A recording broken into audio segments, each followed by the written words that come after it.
Okay. Hello, hello. Mostly saying hello to the people in the VOD. As per usual, because I kind of like this way of doing streams now. We are going to go ahead and get started, even if no one is here, because I just feel like whenever someone comes up to a stream and they see that nothing's happening, they leave, right? That's just like what happens. So I am going to go ahead and get started. And if people come in to figure out what's going on here, we'll explain as we go. Oh, that's so cool that I get to see SCP on my leaderboard here. So if you are watching the VOD and wondering what the hell this is White Knuckle. This is a rock climbing roguelike. Except you're in an SCP facility. If you're watching the VOD, there should be a video out on my channel coming out on the day after this stream. So be on the lookout for that. As it stands, I like this game so much that we are streaming it before the video comes out, which is abnormal for me because I wanted to stream today, and I like having things play in kind of like the preparatory part of the stream. Wow, that's a hard word for me to say. And, ooh, bug. Got it. Got you. Oh, I need to move this over here. So, I decided to go ahead and run this. Because, to be honest, even with max difficulty, haste has kind of been not the best for... Oop. Oh. Haste has been treating me very well. The main reason that I'm not playing haste as much anymore is that I've kind of got into this weird situation where I'm too... Aww. I stepped on the bug. Fuck you. That's really unfortunate that I stepped on the bug. No! Ooh. Oh. Okay, where's my way up? Oh my gosh. Those fucking falls, man. Those fucking falls. But yeah, haste hasn't been treating you well, because what's happening with haste right now for me is that I've gotten good enough at it that it is difficult for me to have fun with it anymore, because the difficulty is not keeping up with my skill. I'm hoping that they add more difficult content to it in the future. I am running out of stamina.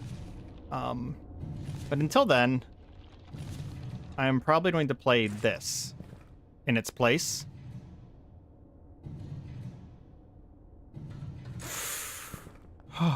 Okay.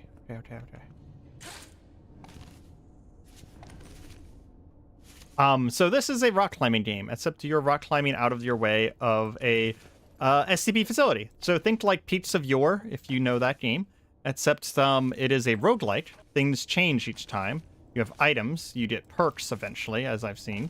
We are currently on a campaign mode because I haven't beat the campaign mode. There are items that I can use. For example, this is stamina. These are pythons and a hammer. The hammer and the pythons are pretty useful, although I'm not good at them yet.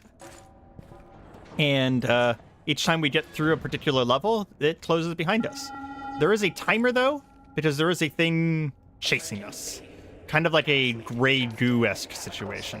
And you do need to climb fast. And I have a suspicion, although it's not been confirmed yet. Ooh, vending machine. We can turn in these gold bugs for money here. We can buy things from these vending machines, but I'm not going to do that, because I'm confident I can get far without items. And I'll explain the items as I use them. But honestly, like, this game, I've been... one of my friends, RSPK, showed me this game last night after my stream, and I have not stopped thinking about it. It has literally been the only thing on my brain since I saw it. And I wanted to play it again, but I'm trying to get in the habit of streaming more.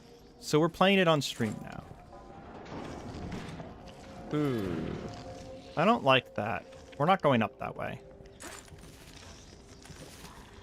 And we are kind of competing against each other. And I'm currently in the lead, so it's in my best interest to maintain the lead instead of getting cozy, because otherwise he's just going to get better at this game than me very quickly, which is usually what happens whenever the two of us play games together. He just gets better than me really quickly. So we want to get better than RSPK. That is our goal today. Ah, Jesus. He did show me something though, so we are going to go up here because this is a secret. Crouch jump. Bugs. One of those bugs is worth 5 monies. The money is actually fairly valuable later. So we're going to hold on to that. So what am I doing? So you'll see in the center of the screen a little icon that's showing the current state of each of my hands. As it turns red, that particular hand is running out of stamina. I can vault up things by jumping. And I'm trying to move quickly because I'm sure you guys will see it in a moment. As much as I try to be good at this game, you guys are going to see it in a moment, either one way or another. But there's a thing chasing me, and I don't want to be around whenever it comes because it will kill me instantaneously. Because this is, like I said, a roguelike. So, nope. Oh my gosh. In the true fashion of roguelikes, there is a soft permadeath. Oh, I can grab onto, like, this ledge right here. Can I, like, go up between these? Oh, I can. Oh, man, the routing in this game is just, like, oh, it's so good. Routing. What's down here? Nothing. There's a trap! I forgot to silent my phone. I'll do that in a moment. There's going to be a rest area here soon. We'll silence our phone at the rest area. Okay, come on. Need to start moving faster. But yeah, so I can grab onto, like, pretty much any ledge. Ooh, come on. And hold on to it. Okay, since we're in a rest area, I'm gonna silence my damn phone.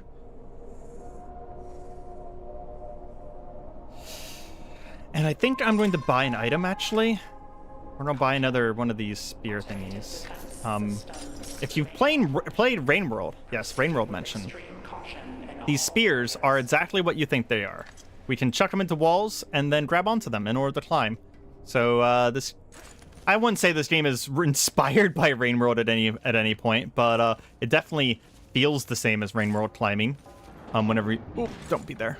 Those things slam close, and I'm convinced, although I have not tested it, that if you're in the way when it slams closed, it's probably going to murder you. You can grab onto this ledge. And then this ledge.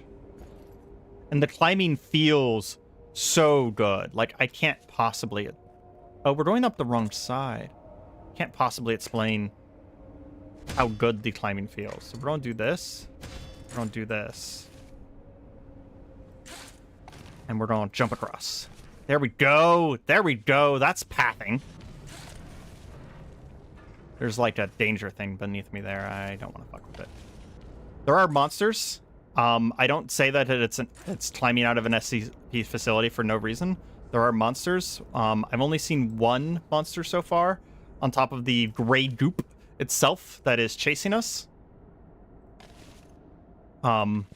So yeah, there are threats, and it is an early access game, and this is like, man, this is like day 2 of the early access or something like that.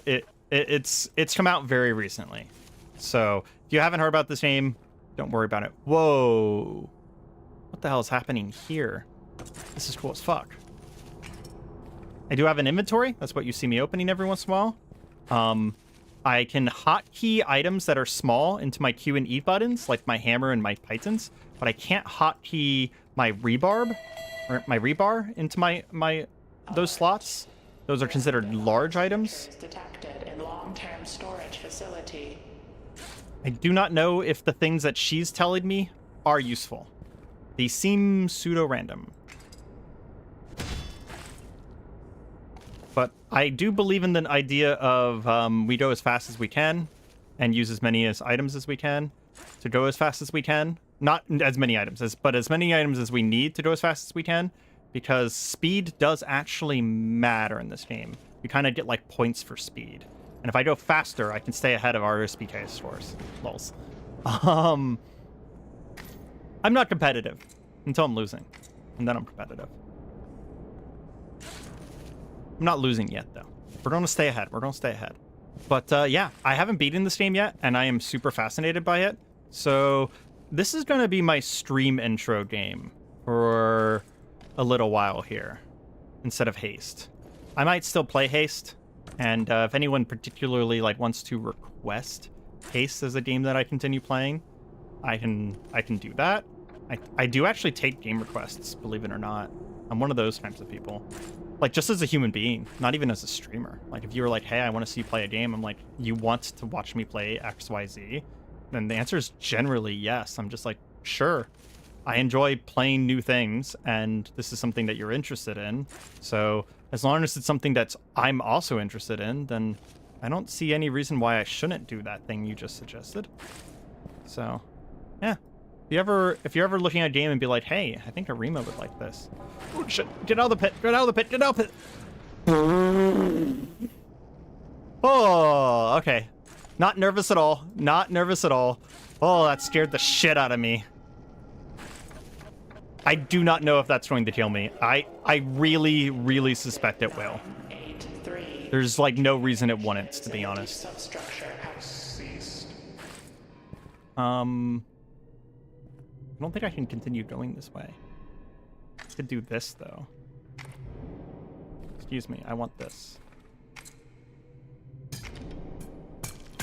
So this is how you use pythons.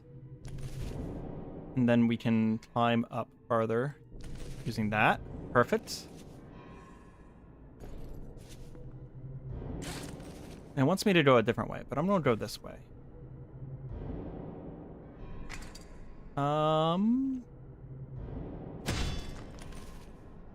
We can probably do this. Yep, we can do that.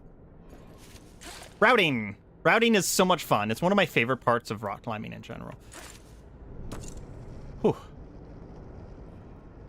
If you don't know, I actually do rock climb in real life. I used to rock climb a lot as a kid, and I recently started rock climbing again because it's healthy for you, mentally and physically. I highly suggest rock climbing. Oh, that's the gray goo. It's right beneath me right now. Okay. We need to go. We need to go. We need to go. Oh, I just hit habitation. This is the highest I've ever been. Cool, cool, cool. Habitation interlude. Okay. We're going to keep going. Because I know that the gray goo beneath me doesn't quite stop yet.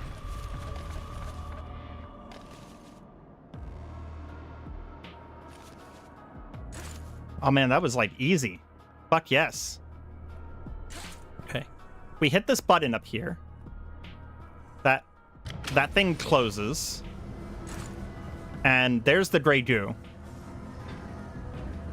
Oh, there was something in the goo. You could see it for a moment there. Pressure seal engaged. Fucking creepy. Latches holding.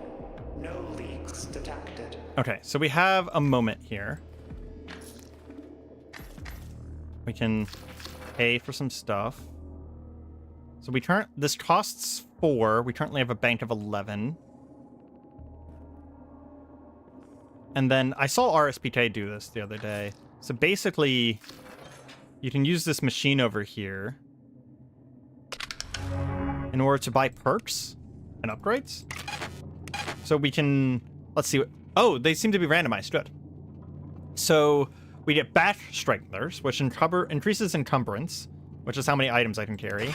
We got metabolic stasis, increase the time buffs from the items stick around. Well, we don't have any items that give us buffs, so I'm not sure why would I take that right now. Anomalous bonds. When reviving by dist, all items are carried with you. Warning, use of extracted delta material is still under experimental testing. Well, I can't buy this anyways. I don't have any current perks. Okay, so instead of buying a perk then, I'm going to buy one of these. And I can load it up over here. And then what we can do is, now that we have a disc, we can make a biological backup. I don't know what these do yet, by the way. We can use the disc to make a backup. And then it says, caution. To back up neural processes to the P space, look at the screen. Do not scream. Do not obey what you see. And this is why I feel like it's an SCP game. Yep. Congratulations, P-Space backup complete. If you feel any side effects, report to your local substructure authority for monitoring. And then, yeah. So I guess I continue at this point. I think once I open this elevator, the gray goo is going to continue. So I do actually want to take a moment to look around. I have found secrets in this game twice already. There's literally a secret in the tutorial. In fact, we'll even buy a rope spear here with the rest of our money. So I'm curious. Yeah, look at that. That's definitely a secret. We're going to toss a rope spear right here.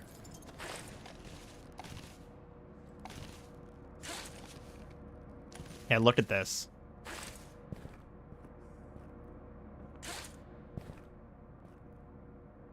Okay, maybe there's not a secret up here. Can I, like, break this open? No. Can I go any higher?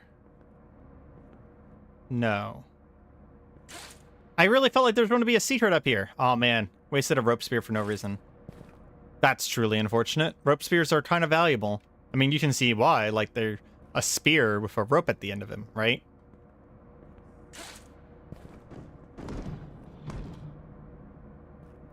I wonder if I can break that box.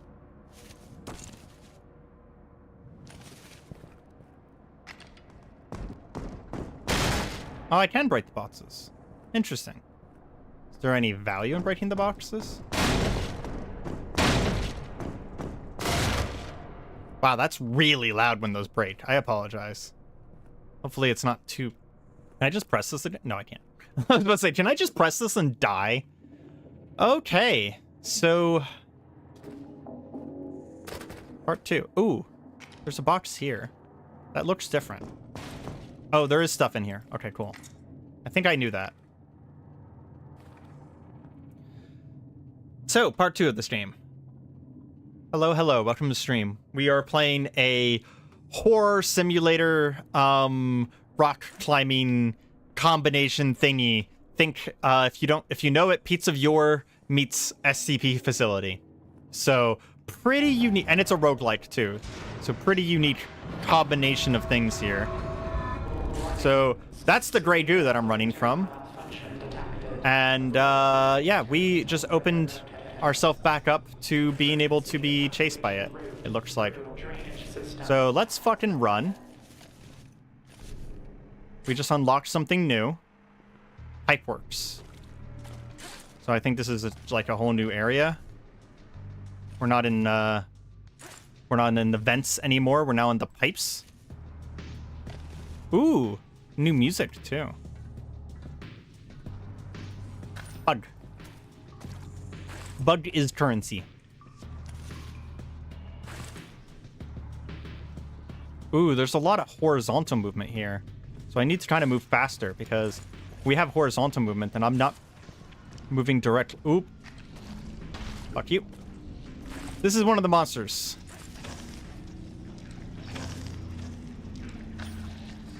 They are like creepy ass tentacle face thingies. I don't know if it's a tentacle face. I maybe shouldn't say that. But they are creepy-ass tentacle mouth thingies. They're like horrifying pole plants. God, there's so many things I can say that makes this game sounds similar to, Oh, shit! Oh my god. Let's go this way instead.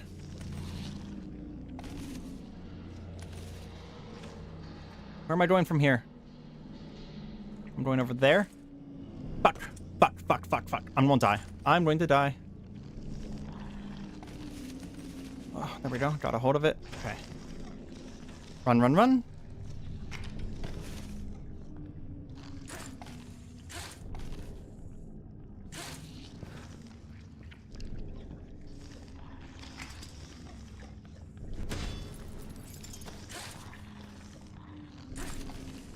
Oh, I can't believe I actually taught that.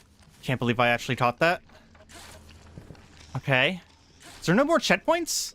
Game? Can I have checkpoints again? Alert. High concentrations of foreign spores detected near sump tank 51. Okay, says that there's an exit over this direction. Hazard watch. I don't know if whenever she sends the sirens, if that means... This is my best ascent. Cool. If that means that... What is this? Found a candy bar. Don't know what candy bar does. I don't know if... Oh, shit. New bug.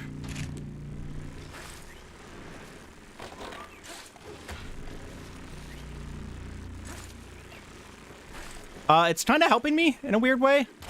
Okay, let's kill it. I don't know if that was a good thing or a bad thing to kill that. And there are no more, like, vent checkpoints. I wonder if we're just running from the shit now. The goop. Like, there's no more resting. We're out of the tutorial.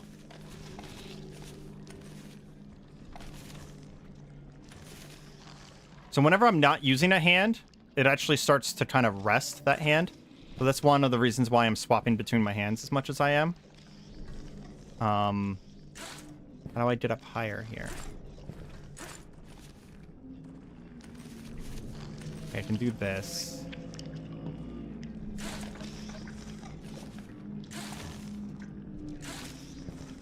I'm really surprised I haven't died yet. I think this is maybe the streamer in me, where it's just... Oh!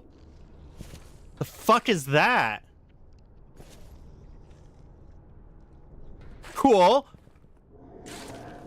I'd love to stay and look at the sights here, but I think I have to keep moving. Oh, no, fucking fuck.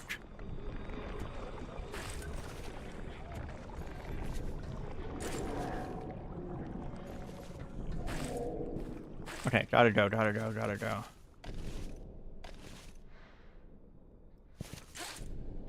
Oh, okay. Shit. Yep, okay, there's the first death. So yeah, welcome to White Knuckle. This game is really fucking cool.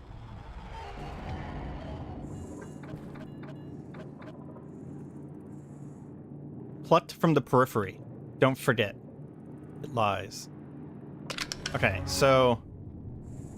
That used up my life, I think. I didn't keep any of my items. So it's kind of like a campaign checkpoint, I guess. Oop, another bug there. I don't have enough money, I don't think, to get another life. So, oh, and it's still sold. So I'm curious if I die now, because I honestly don't know. If I die now, if that means that we're going to stay dead. But it is nice that I get to see the new content again right away. Warning. Severe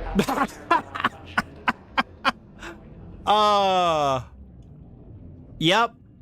So I died twice, so it stayed dead. So the checkpoint is only one extra life.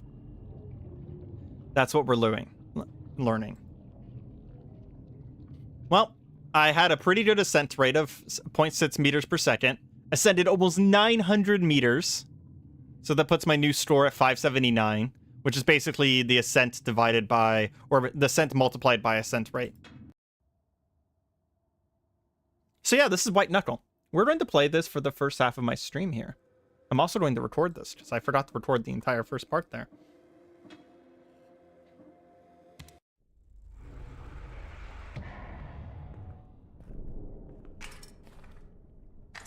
If you've seen any amount of me playing this in the last half an hour here, I think you'll understand why I am so obsessed with this game already. This is only an early access, and it's already this good.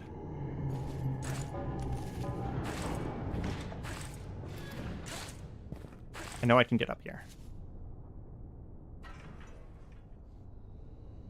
Yeah, there we go. Just kind of shove my way up there. One thing I do need to look out for is that if I want to buy perks and such, then we do need to make sure that we make money. We do need to be on the lookout for the golden bugs. How do I go up? Guess I'm gonna have to make my own way up. That'll work.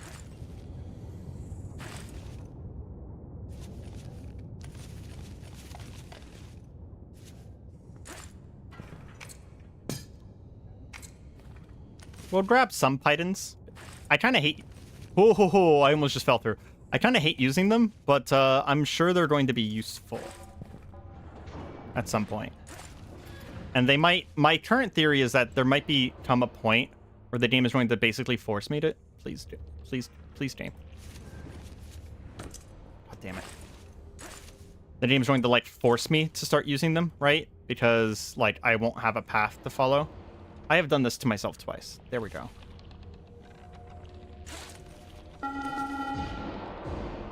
My current suspicion is that whenever that bell rings, it means that the goop has made it to my level. I can't say for certain though.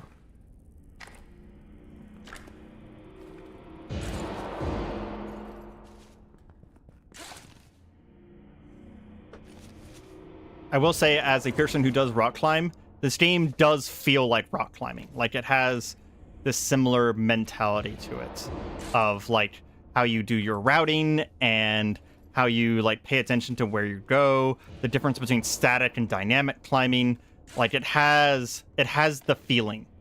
It might not be mechanically the same, obviously, because it is a video game, but considering video games enjoy simulating real-life activities, this is a pretty damn good simulation of real-life climbing. It's quite good. It's quite good. And like I said, I am already obsessed with this game, so be ready to see a decent amount of it if you watch my channel. If you want to see more of it, subscribe. I rarely say subscribe, but like if you want to see more of this specific game, fucking subscribe, because we're gonna play. I'm going to beat this game, and then I'm going to probably play it on hard mode immediately afterwards, and then we're going to be going for high scores and endless. I can guarantee you of those things, because I already just like it so much. Those tongue licker guys, by the way, they do actually, like, grab you with their tongues, and they suck you in, and then if they will, in fact, murder you. I've, in fact, already died to one. Fuck you and your noise machine. No. Oh. I fucked up. We're good. Oh my god, that scared the shit out of me.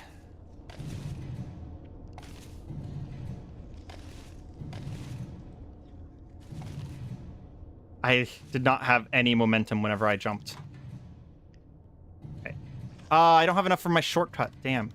Normally I make a shortcut right there by throwing a pole into that wall there, but without a pole... No, I can't do that. Instead, I guess we'll do this. I also noticed this is the same area that I've been already, but now there's bugs here. There's enemies here. So the game is actually getting harder as I progress. So the game is actually adjusting to my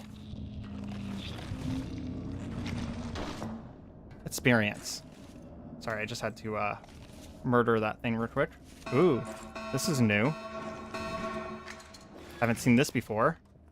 New area unlocked. Reminder, employee morale initiatives are still in effect. There we go. Please report for routine psychological evaluations. Okay. Stand here. Fuck. This is a hard room. There's a lot less to grab onto here. I do hear tentacle bros in the distance.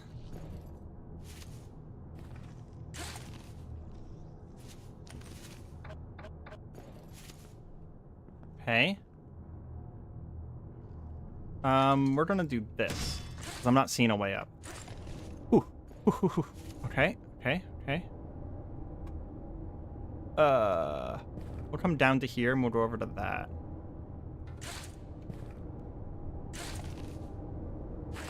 There we go. Perfect. Ooh! Beautiful. Oh, almost spoke too soon. Is this a rest room? This is a break room. Ooh, okay. Let's turn in our bugs.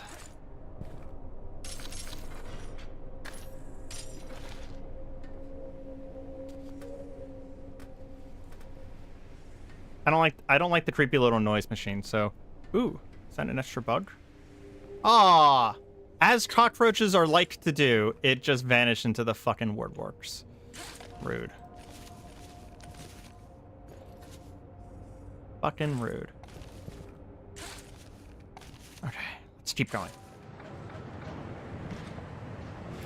There is a ventilation thing here giving me super jumps.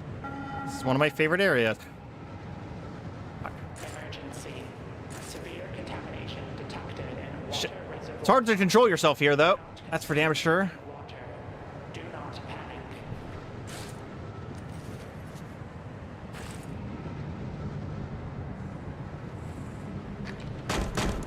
I can break these boards with my hammer.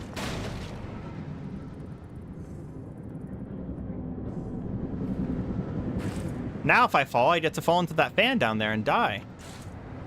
Fun. Ooh, hoo, hoo, hoo. Power deactivated.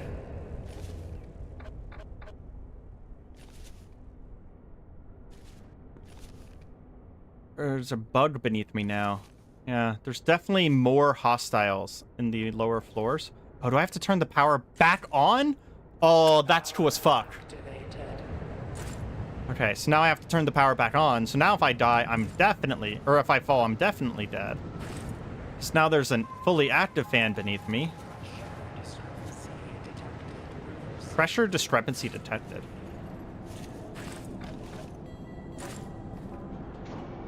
Okay.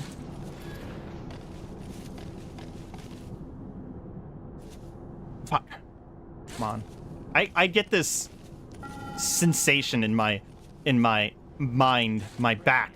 Feel it in my soul that the goop is close behind me. 8-3. Training initiatives in the deep substructure have ceased. What? Apparently I grabbed onto that, but I can't hold onto it? Okay. Well, that's a problem. Fuck. Come on. Stop failing, Areima. Okay.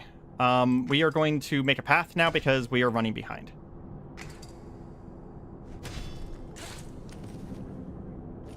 Sometimes you just have to spend resources. We're really close to habitation, though. I think.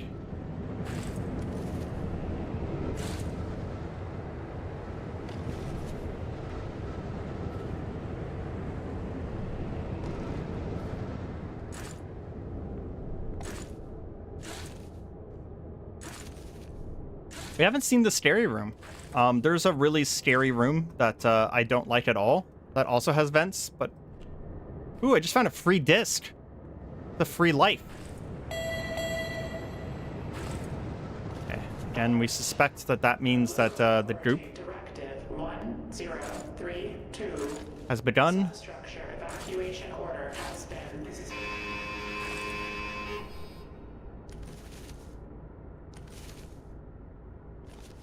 Come on.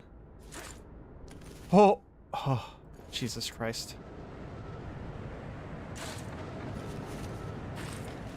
Habitation.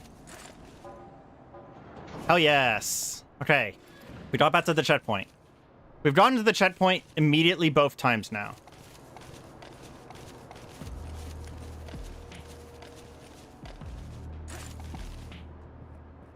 Oh, I need to go higher up.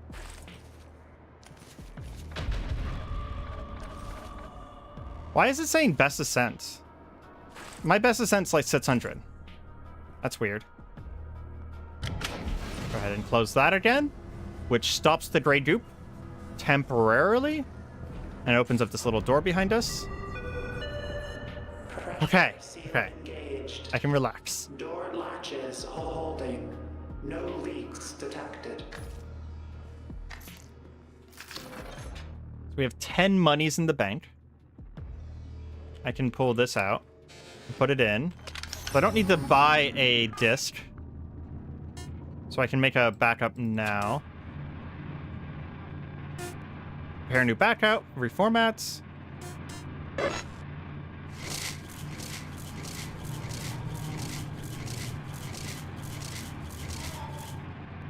There we go. Nope, don't do that. And then purchase and upgrades. What do we have today? So we have tissue regeneration, increases stamina regeneration. Oh, that's pretty nice. Velocity augments, improves walking, running speed, and improves climbing speed. Ooh, that's also really nice. Rabbit DNA, long jump after jumping while crouching. That's also very cool. I think we're going to grab restorative tissues. Caution. To receive biological enhancement, pull the lever, keep your left hand still, do not flinch. Okay. Ah! Yep, okay.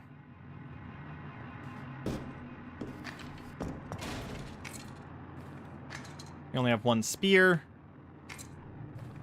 Oh, you do actually have an item capacity. This circle will start getting red if you get too many items. It kind of like weighs you down. It slows down your climbing, makes you just generally weightier. I'll check something real quick in the background. Don't mind me. And then once I check this, we will continue. Okay, there we go.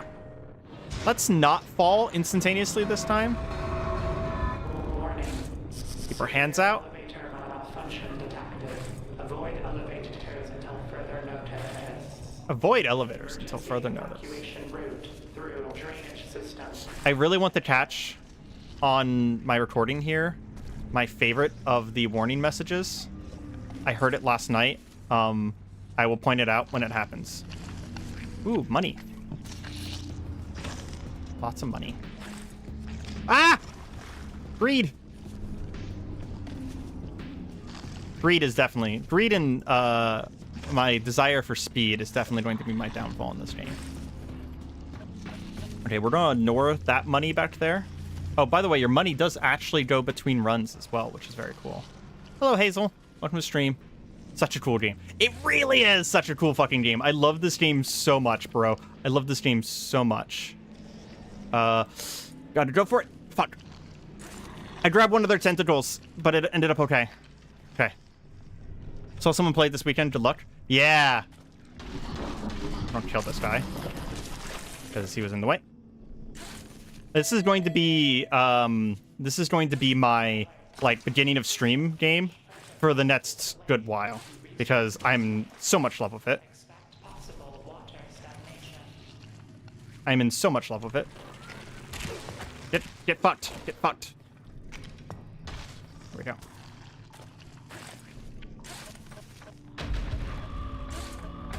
Ah!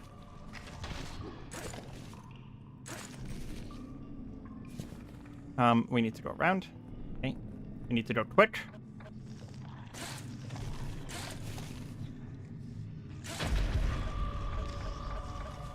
Yes, I know it's my best ascent. Please stop. Stop telling me it's my best ascent. We already know it's my best ascent. That's how best ascents work. You only get one of them. This room is awkward. I think we don't have a choice but to do something like this and spend a resource here.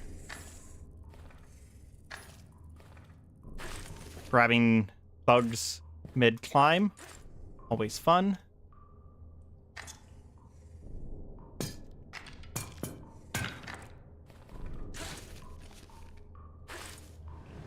Okay, so one python should be enough to get up here.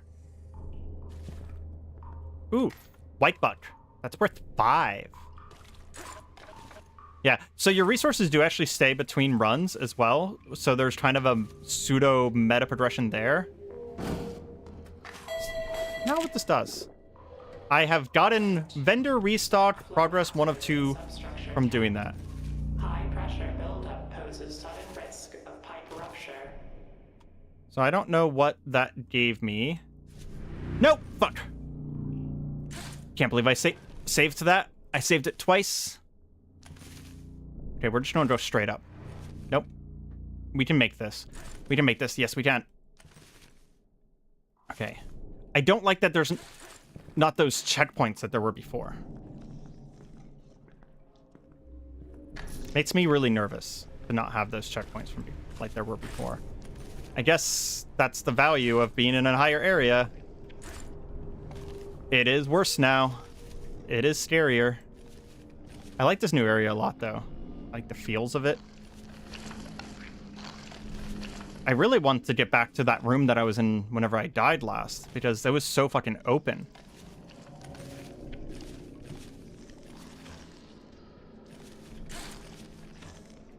You know, whenever I watched Astral Spliff play Peaches of Yore, I was like, I should play this game.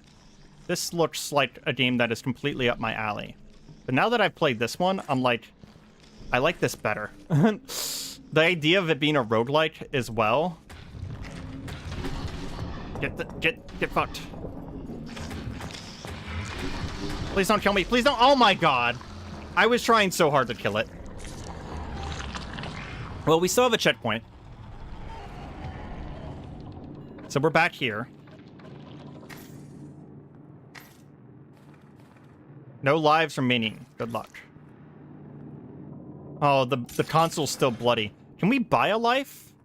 We can buy a life. Okay. So we're going to do that. We could theoretically buy another perk if we had enough money. There we go. Biological backup. Do another life backup. Get more SCP stuff. This is not the same every time, by the way. There's...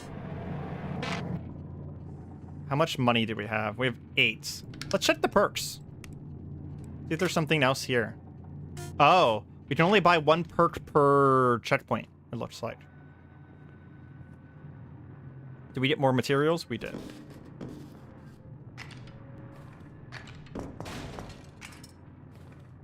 Ooh, bug.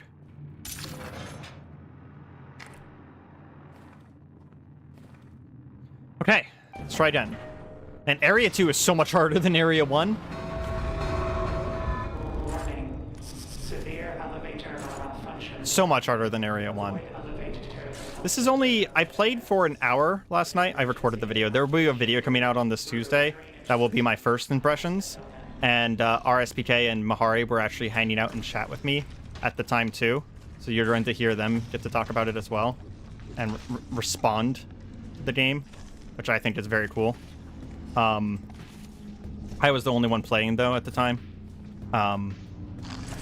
But the video will be coming out for Tuesday.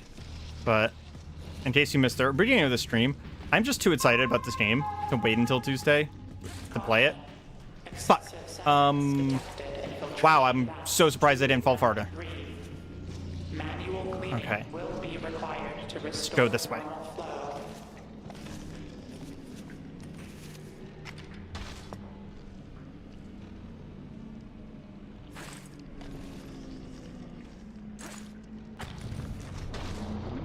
Rid of the tentacle right away. Yep. Okay. Keep moving, keep moving, keep moving, keep moving. This game is go. This game is just gotta go. I have not figured out if there's a reason to grab things with both hands instead of one hand. The current suspicion between me and RSPK is that it costs less stamina to do it that way. But I don't know.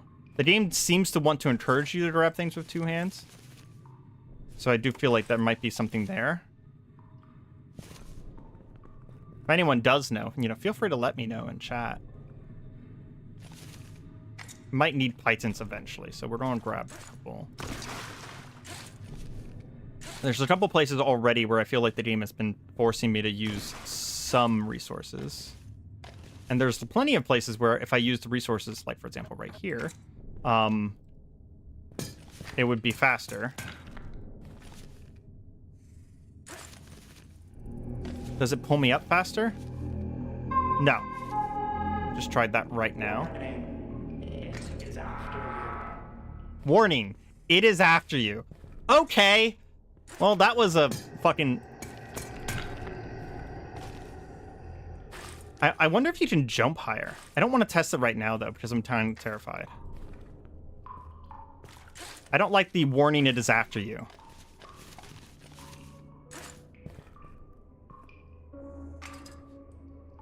You don't need it right now. We're just going to keep that rebarb for later.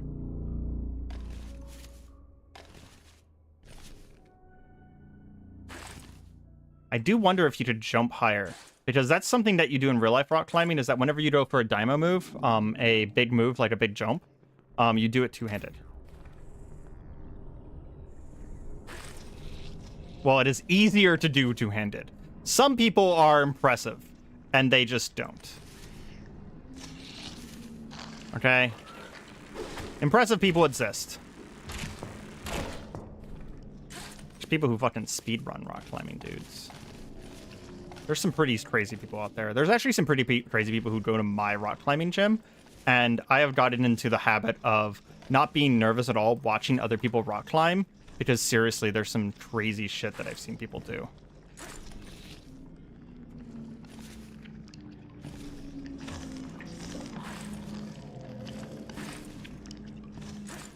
Whew. Okay. I think if we die, we will attempt to test out what two-handing things does. Those guys remind me of the Silt Striders from Morrowind. The big bugs that you use as fast travel.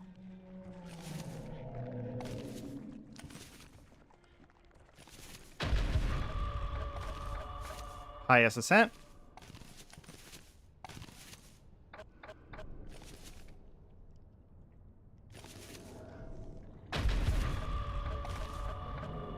Yes, we know that this is my highest ascent, because it was my highest ascent a few moments ago. That's how highest ascent works. Report any sightings of the engraved door to your local habitation. Eat some food. That restores my hand stamina, If you have periphery because I want to keep moving. the local authority No! Damn it! Fuck! Shits! Ass balls! I literally grabbed it, then let go. I grabbed it, then let go. I can't get a new thing? No.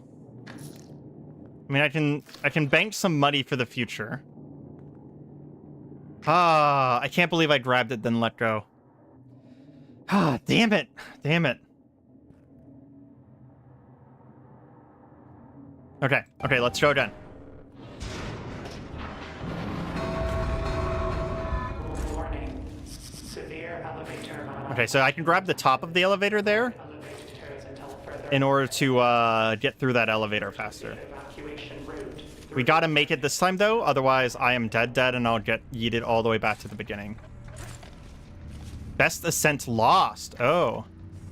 Interesting. So I actually lost my progress on my best ascent. Oh, because I understand, because I recorded my mental data. So because I recorded my mental data, my best ascent is gone. That makes sense, actually. Because I'm a different person. Well, I'm the same person that I was whenever I saved. I cloned myself. So of course I lost the best ascent of my previous self, because that self is in fact dead. I am not that person anymore. Do you think that you might be able to skip a lot of the sewers here by going up these? Yeah, look at that, Hold on. There's a thing right there. Yeah, I just skipped like a whole area right there. I didn't have to do any of the going around bits. Deterioration accelerating. Data loss estimated at 84%.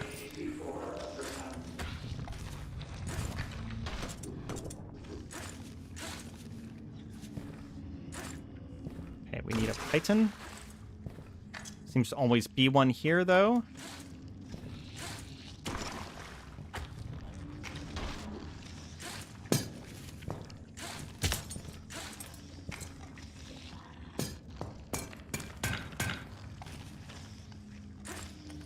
It doesn't seem like I jump higher with two hands.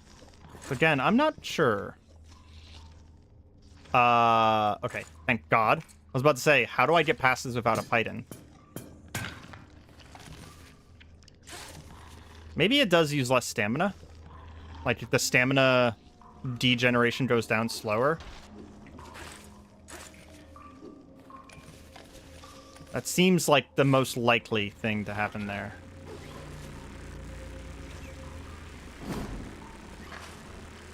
Okay. Food bars, edit the vendor. Okay.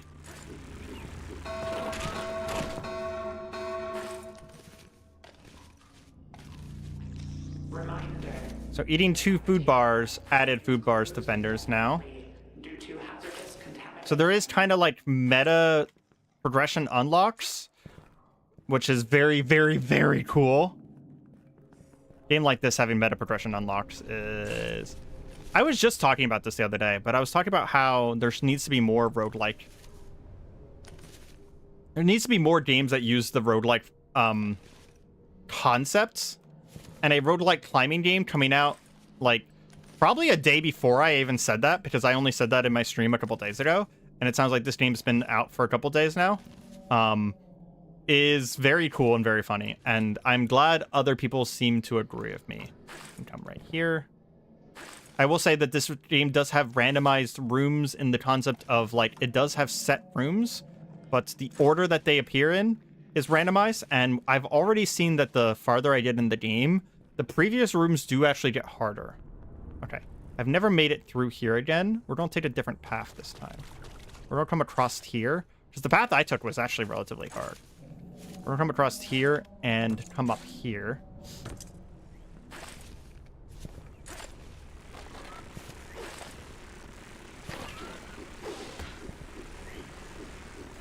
Die.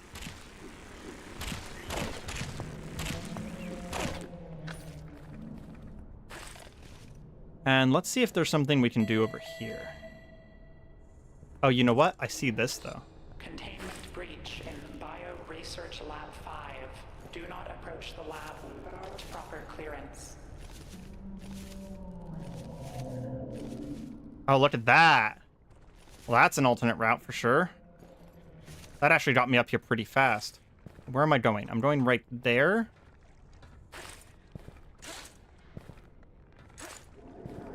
Grey Goo is already behind me. I need to go faster. Okay, we're good.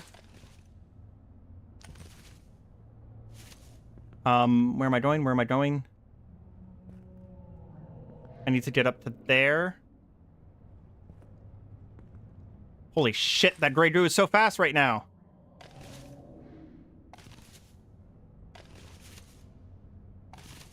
No! Fucking same thing! Oh my god!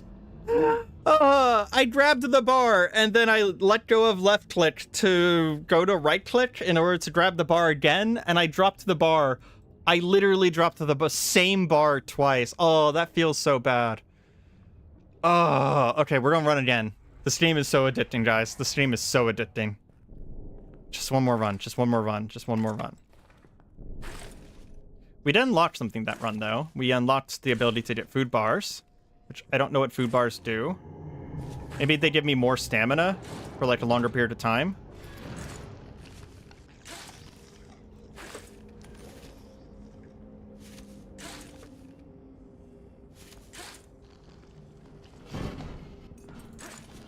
We're going to come up here, because there is a secret here. Come on. Crouch jumping is hard.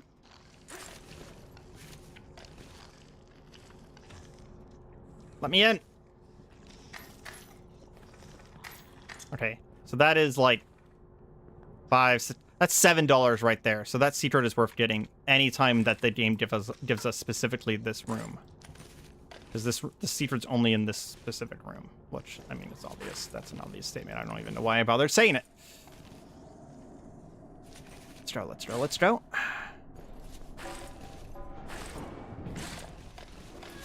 For once, I don't even have to ask people if people find this Oop, I think there's a rebarb there. I don't have to even ask if people find this entertaining. I was watching RSPK play this, who's one of my good friends, by the way, play this last night, and I was just like, holy shit, this is really entertaining to watch. So I already know that this is entertaining. Now, I might not be entertaining, but if you find that to be true, well, you can go fuck yourself. You're welcome to leave at any time.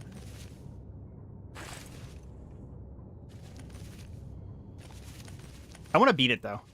I want to beat it and then figure out what hard mode means, because there is a hard mode, and I don't even know what hard mode would be for something like this. I'd also like to see, like, a no items run of this game as well, or, like, a no falling run. Like, this is a game that I feel like I would challenge run and speed run. I just like it that much. As a person who doesn't speed run, I love the idea of speed running this.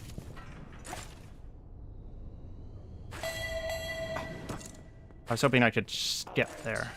Elevated humidity levels detected in silo 92. I can if I do this. Dry goods containment integrity may be compromised.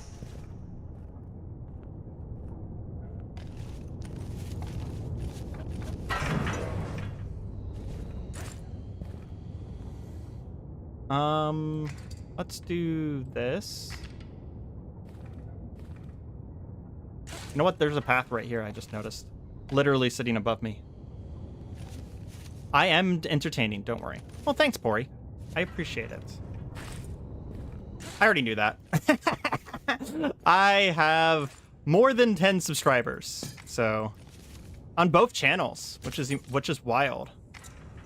I can't believe that the day that I started posting videos again to my second channel, I got 50 subscribers. Like, no joke, it just happened instantaneously. That makes a YouTuber, that makes the little YouTuber person inside of me very, very happy. Reminder. Regular maintenance for air exchange filtration. I still haven't heard the best message from the announcer here. I will point it out when I hear it. It is inarguably the best message that she says. And it's going to be in the intro of a video at some point in the future, once I hear it. Oh, okay, we're good. Don't panic. Don't panic, okay? Don't panic. Perfectly fine. We need to rest, though. I need to find a can and put it in my left inventory slot in situations like that, where I can... I don't need that many of those. I can store my stamina in situations like that. Ooh, money! Money! Can't get away from me. Okay, he can get away from me, apparently.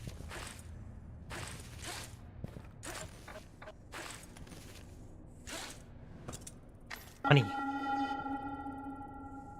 Are we a purposed being, like from Rain World, where our purpose is to collect cockroaches for these guys? Overdue. Filtration efficiency at 62%. I feel like we might be a purposed being.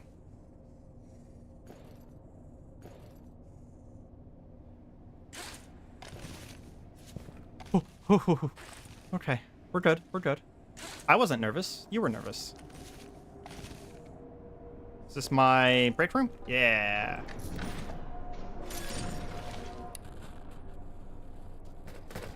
Yeet. Get away. Creepy music machine. Okay. I'm gonna reorganize super fast. This is counting against my timer, but like... Okay, that's in my queue now.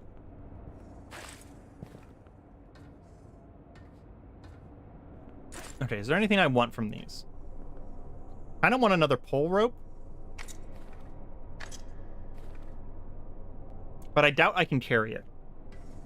It's trying to be too heavy. Fuck that one cockroach right up there. Okay. go, let's go. I kind of want to save my money for perks. So I'm curious what all perks there are.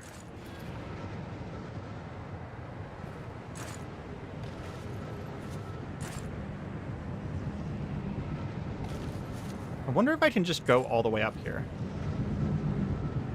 No. It appears not. I have to go this way.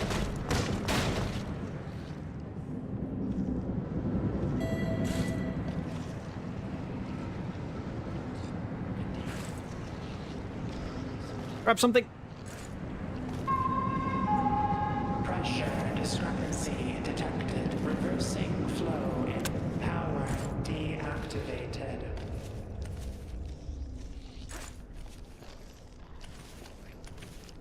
Okay.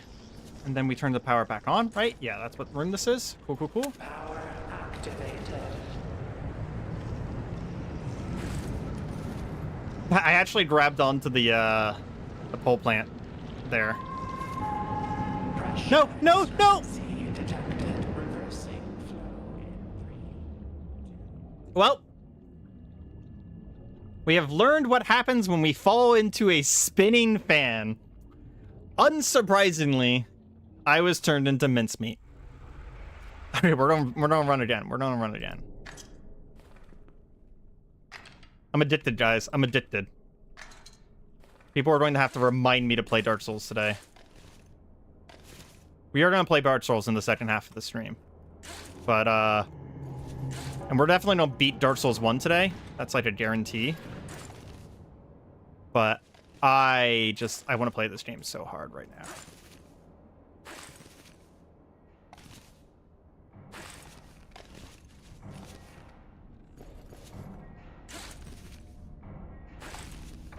Oh man, that was a really nice routing. I just went straight up it.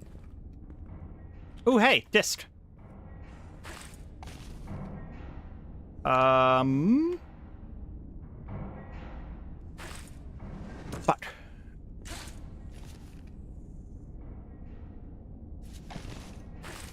Okay, where do I need to be? Basically need to be straight up. Let's just skip. Yeah, let's just skip. Sensors I wasted some time there, so we're trying to make up time. We're just skipping. levels may compromise. I forgot that this thing has a thing inside of it. And,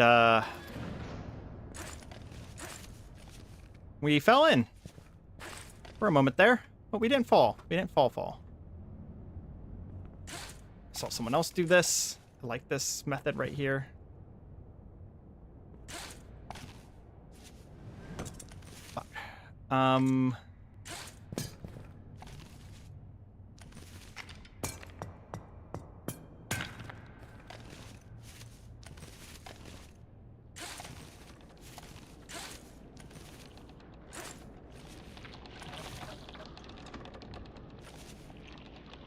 Stamina's really low, but we got this. Need to not forget that I do have a can of tuna on my left hand, if I need it.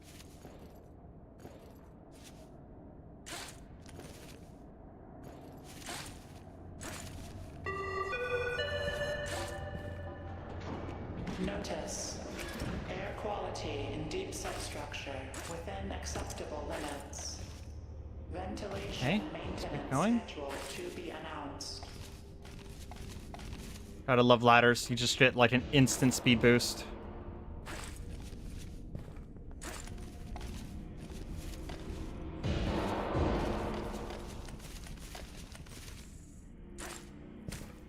Aw, I stepped on it.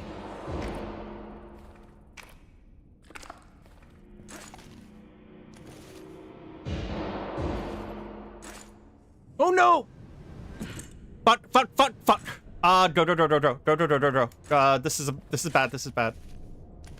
Very bad. I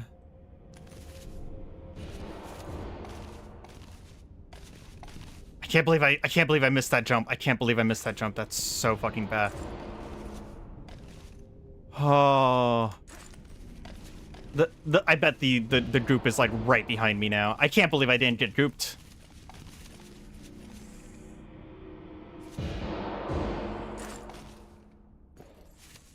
Okay, we're going to take a less risky path.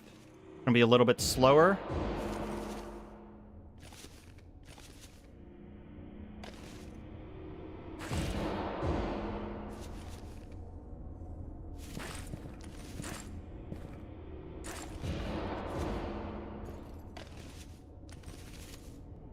Okay.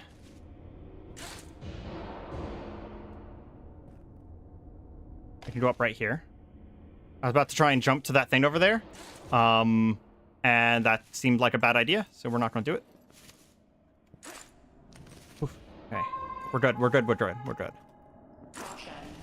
Possible structural weakening detected in training chamber 66. We're good. Okay. Means refrain from heavy equipment use.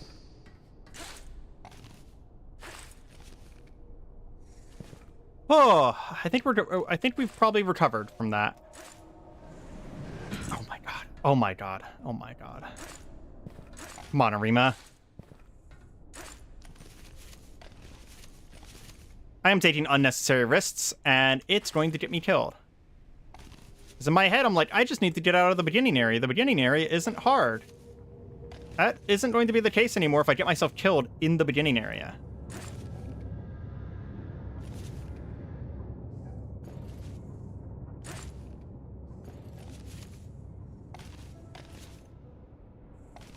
Rest room. Break room. Oh man, we have so much money. Very cool. We'll grab a python. Reminder. The cafeteria remains closed indefinitely due to hazardous contamination. Ah, we accidentally crushed that guy.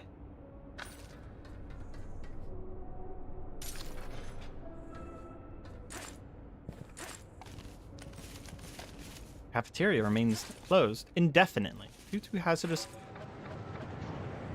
I don't feel like I'm wrong saying that this is an SCP game. It might like not be literally SCP, but it's an SCP game.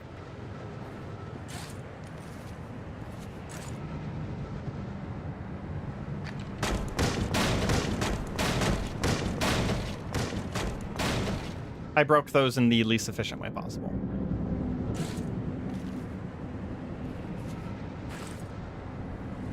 Nope. Can't just go straight up.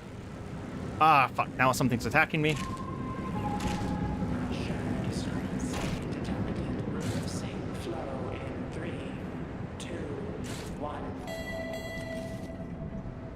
Reversing flow? So now it's shooting downwards. Rude.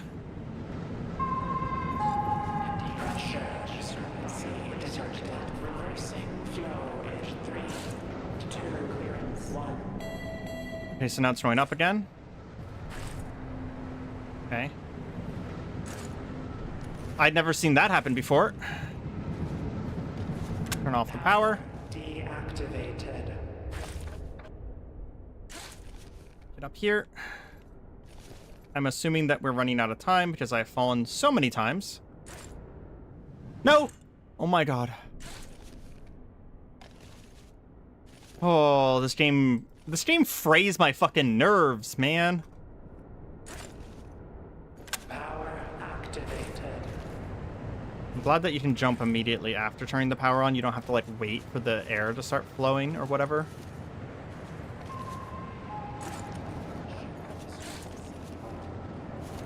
Okay. We still have increased, we do still have increased jumps. Cool. We have hops.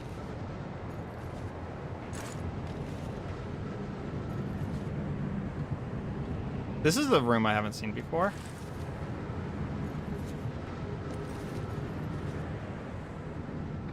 Oh, that's so cool. No, no, no. Fuck you, game. I actually got yeeted out of the vent. The second I pressed the button, I got yeeted out of the vent. Tip. Death is as natural as life. Ooh, that sucked. That really sucked. Okay. So that we need to watch out for that new room.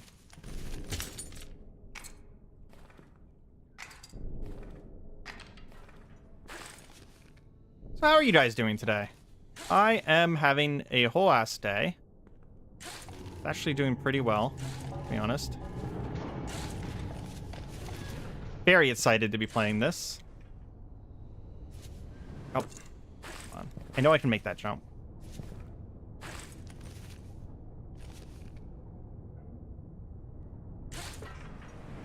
I know I can make that jump without assistance. I absolutely know I can make that jump.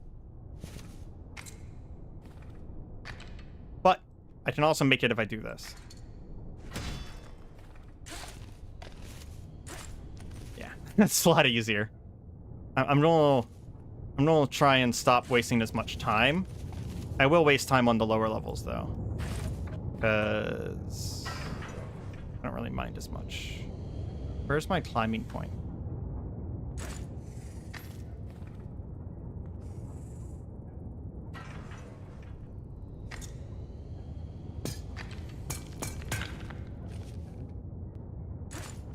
Okay, I can climb here.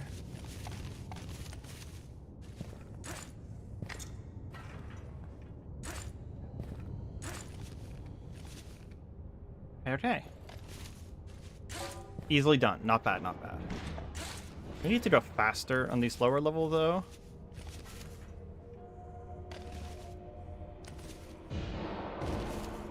Even though they are noticeably getting harder.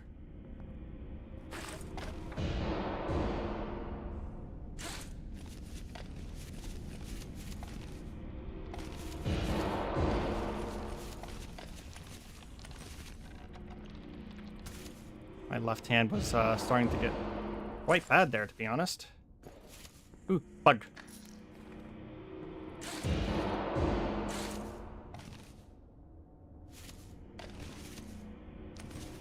There's sometimes where my brain does not properly calculate which hand is holding what. And I'm just like, what hand do I let go of right now in order to do the thing I want to do?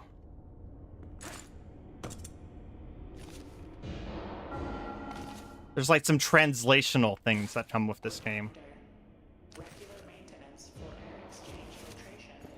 Lady, you are so far away, I cannot hear you. Doing good, just chilling. It is good to chill.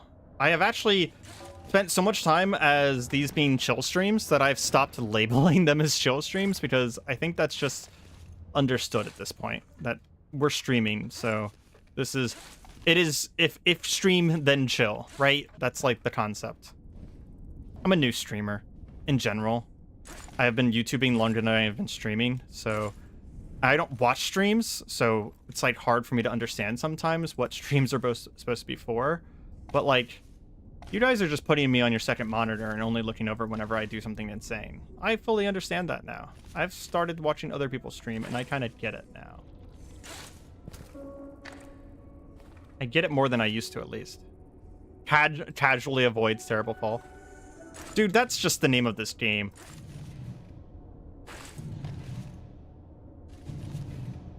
I just let go of both hands on that ledge there. Oh, that made me nervous. I'd love to go left here and go over this wall, but I don't have the resources. And imagine if Neo could have done this in The Matrix. Would have been a different movie, because he could have just left, and he would have never had to meet Morpheus. But no, he got stuck on a fucking window ledge and had to go back inside. And it changed his life. That is a weird call out, and I imagine a lot of people don't know what the fuck I'm talking about. That's okay. Ooh. This room. Oh, no, I've never been into this room. This is a completely new room for us. Cool. I appreciate new rooms.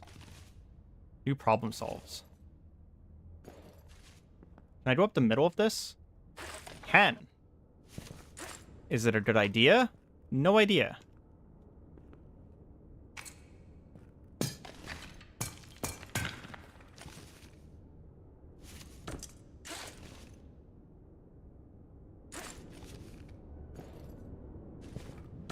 This is a bad idea. Or don't find another way up, because it's going to cost me resources to get up there that I do not have. I hear the goop. Fuck. Okay, we have found another path. Which is good, because I'm hearing goop. You can, I don't know if you guys can hear it as well, but there is actually a sound that it makes when it is close to you. Are operating at 22% capacity. Non-perishable rations are recommended. I mean, non-perishable rations are recommended, but you also told us that the cafeteria has some sort of eldritch monster in it. So I feel like maybe not going to the cafeteria in general is a good idea, lady. Okay, break room. We have a lot of money. I'm gonna buy one spear. So we still have 20 money after buying a spear. So there's a good chance that even with buying a spear, we still have enough money for perks, assuming we get back to the checkpoint. I love the idea that you have to get to a checkpoint to buy perks. You know what I mean? Like, you don't just get perks for playing the game, like some roguelikes. You actually have to get a decent distance into the game before you're allowed to actually have superpowers.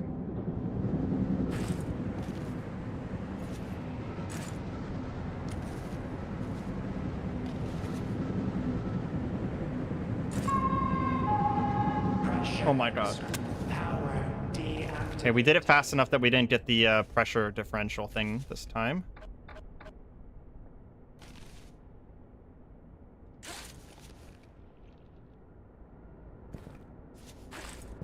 Okay.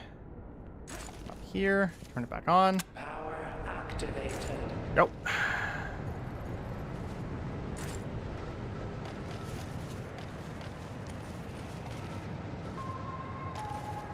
I overshot the ledge, and I fell. But pressure discrepancy, reversing flow.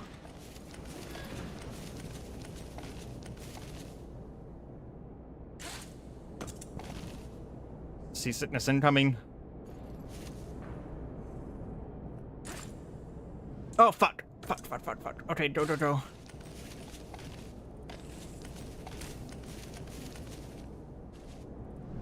Come on. Come on, Areima.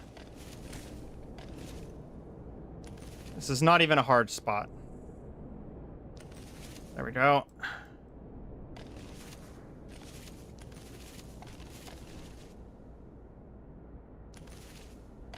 What does this do? What does this?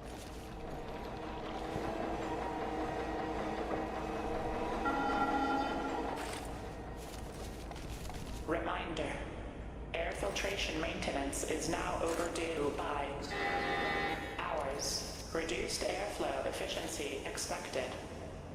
I guess if we're maintenance people, we're very bad at our job since we haven't done our job in hours.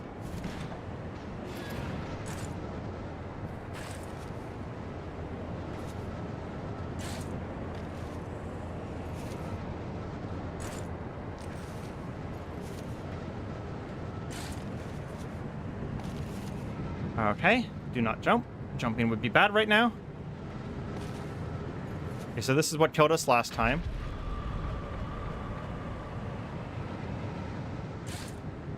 It did it again! Oh my god. I literally, the only button I pressed was crouch, and it shot me out like a cannon. That is a rude fucking room.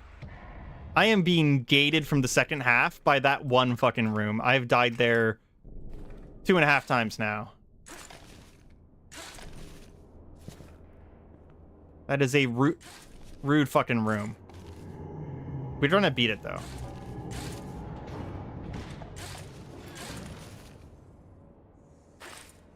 Come on.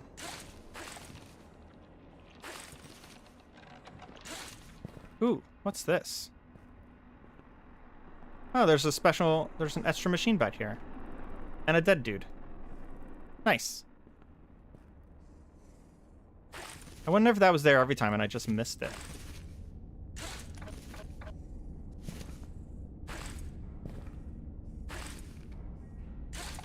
The routing, man. The routing.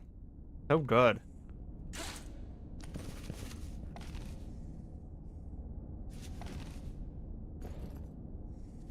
Okay, okay.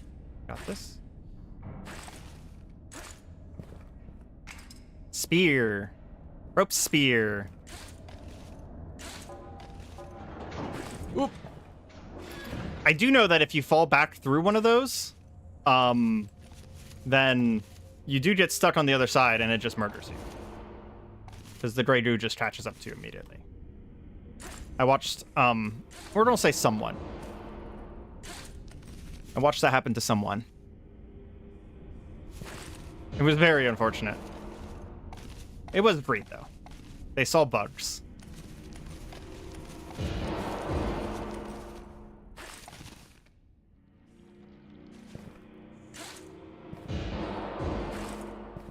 Whew. Okay, okay. We got this, we got this.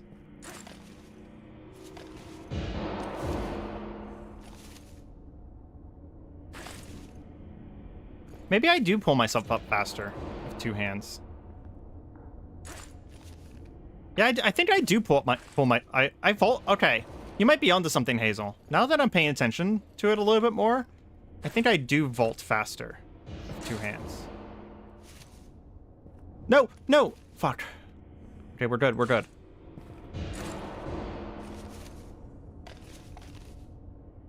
Yeah, if I'm holding on to something with, if I'm holding anything with both hands, I don't even have to be holding the same thing. I pull myself up faster, which in turn would cost less stamina.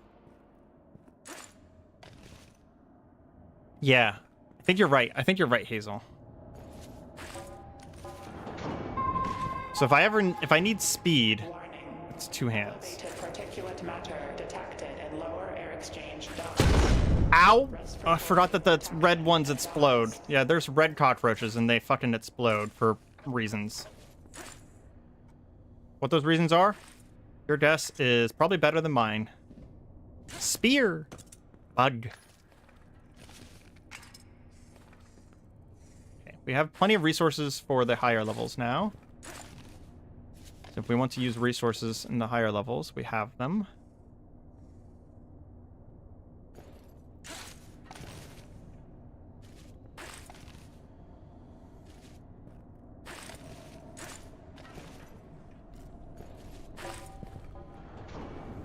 Okay, okay, we're doing good, we're doing good.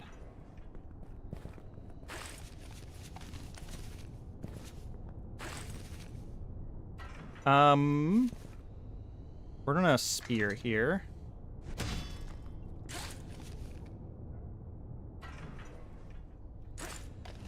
Yeah, like that. Save a ton of time.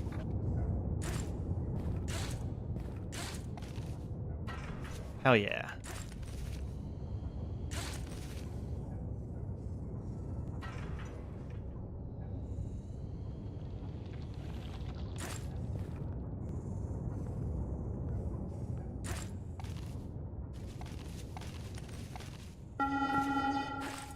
Very nice, very nice. Smoothly done. Local Authority Directive 983.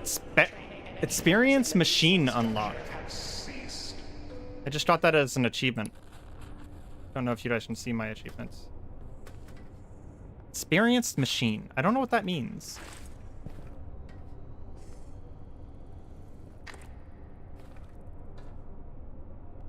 I have 20. I'll check something real quick. Okay. Yeah, well, let's keep going.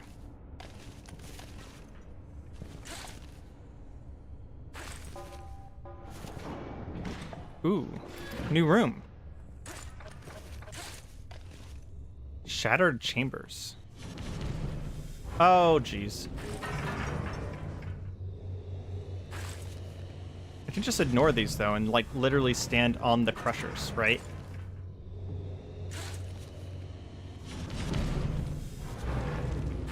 Sort of, yeah. It's kind of the first time in a video game that I've stood on the crusher thingies. I think there's crusher thingies in almost every video game.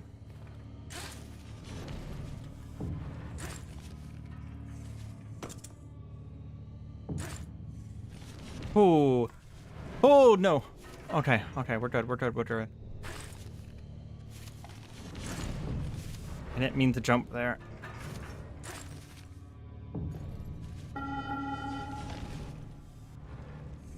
Reminder, air filtration maintenance is now overdue by hours. Reduced airflow efficiency expected.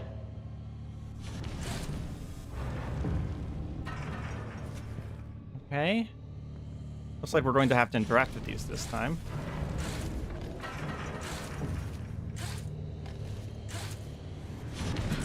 Okay. I don't like this very much, to be honest.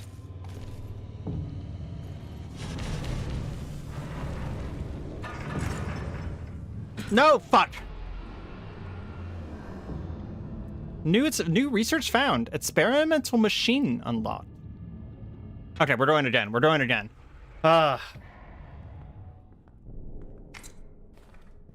It's too good. Game's too good. Game's too good. I can't believe that the game has gotten hard enough that I now can't get back to the second floor because of areas that I've unlocked, making getting back to the second area legitimately harder than it was before. Okay, silos. We've done this before. Looks like there's a route back there. There's also a route here.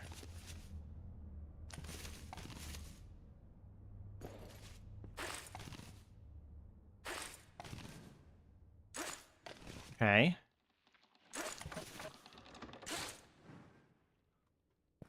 Let's wait for my hands to calm the fuck down. Oh, I almost missed. I almost missed, but we didn't.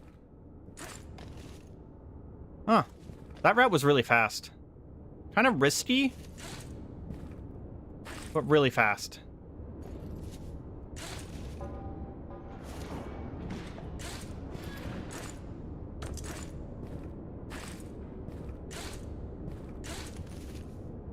Can we just go right up here? Yeah.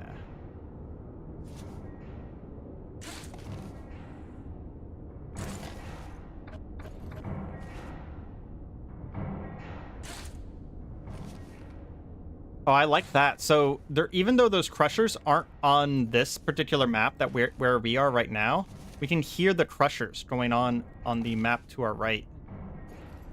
That's really cool detail. That's a really cool detail. Alert. Containment breach in Spear. Research Lab 5. Do not approach the lab without proper clearance.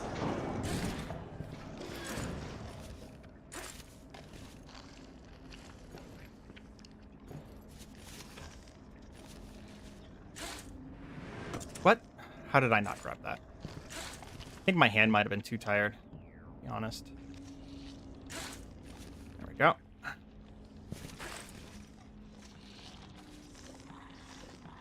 We're getting pole plants again. We're gonna go up the way that doesn't have pole plants. Seems like a good idea.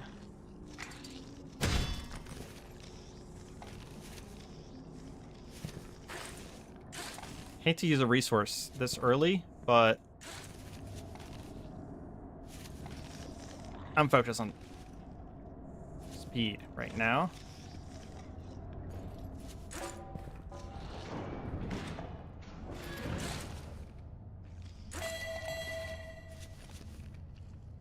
Alert.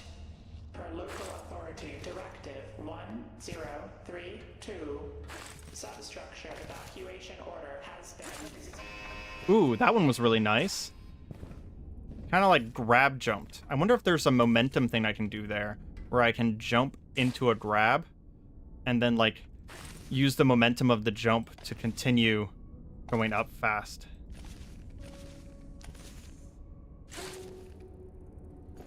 Cute. There's definitely going to be some speedrun tech. There's going to be some speedrun tech to this game. I'm hoping, though, that this doesn't get the same thing happen to it that Heaps of Yore got, which is that at some point, their tech kind of got awkward, in my opinion. Like, a thing that happened with that game is that they got to the point where the appropriate tech to play the game was kind of like this really awkward jump tech that abused momentum. And the whole game was meant to be like very realistic rock climbing. But in reality, what ended up happening was that the rock climbing that you did was like, it looked like speedrunning rock climbing, right? It was like hyper speed stuff. And I know the developer didn't love it, but ironically, by the end, because he came out in like, the game came out in chapters. By the end, he had actually added that mechanic as basically a requirement in order to beat the game. Because the last chapter is just like brutally hard, and it's even harder if you don't do that. Pizza Your is a game that I think that I would enjoy playing quite a bit, to be honest. Especially after playing this, because it's very similar. It's kind of like honestly, like, it's the same, but not a roguelike. You have specific maps, and they get more challenging than the previous one, etc., etc. But the nice thing about that game is that it has so many maps that are handcrafted that in order to beat the game and to beat the last map, you have to get quite good at the game. You have to get very, very good at the game. Oh, hey. This machine is active now. Okay. Put away our money. Let's see what this does. Experimental perks. Only climbing. 200% climbing speed, minus 75% walking speed. Employee detention, minus 50% mass speed, but minus 20% climbing speed. So these are like devil perks. What's mass speed? I don't know. I don't think we're going to take either one of those, because there's an area later where if we didn't have a good amount of running speed, we wouldn't be able to get through it. So I think that's at least for my skill level, that's a bad idea. Fucking bird hit me. Whatever. Bat creature. Fuck you. Literally knocked me off that thing. Mass speed sounds like gravity? So maybe it's like, it would, like, make us fall faster in the air, maybe? Oh, this is the room that's murdered us several times. Okay. So, I need to go straight across. Oh, fuck yes. We did it. We got across.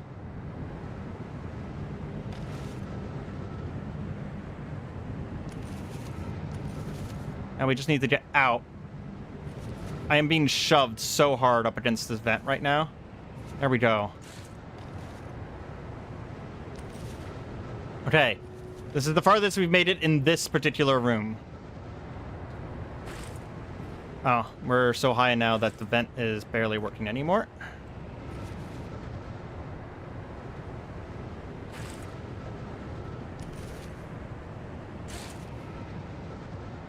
Yeah, we actually have to do dino jumps now.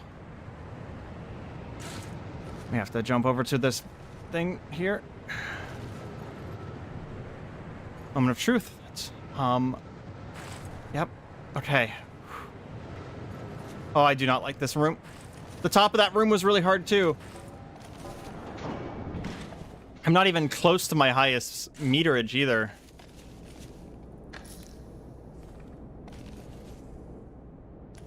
Okay, this room's not too bad.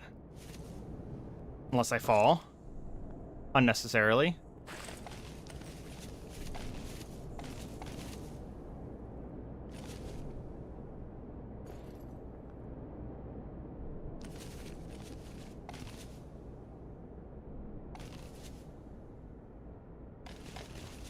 There's the button. Wait for this thing to come around.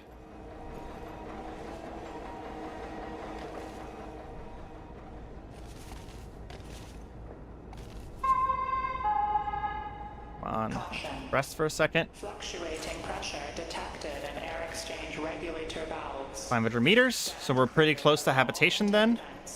Habitation usually happens around 500 meters. So honestly, I'm kind of surprised we're not there already. Is there a bug here at all? No. Doesn't seem so. Whew. Good run so far. Good run so far. I feel like we're pretty far ahead of the goop.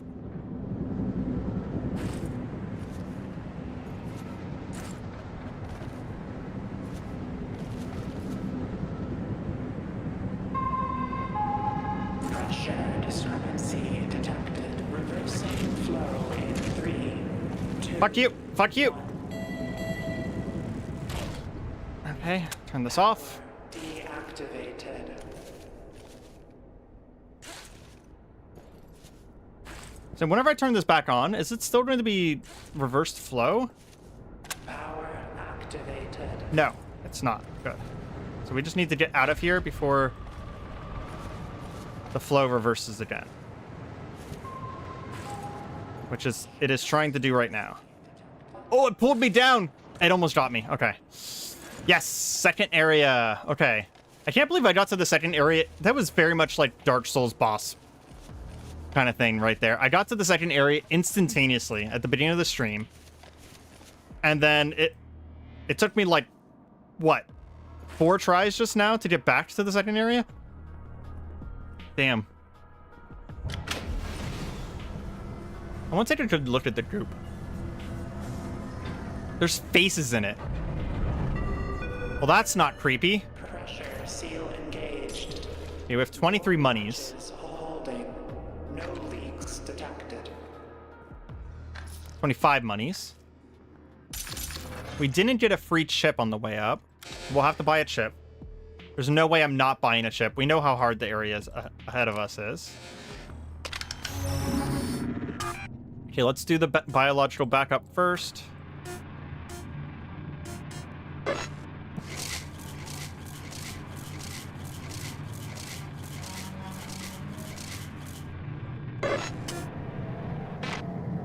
Perks and upgrades. So we have metabolic stasis. Increases the time buffs from items stick around. Not interesting. Regenerative pads. Regenerate stamina 50% faster when grounded. Rapid DNA, which is the jumping thing. Long jump after jumping while crouching. You know, we're going to try that.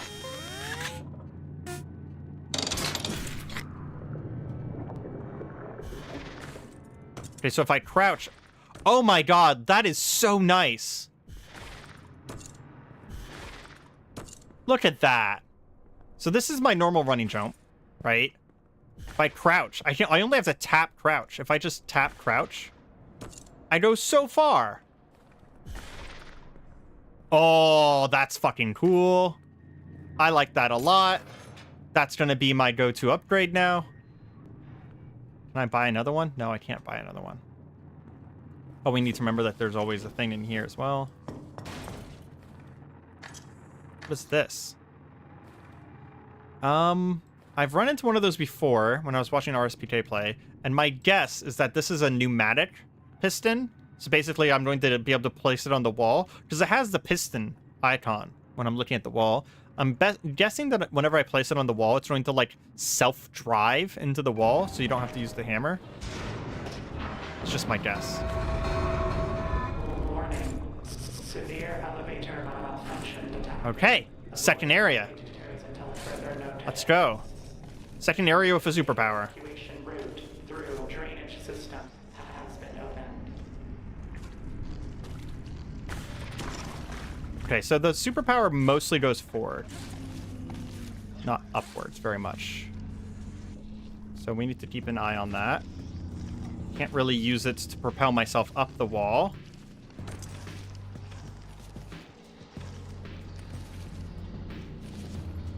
But I can probably make jumps that I was not able to make before.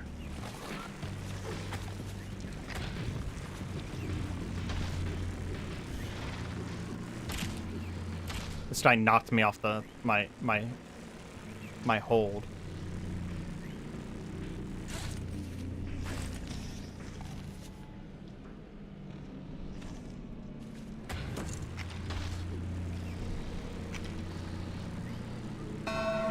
You know what? I bet I can just do this. Yeah, I can just do that. Good to know. Reminder. Elevator access to sublevel 7 remains operational. Proceed with caution.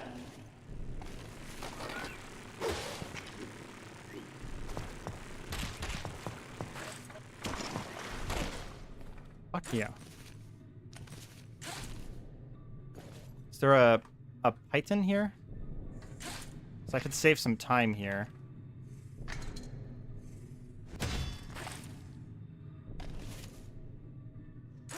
Yeah, just like that. Saved a shit ton of time.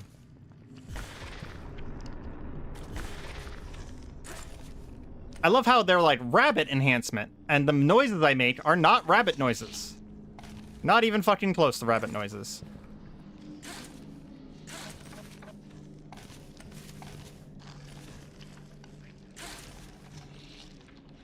I do miss my stamina regen, though. I will say that.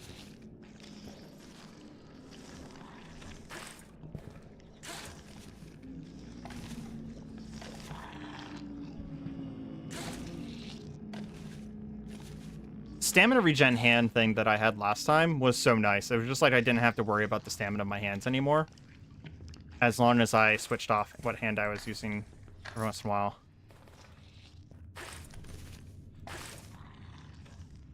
If we get one of those walls, oh, like this, where we have to do the python, I was correct. It is an auto python. Okay, I want those bugs back there, but I don't know if I have the ability to get them because I need to go. There we go. Fuck.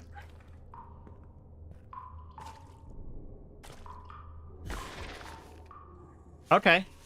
Some uses for the bunny jump, for sure, for sure.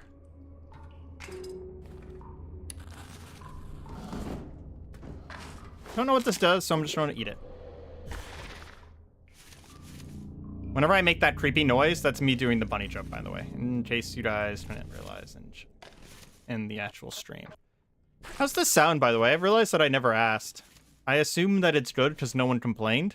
Generally, people are good about complaining about that stuff, and I mean that in a positive way, not in a negative way. Okay, here's the big room. Bunny hop is going to be particularly useful here, I feel like.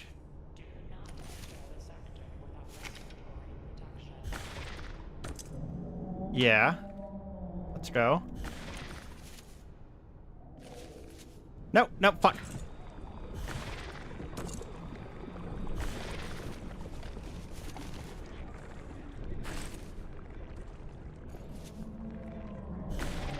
The stuff is already behind me.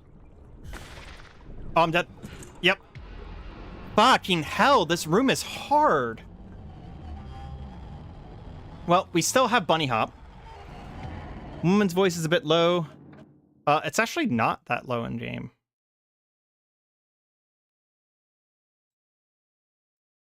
But the problem is that there's only one master volume, right? So, and there's certain sounds that are very loud.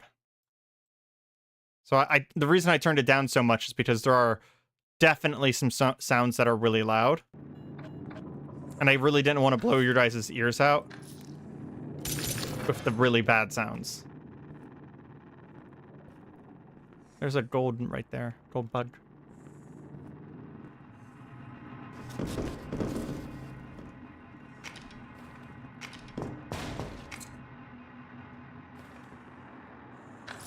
Okay. I am loving this game to death, but this game is stressing out my heart, and we've been playing it for an hour and a half. So whenever I lose this save data, whenever I lose this run, we're going to go to Dark Souls, because my heart is struggling. This game causes me so much stress, in such a good way, but still so much stress. This is supposed to be a warm-up game I am in love with, though. So my warm-up ended up being half of my allotted stream time here. At the same time, I am really good with that. This is a fucking cool-ass game. Did I set my hammer correctly? I don't remember. He's literally ripping me off the hold. Oh, that was so cool. Not only did I kill him, but I grabbed the ledge. Fuck yes. Okay, so I can't do the crouch jump from a hold. I figured that was going to be the case, but I wanted to try it real quick.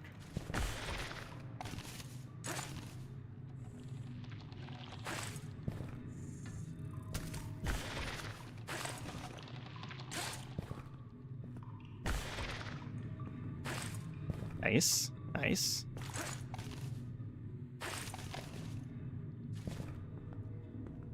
Once again, we need to remember that both hands pulls me up faster.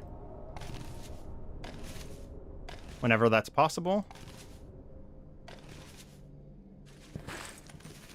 We really need to move fast through this area. Fuck you! I was moving so fast and that guy still caught up with me. Okay, so we can't outrun those. If they aggro to us, we have to stop and kill one.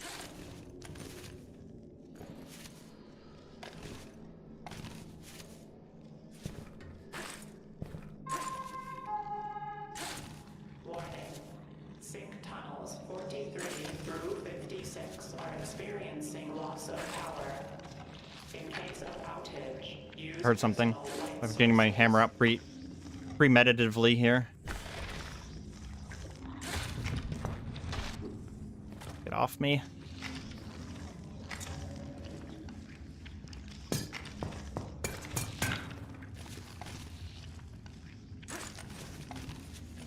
There we go.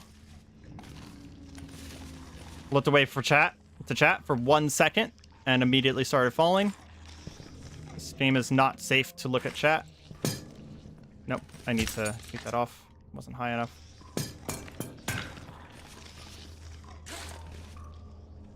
Go.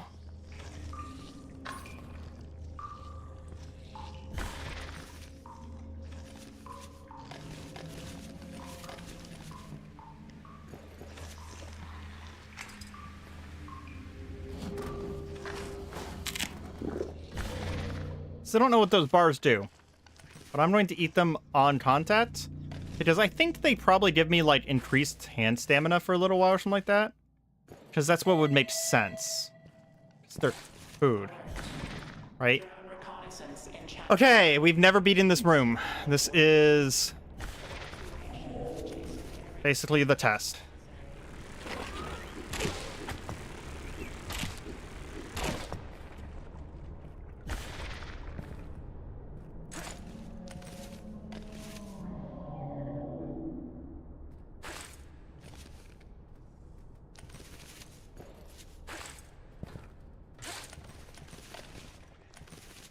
So far, so good.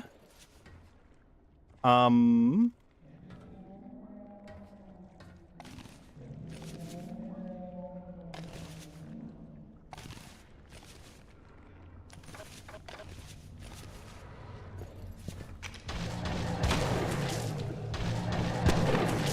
want to know what those are. Don't want to know what those are.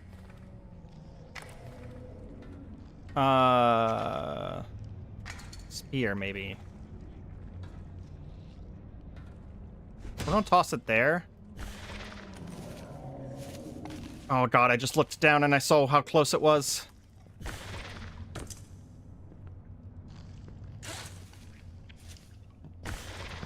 Oh my god, Bunny Hop is coming in clutch.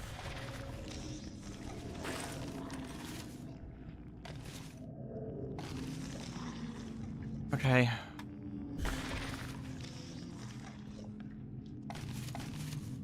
Fuck. Security clearance alpha, no longer 1,000 meters. personnel. Oh, okay. Are you kidding me? Another one of these fucking rooms? Fuck you, game.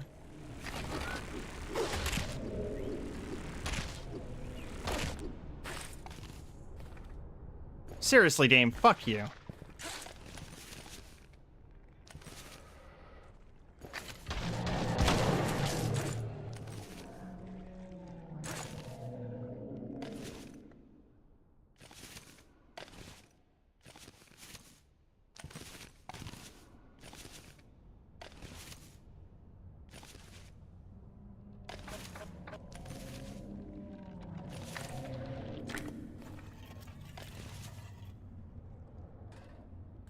Hey, sorry I'm dead quiet.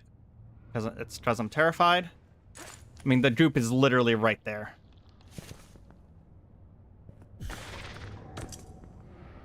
Okay, Bunny Jope is basically overpowered. Awesome. Happy to see it. I would accept overpowered.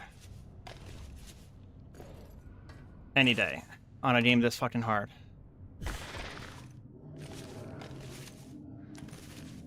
Oh, okay.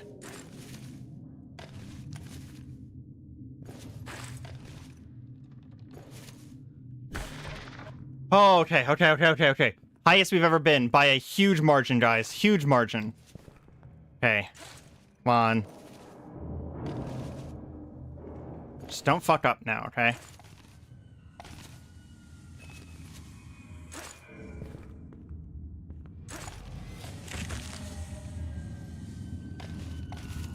Something just, like, hit me?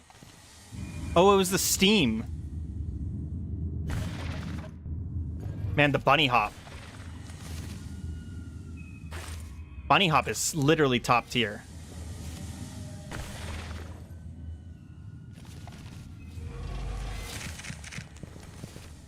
Okay, the steam sucks. Sucks a lot. Not only does it knock me off whatever I was doing, also seems to do damage to me, possibly. Caution. Maintenance catwalks in Sector G exhibit significant corrosion. Use extreme caution or seek... I saw you chatting in Steam chat, or stream chat, Hazel. I will look at that in a second. I am terrified for my life. I need a break room or something for me to read chat at this point.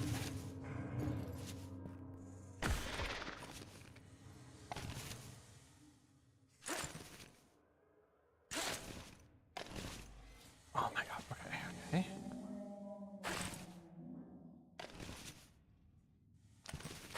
The Pipeworks feels like there's no brakes. I think these little sideway tunnels, though, are the brakes. I bet this game has a double jump. Yeah. I agree. Interlude. I got to the second interlude.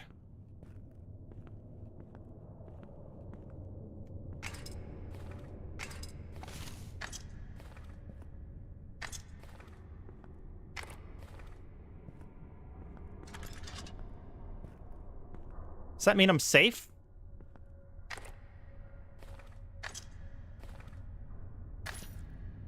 If there's a pole, yes.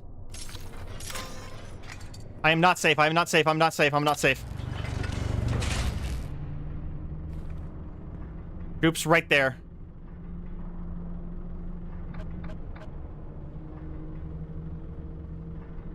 You are en route to Habitation Yellow. Please enjoy your alert. Elevator security locks are still in place. Manual override will be required.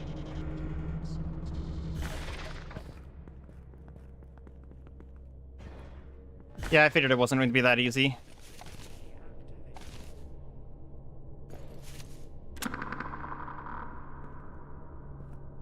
Okay. So that's one of them.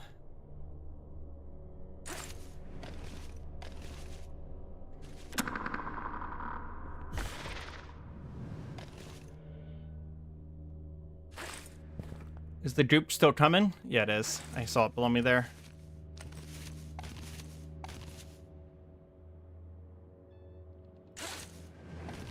Hoo hoo hoo.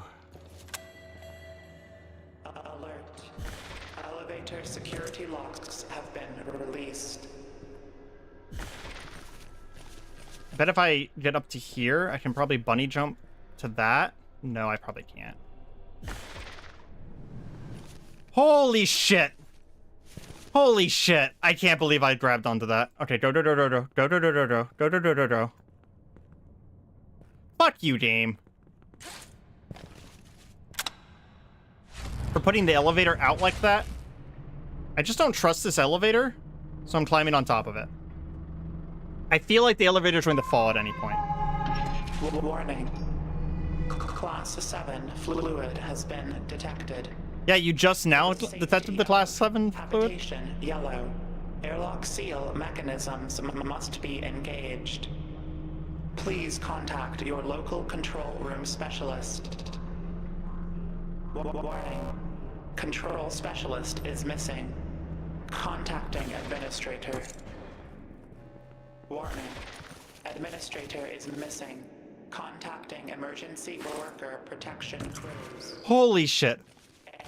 Error. No crews detected. Engage manual override. Oh my god. I keep falling. I keep falling. I keep falling. No. Am I fucked? No, this is a fence. How do I get back up? How do I get back up?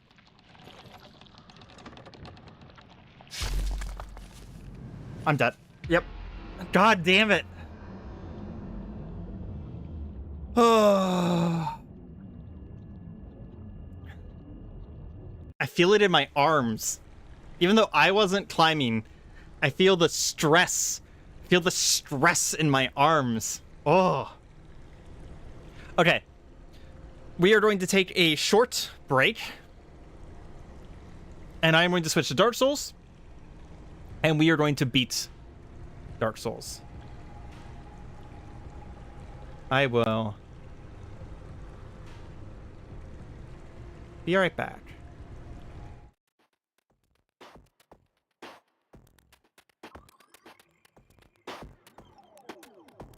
We're gonna come over here and I need a BRB thingy, don't I? Let's go ahead and copy this one and paste it over here.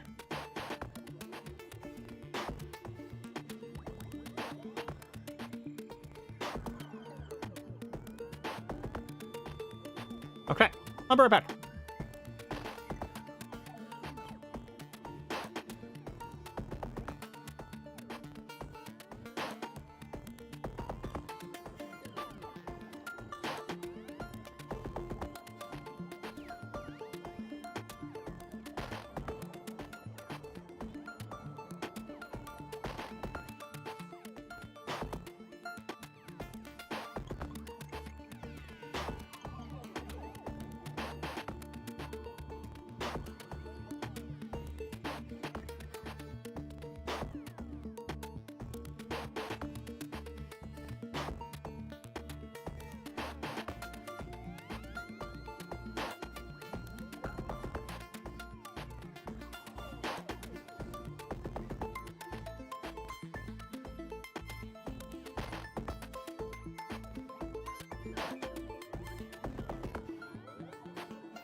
Okay. I am back. We are going to boot up Dark Souls, continue our run there.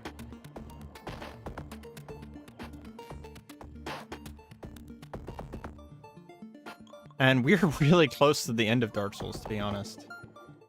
So... Oh, I forgot to do the thingy. There we go.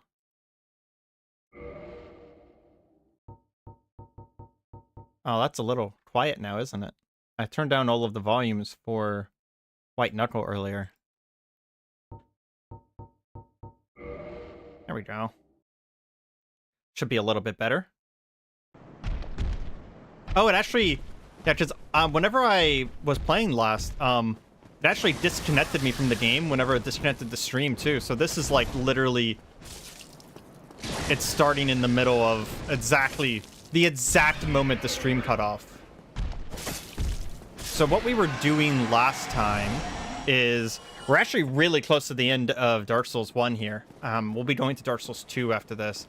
We were trying to see if we could find a faster route through New Lundo.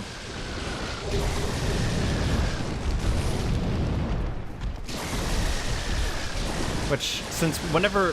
Jesus Christ, stop screaming at me. Whenever we opened the thing here, it actually opened this kind of front door of New Lundo. And I'm thinking that, yeah, Areima's Wi-Fi versus Infinite James. Pretty much, they defeated me by killing my Wi-Fi. So there should be a... Oh, fucker. That's not good. Don't kill me.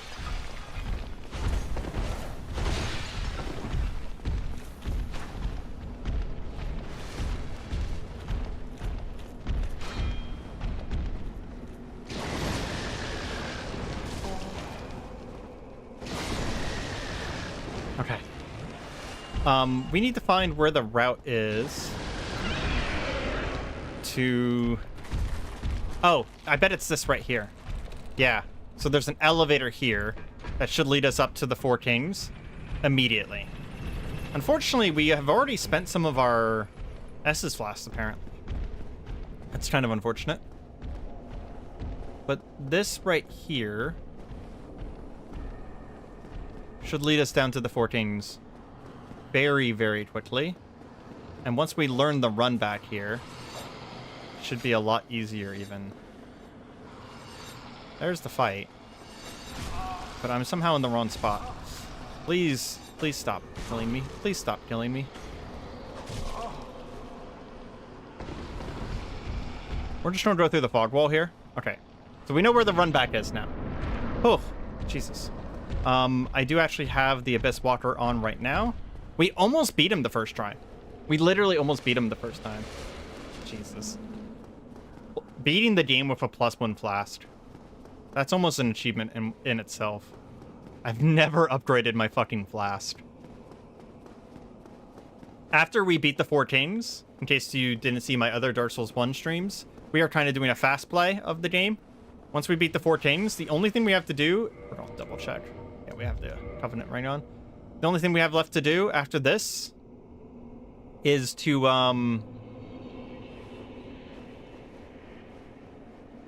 only thing we have to do after this is to kill Gwyn. So that means that, realistically speaking, we have, like, minutes of this game left. Not hours. And now stamina. Gotta watch for that.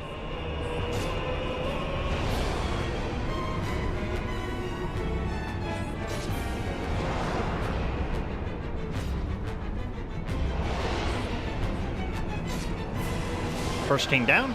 Very nice. This is a DPS race. So we basically just need to kill them faster than they can spawn.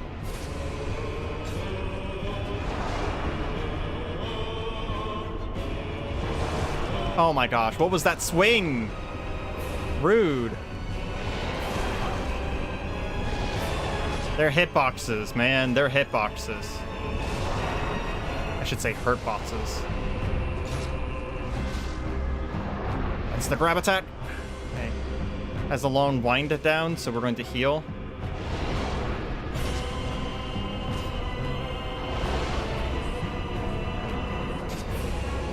This one's dead. We're about halfway already.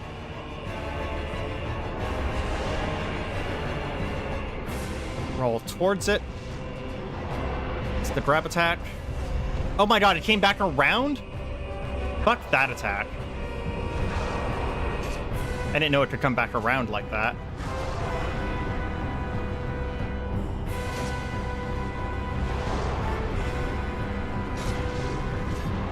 Oh, that's not good.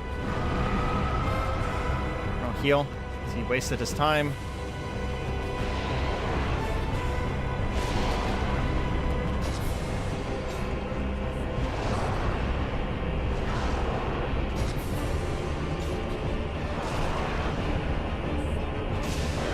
Okay, heal one more time. We are out of blasts. We should have to kill one more king. Oh, he already spawned. I missed it.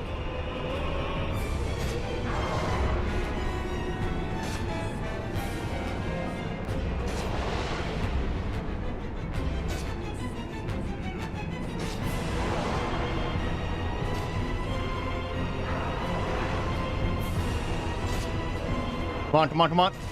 Oh my god, we have to kill one more after this. Fuck, okay.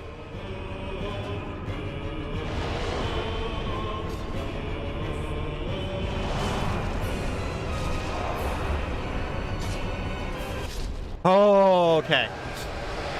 Hardest boss in the game, beaten. To be honest. Because it's a DPS check. That's the only reason it's the hardest. It's not that the actual attacks themselves are the hardest. Man, are we going to beat Dark Souls in like 15 minutes? I'm going to have to figure out something else to do during the stream. Because we only have one more boss after this. All we have to do is fight Gwyn. And Gwyn, I don't find to be that hard. Just pump some damage here. Warp back to Firelink Shrine.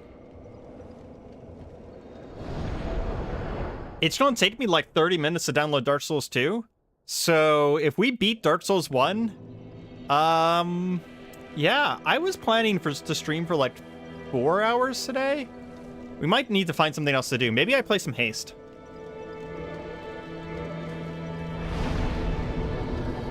Go ahead and reverse kindling, and we will pump some Estus flasks here.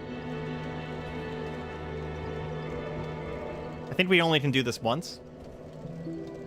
I don't actually remember how this works. We'll try and do it twice. Yeah, we can do it twice.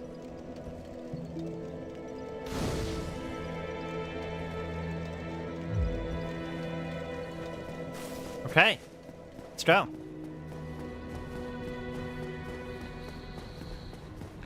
Jump our way down here.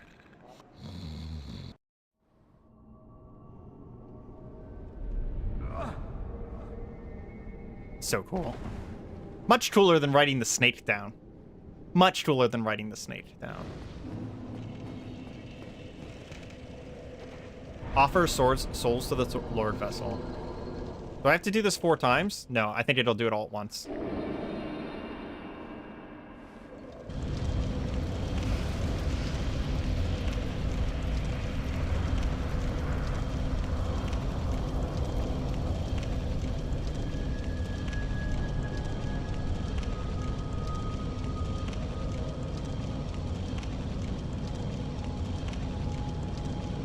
He does look really silly with a massive scythe on his back. I completely agree.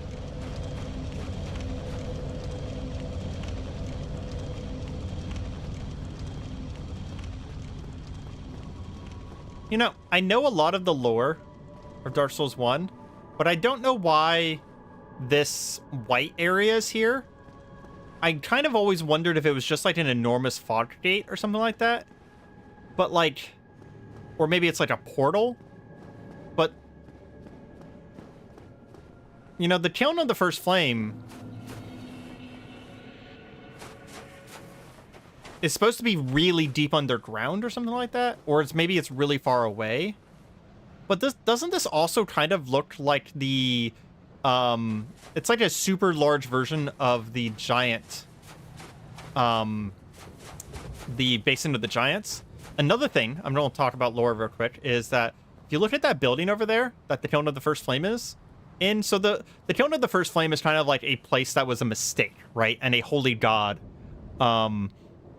is defending a mistake, essentially. And if you look at the design, that's a Tower of Babel. I love how many times video games use Towers of Babel to indicate either a infinite tower or a place where someone has, committed some sort of blasphemy against God or gods, whatever the lore god of that world is.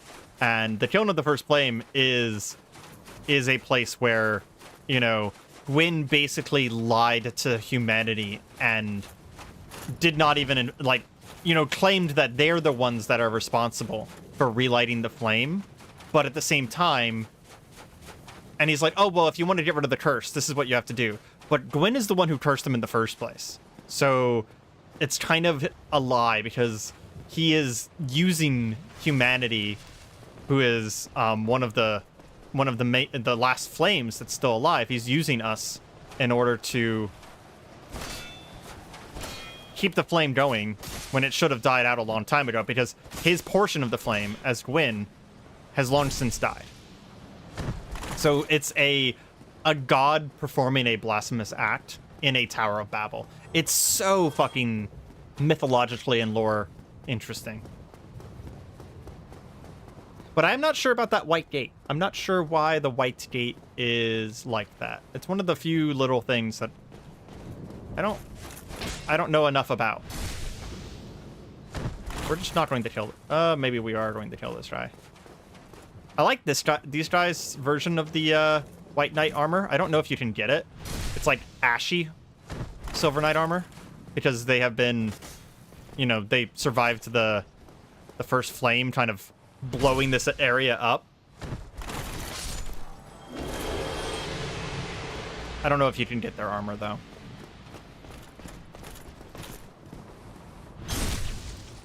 It just has a really nice look to it, though.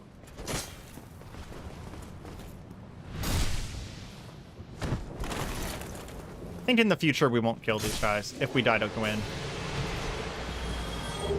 Oh, Black Knight Halberd. Nice. Okay. Free Black Knight Halberd. Okay. Last boss of the game. We would have so easily beaten Dark Souls last time. This is also my favorite song, so I'm gonna shut up.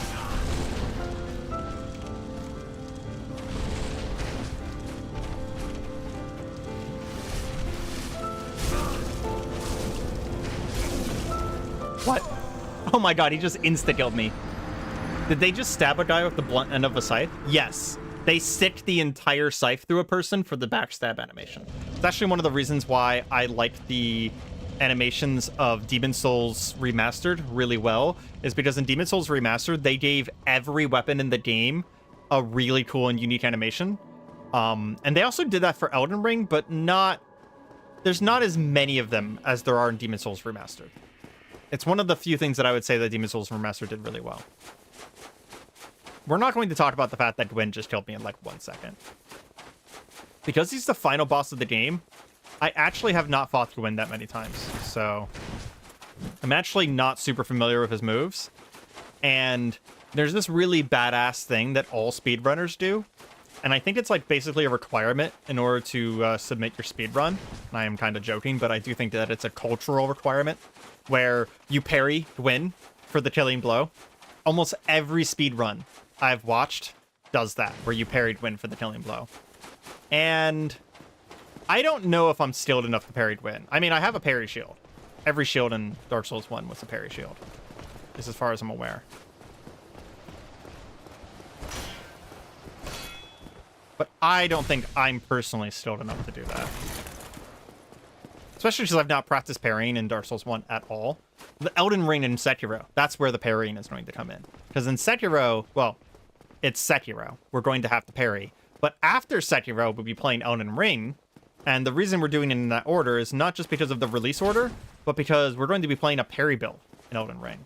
So it's actually beneficial for us to have practiced parries right before the game where we're playing a parry build. Now, mind you, the timing in Sekiro is different than it is in Elden Ring. Elden Ring actually has the smallest parry timing out of all the games.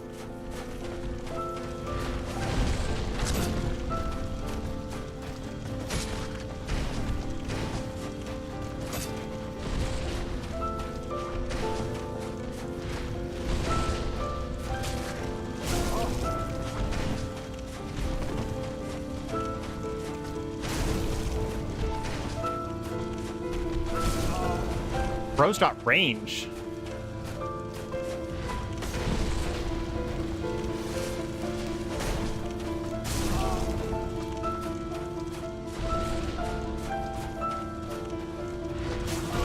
Oh my gosh. Okay. So maybe this won't take more than one attempt to kill Gwen. Especially because I have to fight him legitimately.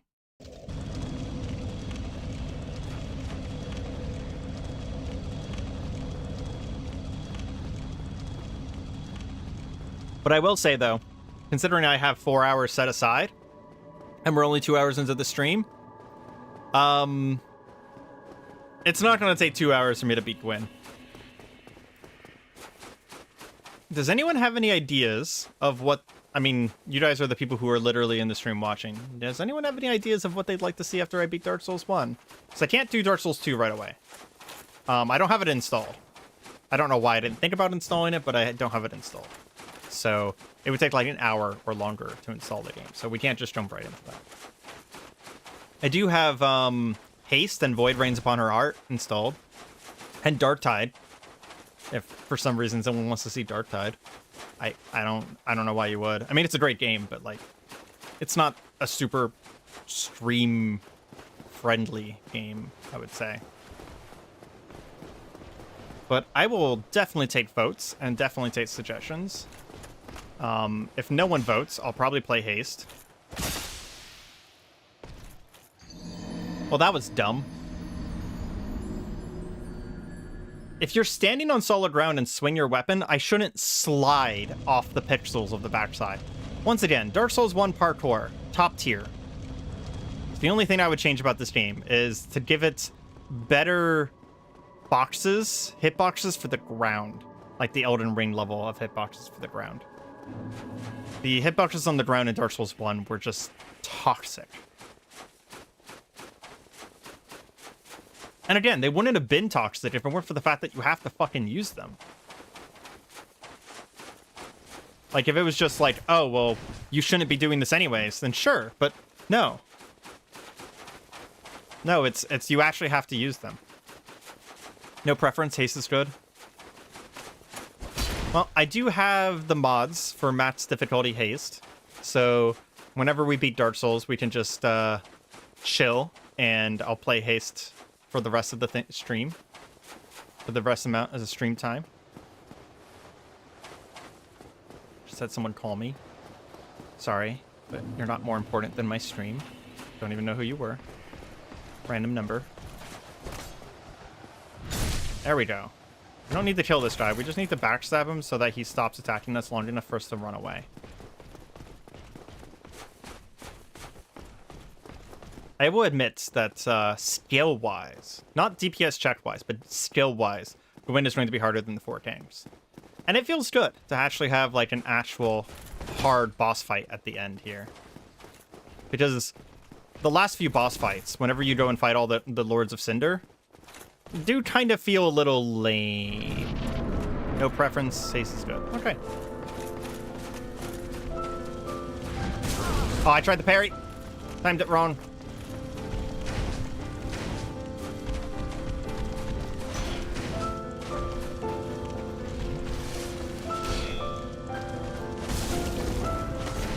Man, this guy does not give you time to heal. So rude.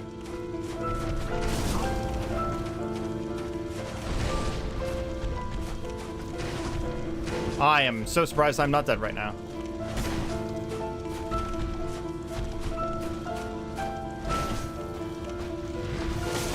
Oh my gosh. The reduced Estus Flask healing that I have right now is actually fucking me.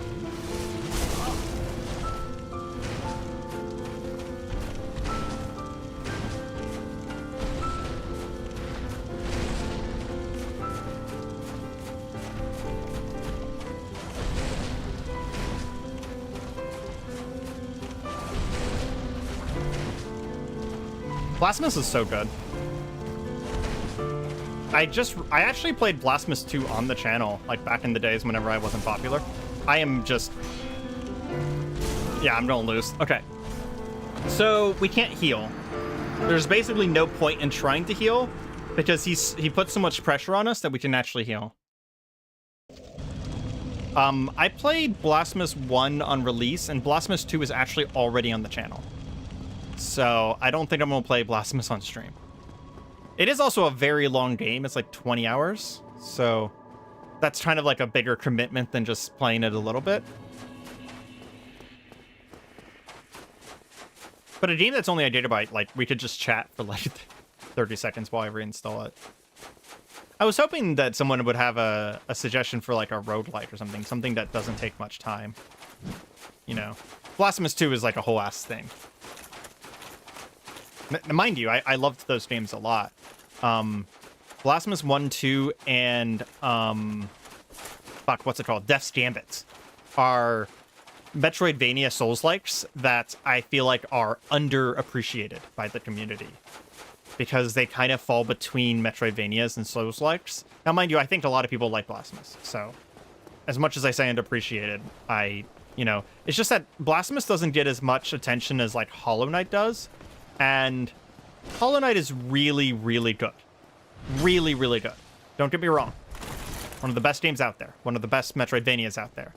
But I don't think it's so much better than than Blasphemous that it deserves hundreds of times of attention.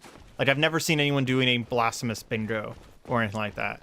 And don't know why that is, because honestly, it's a very, very, very good game.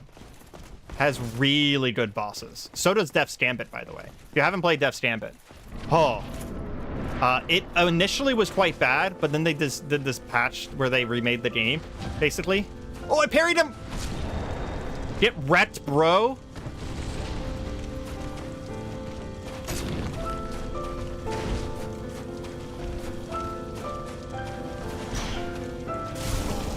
Can I backstab this guy?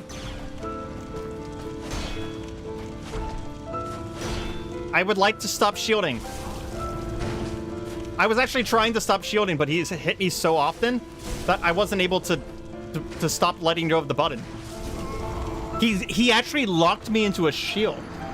Have I played Inscription? Yes, I have completely beaten Inscription. Inscription is one of those games where, like, if it's not fresh to you, if it's then... Oh, you know what I can also do? Hold on.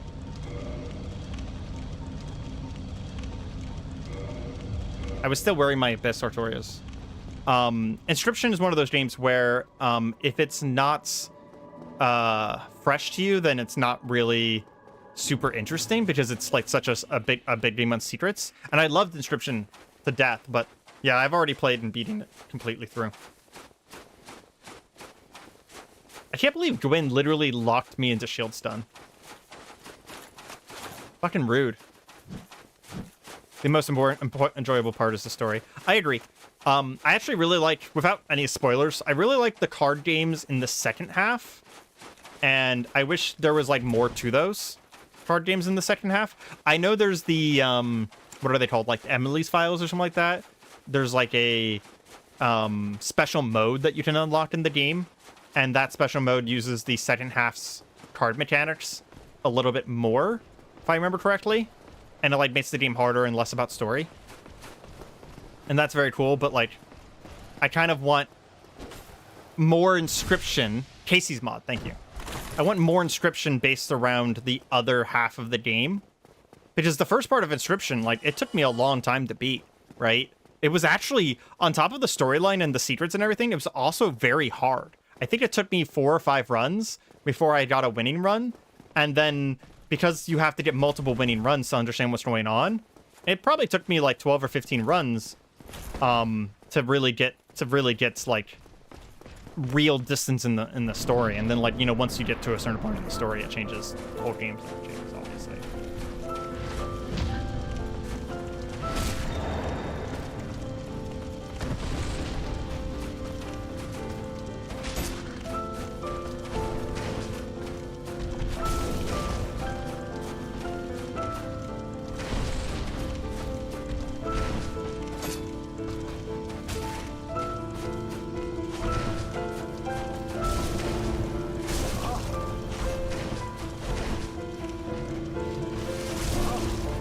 I literally can't heal against this guy.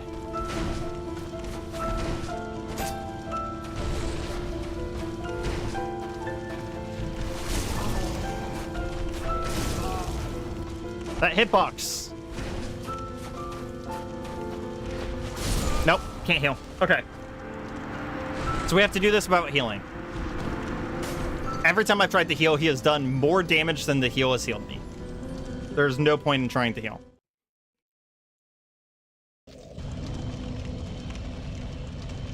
Do we have any souls? Can we get more damage? Okay, no. From what I've heard, most people enjoy the first section of the game a lot more than the others. I get that's why the Casey's mod focuses on that part. Yeah. I don't know. I enjoyed the first section of the game a lot. We'll call it chapter 1 for the sake of this argument. I enjoyed the first chapter of the game a lot. And I do think that it's the part of the game they paid the most attention to. And that the second part of the game was more for storyline. But there's mechanics in the second part of the game that I like better. Like, I just want to play those card games. And it'd be really cool if I could play those card games alongside the first part of the first part's card games, right? Like, I want, almost like Magic the Gathering, I want each deck type to just be like a color, right? And, you know, being able to fight different color decks with the different color, you know, and even maybe like mixing and matching them a little bit. That all would be very, very cool. Just gonna run because that got awkward really fast. You know, we only have a +8 scythe, which is one of the reasons that we're not doing very much damage to this guy. So we're going to have to get good. At the same time, I'm confident I can beat him. So we're not going to go and grind or anything lame like that. I don't really believe in grinding in a lot of the Dark Souls games. Some of them it makes sense, like Elden Ring. But I'd rather just get better at the boss and kill them.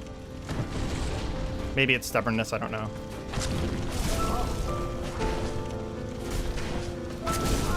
He went for an extra attack! I don't know why I think I can suddenly get far enough away from him to heal. Yep. I need to stop trying to heal. Although we are dead now, so. Oh, I got him stuck. I can heal!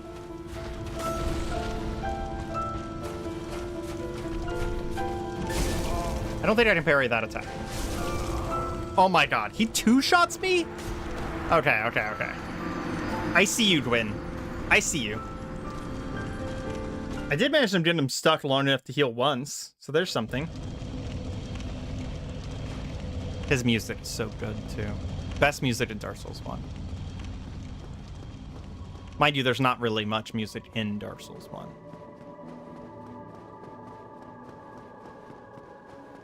And Inscription was such a good game, though. I haven't thought about Inscription since I played it, more or less. I mean, there was some YouTubers who were covering it, and some streamers who were covering it around the time it came out, and then some more around the time that Casey's mod came out. So I got reminded of it then, but since then I haven't really thought about it, and like, that was just like one of those games, kind of like Outer Wilds, where like once you experience it, you have this nostalgia of wishing you could experience it again, right? I guess that's one of those places where streamers and YouTubers is really valuable, because you get to go see someone else have their first impression of a game that you loved, where the first impression is really valuable. Because Outer Wilds and Inscription are perfect examples of those. After the first impression, there's almost no reason to ever play those games, right? They are one-shot wonders. I know some people who speedrun Outer Wilds, but that's a little different. You're not really playing the game, you're just trying to get the time.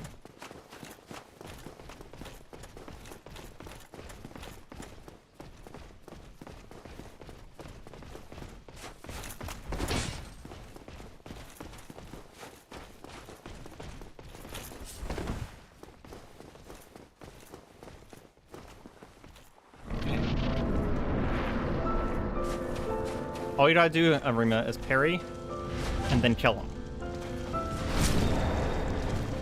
I do love that the Dark Souls 1 parry comes out immediately. I wish that was the case for the other games.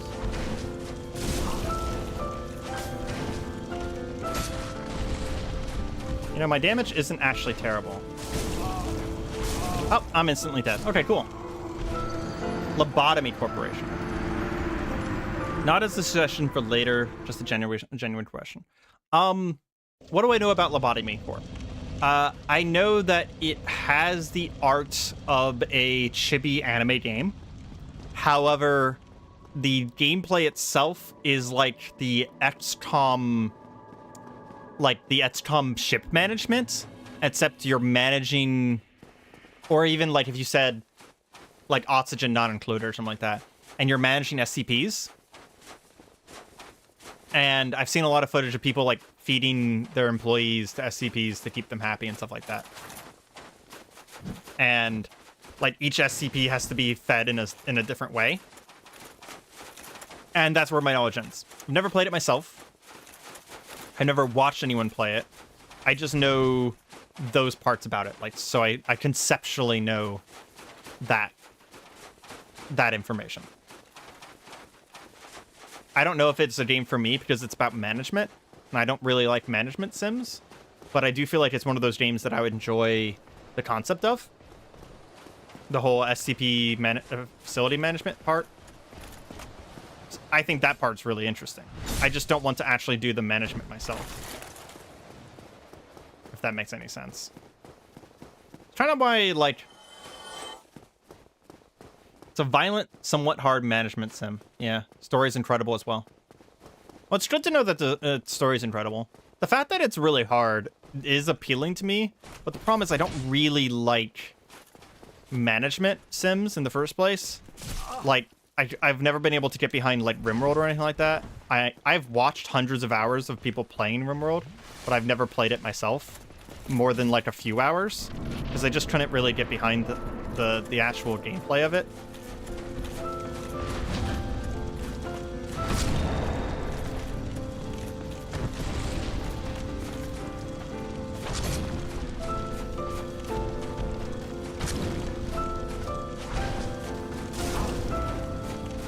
That thrust attack right there is brutal. Can we get him to jump again?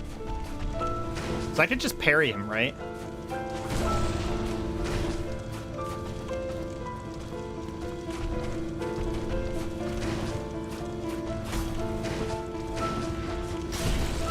Okay, maybe I can't parry him.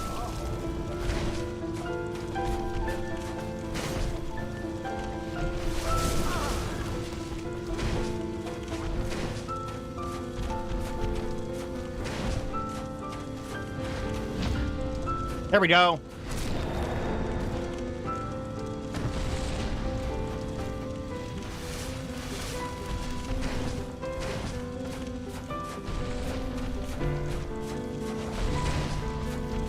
Maybe that's our strat. We get him to jump, and we parry him. Jump. Wrong attack, but he missed me anyways.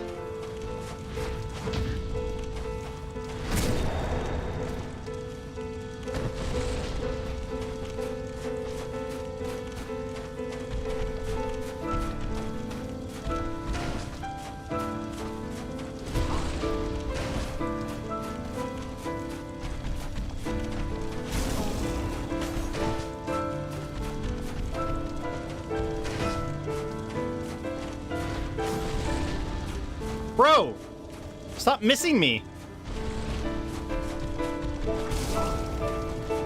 Okay, he heard me. Okay, he didn't miss me that time. We almost got him though, just on the parries. I think that's gonna be the strat, is to just parry him to death.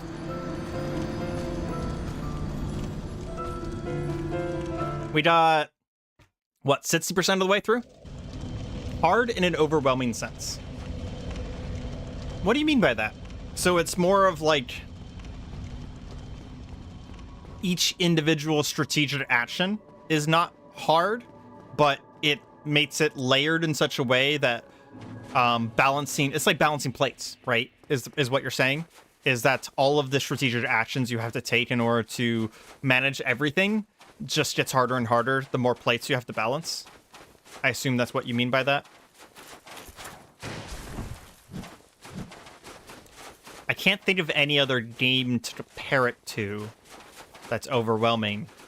Because normally this would be one of the times where it'd be like, is it like XYZ? Which is also an overwhelming game. That's an incredibly accurate mental image. Okay, cool. Again, I've never played this game, but I've seen it played to a small degree. So, like, I know stuff about it. Oh, speaking of Dark Souls games, I might play Salt and Sanctuary. That'd be cool. I've not played that in a very long time. That'd be a nice little addition to the list of going back and playing good Dark Souls games. Salt and Sanctuary, and then play Salt and Sacrifice, which is the second game, which was not exactly critically well appealed, but in my personal opinion is quite good. It was just, I think it was too different, is the problem. Sometimes being really unique is a bad thing. They also didn't do the gameplay exactly super well. It kind of was only okay.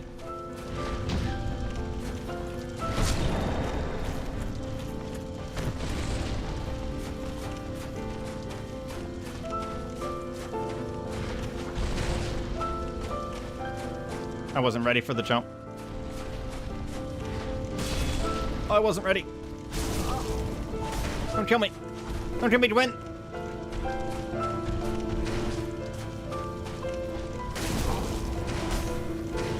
I didn't touch your daughter.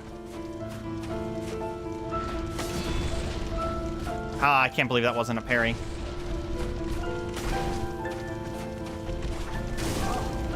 Lame.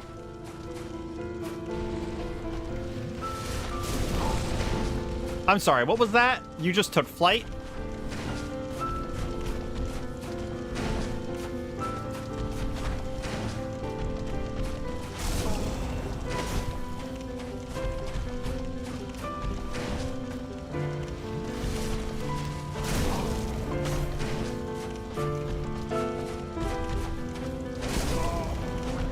That after fire keeps hitting me.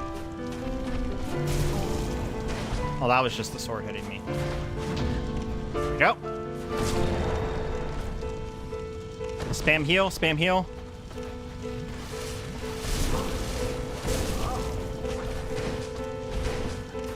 Okay, that did not work.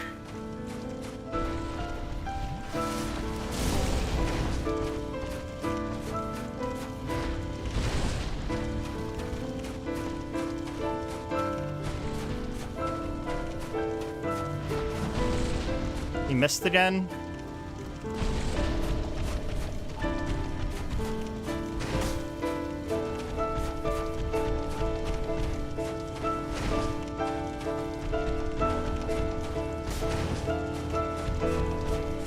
I feel like this is something they learned really well. The FromSoft devs learned really well in future games, is that arenas need to be fit for the boss.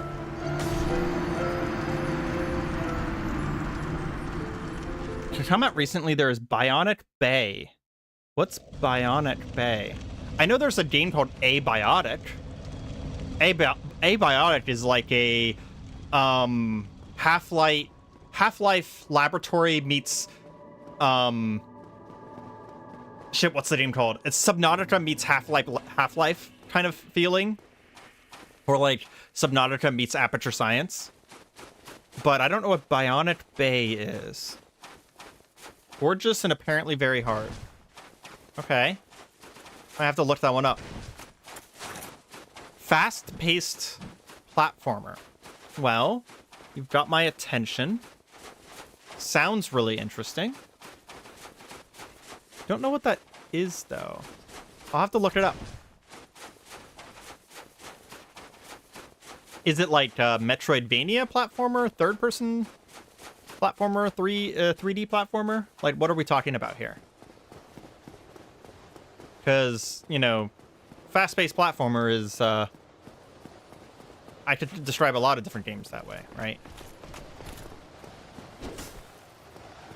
You missed me, bro, so see ya. You had one shot.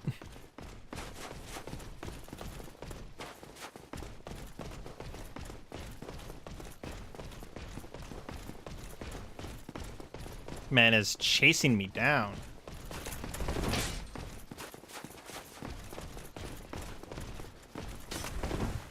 Maybe we should do a parry build in Dark Souls 2 as well, because I'm basically beating this game via parries now.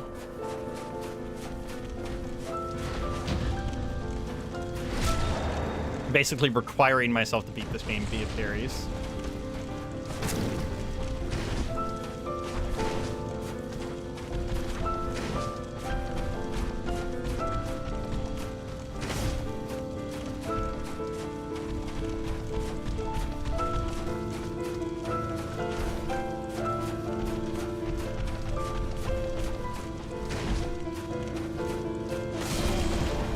That was a weird move. Instead of jumping, he kind of like floated towards me. I timed it wrong.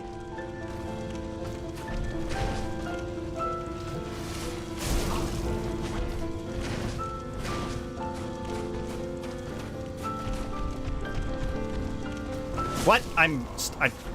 This arena. I hate this arena. Tag says puzzle, action, adventure, atmospheric. Interesting. Okay. Interesting.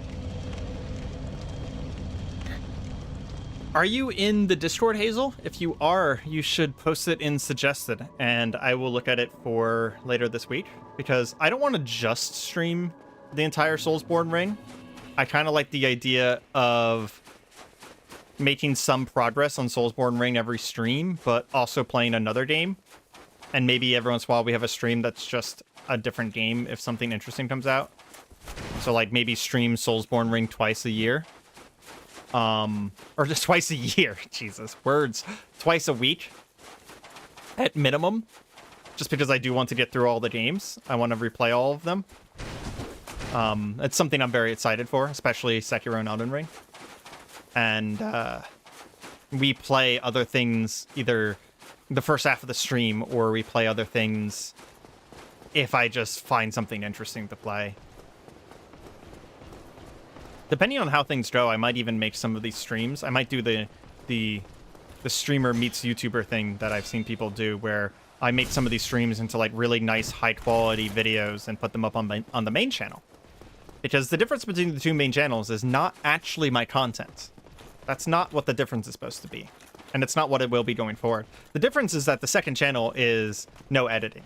Because my editing for the main channel was becoming so time-consuming and extreme that it felt weird to have different quality of content, right?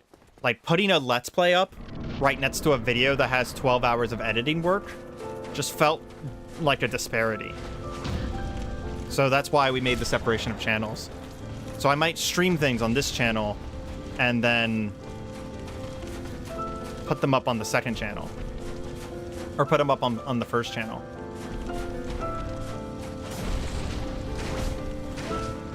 I think that would be very cool. Like make an actual thing out of them. Oh my gosh. So there's a second dash attack he has here. Well, there's three. So he has dash push, where he just pushes a sword at me, pokes it at me. There's the actual jumping dash, and then he has this third dash that I'm not seeing it as it's coming out, and I have to learn it, where he kind of like glides along the ground. He doesn't actually jump, and then he swings his sword way faster than I'm expecting him to. But it's not a running attack because he doesn't like do the squiggly thing with his feet, right? And I just have to learn it because I'm watching him do it. And I just go, oh, okay, the parry timing's right there. And it just ain't happening. Maybe it's not parryable. I think it's probably parryable.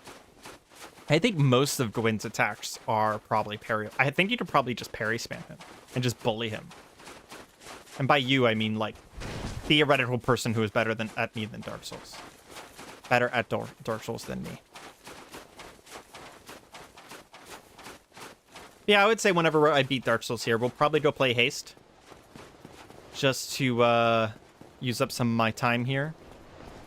Because I'm trying to get in the habit of being a streamer. We're trying to do this thing. I am going to YouTube for the rest of my life, probably. Unless YouTube falls apart. I really hope YouTube doesn't fall apart. I mean, the world's kind of in fun mode right now, so who knows. But I'm going to YouTube for as long as I can, I should say. So I need to get in good habits. And streaming regularly is one thing that I've always been bad at. I'm also kind of bad at posting videos on time as well. But, oh well. What? I timed that correctly. I'm not going to accept that I didn't time that correctly. I might need to learn to actually fight him instead of just parry him.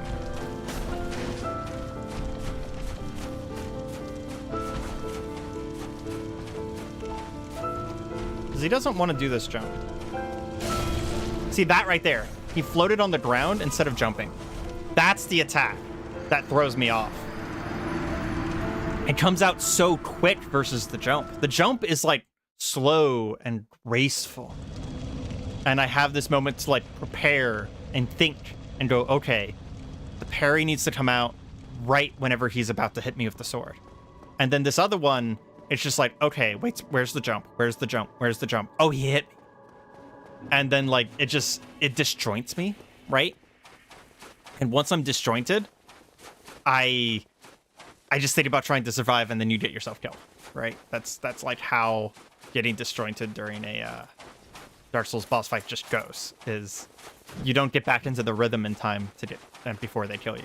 Especially because I can't heal. He has proven to me that healing is pointless. This run back is relatively safe and relatively short, but considering how many times we've died already, this is going to get problematic. It does give me plenty of time to chat, though. Don't know what to chat about. I didn't think that I would need topics to chat about today, so I didn't write anything down. It's actually some... Excuse me. That was actually something that I've been, I guess, chatting about YouTube. That's something that I've been trying to figure out how to do is prepare topics to talk about. Because, well, a lot of the best streamers out there, they stream a video game that's interesting, right? Like they'll stream Repo and Haste and all these other games that are like really interesting and popular right now, right? Or they'll stream a game that has evergreen potential like Minecraft, or, you know, one of those PvP games, one of the many PvP games. But half the time that they spend doing anything, playing the game, is them just like chatting about stuff. That's the thing that I kind of have to work at getting better at.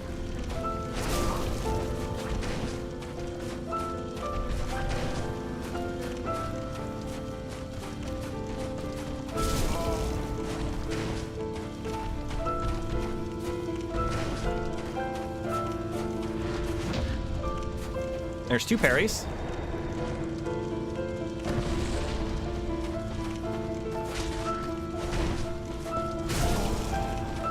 The lingering hitbox on that is lame as fuck. There's three parries. So that is three parries. And about half of his HP. So we need 6 parries to kill him. Approximately. There's going to be variables there, for sure.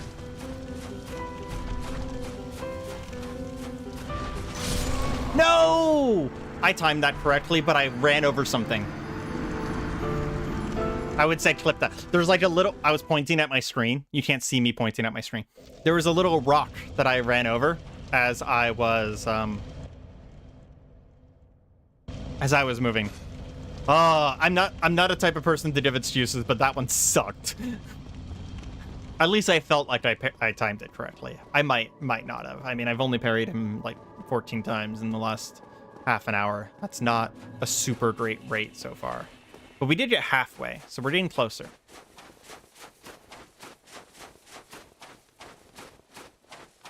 It's wild to me to think that this is a boss where parrying them is easier than just fighting them normally.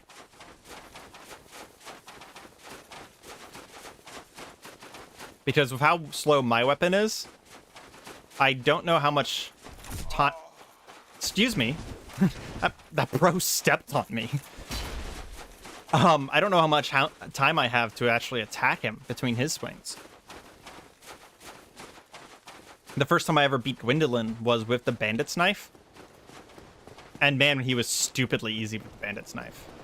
Like, you just dodge, slash, slash, slash, slash, slash, slash, slash, dodge, slash, slash, slash, slash, slash. He felt lethargic and slow compared to my weapon, but he's much faster than the Great Scythe.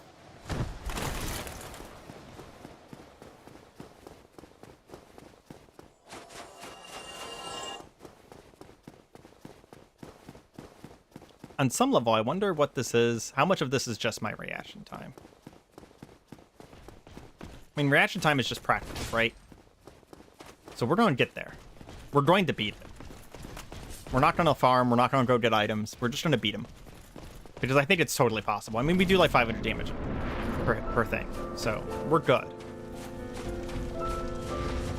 More damage would be nice. Don't get me wrong. But he has like a ton of HP, so doing 400 damage is actually not bad. I hate that attack right there. Okay, I think I went early.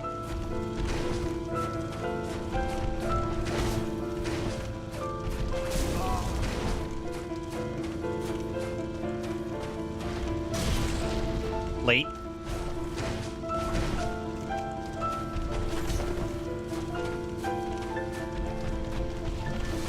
I'm dead. Oh my god, I'm not dead. Nope, there we go. Okay. I don't know why I've tried to heal. I do not know why I tried to heal. I don't learn my lessons. Hubris. That's why I tried to heal.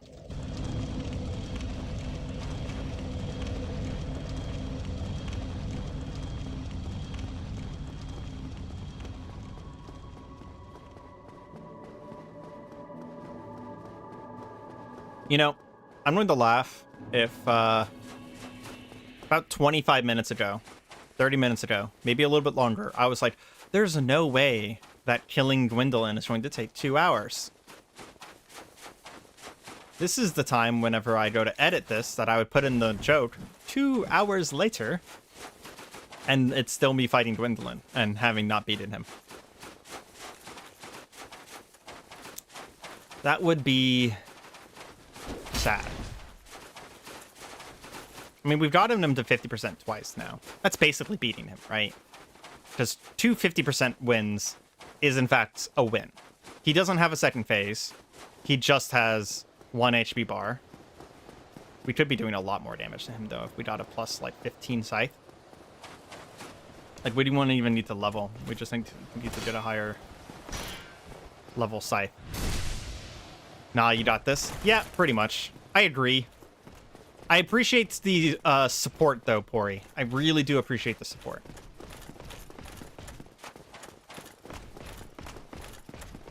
This is sort of the wrong weapon to be doing parry kills, though. I just thought about that. I don't think this has a really good crit multiplier. I don't have anything else upgraded, though, so we're going to use it. I guess what I'm saying is, I'm not complaining. What I'm saying is, I am aware of my lack of optimization. I swear that first attack is easier to parry than the rest.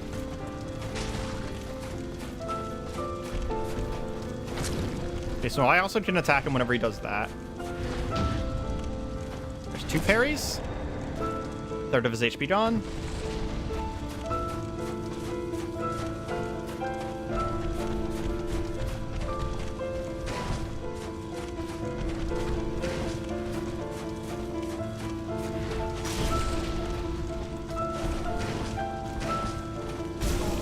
Right now, stamina.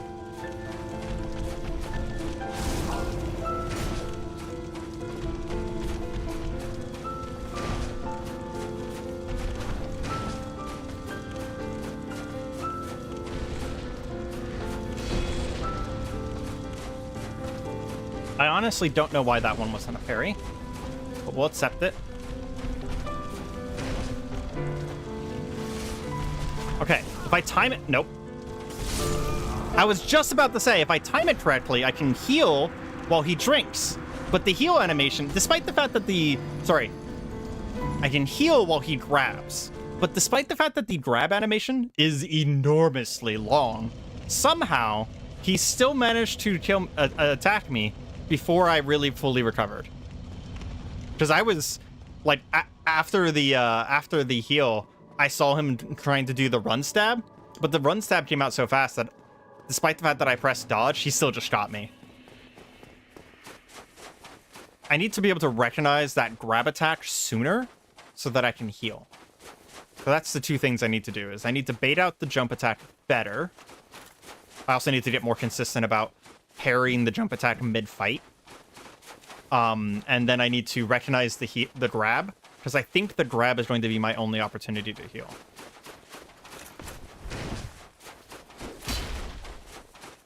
This isn't the hardest thing I've done. Mesmer and Elden Ring DLC is so much harder than this. So we got this. As I was walking there was one of those white ghosts. And I just watched one of those white ghosts do a parry animation and then a backstab animation. So one of those white ghosts just randomly parried one of the Silver Knights out here in the fields. Very cool to see. Someone somewhere out there just parried a dude. Oh. That was an interesting topic that I learned last night. I don't know anything about it. If anyone does know anything about it, let me know. But there's apparently a new, new-ish game that is literally an MMO. Like, it's designed to be an MMO start to finish, but it's single player. And all of the NPCs, or all of the other players, air quotes players, are AI. AI NPCs. The concept of that's actually super interesting to me, because the idea of, like, playing WoW, but without all of the drama of playing WoW, is kind of interesting to me. Now, mind you, I don't like WoW as a whole. Even if there was better players and people I enjoyed playing with, I still wouldn't enjoy the game. I've checked. I've tried.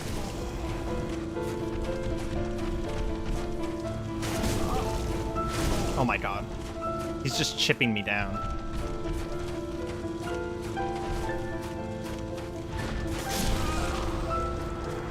I swear I had that. But yeah, the idea of a pseudo single player MMORPG, that's super interesting, because like there's things you can do with a single player MMORPG that you wouldn't be able to do in a multiplayer RPG.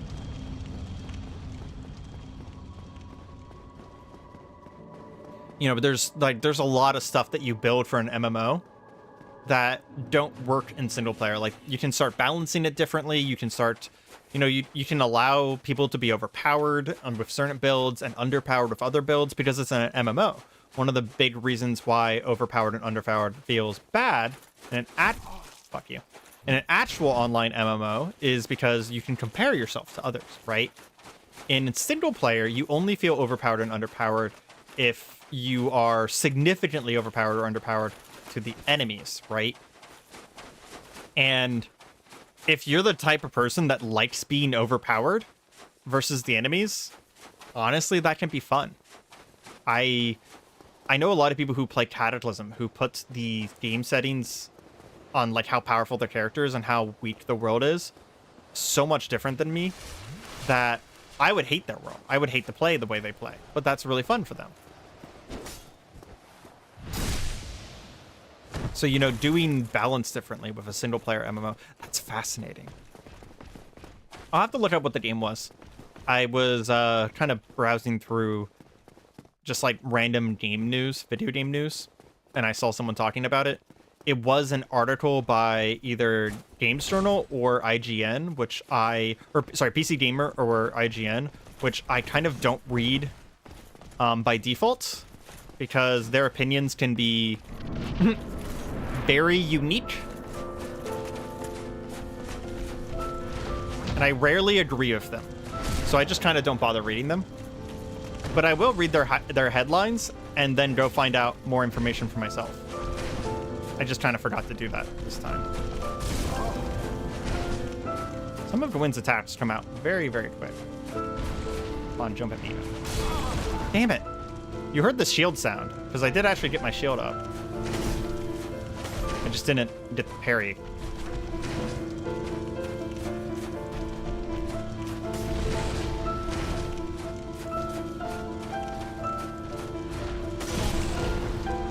Again. What was that?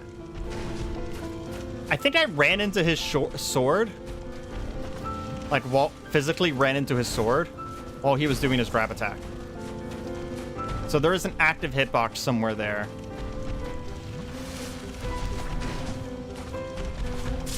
Oh my god. That's toxic. He just held...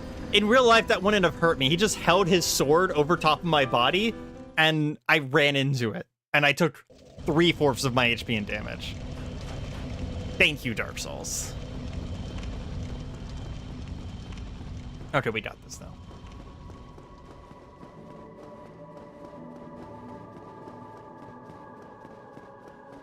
Still such a beautiful area.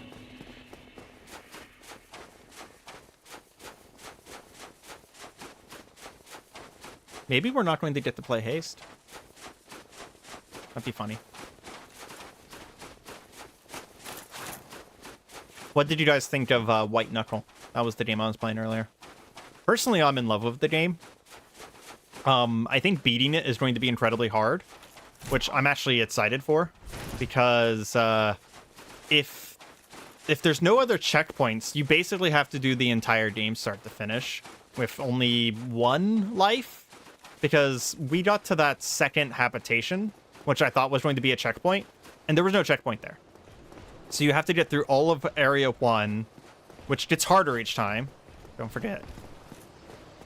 It was getting harder as I was playing, because I was unlocking new areas, but the new areas were actually harder than the previous versions of Area 1. And then you have to get through an even harder Area 2, and then there's no checkpoint for Area 3, from what I can tell. Either that, or that was like the final boss of the game. Loved it. Looks incredible.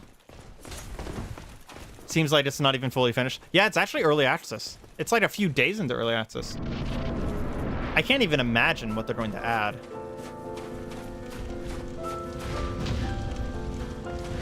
I can't wait to see what they... I'm honestly thinking that, similar to Haste, it's going to be kind of like a pseudo-permanent install for me, where I just kind of keep it on my PC forever. Cannot parry that.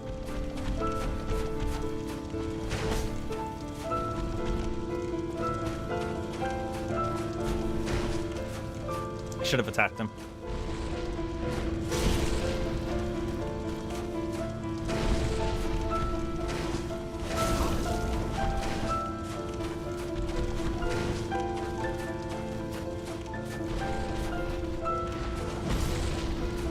He missed me! Uneven ground. They definitely designed this room for the lore and not for this boss fight. I healed! Seemed really fun. It really is. Honestly, you guys should try it out. It's like $10, so there's like very little commitment to buying it. I will have a video going up tomorrow. That is my first initial reaction to the game. Honestly, I would honestly suggest watching it as well, because the initial reactions were really fun. I had Mahari and RSPK in chat with me at the time, which are two of my best friends. I've streamed with Mahari before, and I made videos of RSPK a long time ago. So if you've been around for a long time, you might know them. But they're some of my real-life friends that, best friends. And they were both in chat with me at the time. And RSPK is the person who got it for me. And some of the reactions between me and them were just really fun. So hopefully I'll get that video up tomorrow.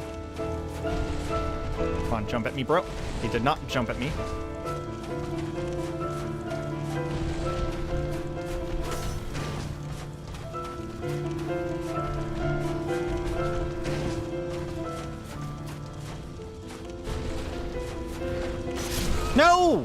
damn it. I don't know why. It feels like the timing on some of these is different. I did actually press the parry button.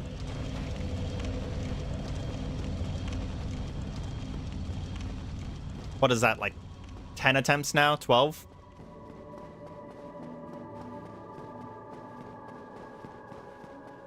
Maybe since we've gotten parrying that attack down somewhat, I think I'm 50% successful. I'm 80% successful for the first parry, and then my accuracy goes down to 50% once the fight starts for some reason. Even though the timing should have been the same. I don't know. I don't know why it's different. Maybe it's just stress. But maybe I should learn how to actually fight him and figure out other places where I can get an attack in.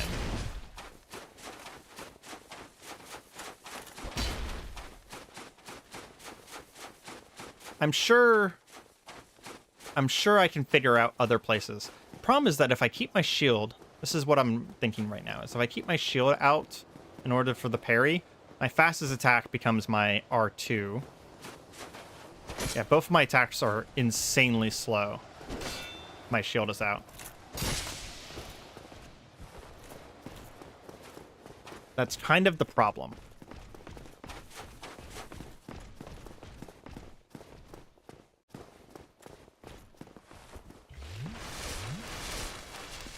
I love how this guy was confused and not able to figure out the ledges until I went to heal, and then he instantaneously figured out how to get to me, and his pathfinding instantaneously fixed itself.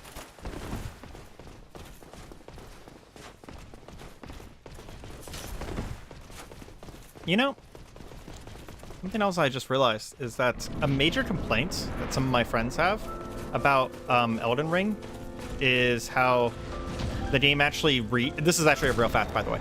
The game reads whenever you go to use a healing item and will trigger special attacks because you've used the healing item or attempted to use the healing item.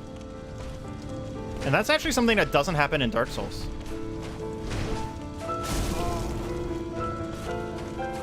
They kind of just do their attacks anyways, based on your distance. Has nothing to do with whether you're healing or not. What? Again, he just put his sword on top of me. Here before the end of the game. Yeah, Azael, we have been fighting Gwyn for about 25 minutes now. Yeah. He was just pretending to not know what slight altitude elevations were to bait you into healing. Accurate. So here's what we've learned, Azael, is that because of the speed of my weapon versus the speed of Gwyn, fighting him in a fair 1v1 duel is unlikely. Parrying his jump attack is so far the farthest I've gotten. I've gotten him to 50% HP twice because of parrying his jump attack, so I find it relatively easy to parry. I can get the first one almost every time, but getting the ones in the middle of the fight, for some reason the timing changes, or sometimes because of the awkward elevation of the kill in itself, he just misses me, which feels awful. And we've also learned that because of how aggressive he is, there is no time that I can get to heal. Literally, there is not a moment in the entire fight where I can heal. Although, I have learned that if I read it correctly, and he goes for the grab attack, if I'm far enough away that the grab attack's not going to hit me, I can actually go for the heal then. But I have to do it as he starts, because if I wait too long, his startup attacks are so fucking short that he'll hit me anyways, and the heal will be pointless. Like, I'll get it off, but he'll damage me the same amount. Because if you take notice, we have a +1 Estus Flask and a +8 Great Scythe. We don't exactly have the resources to take a hit and heal through it. If we had, like, the full +5 or whatever, we probably could heal at the same time that he was hitting me. And we would get a net positive. But we get a net negative if we heal at the same time as he hits me. So that's where we are. And because this is just kind of like a thing I have to learn and grind, I've been chatting.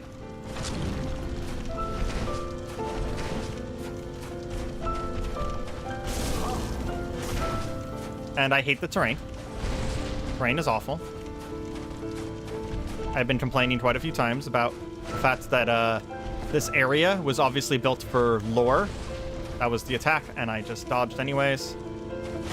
That's the bad one. I hate that one. This boss arena was not built for this boss. It was built for lore. Oh my gosh. Yep, and I'll take free damage because I tried to heal.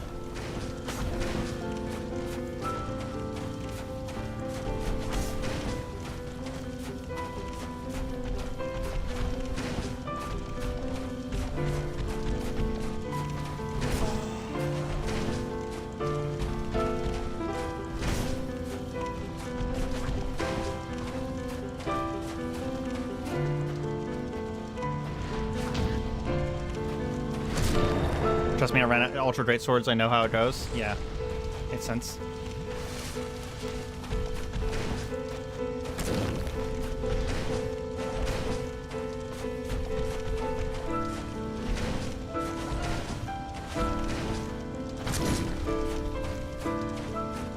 I hit him once without parrying him. Okay, you're back at 50% HP.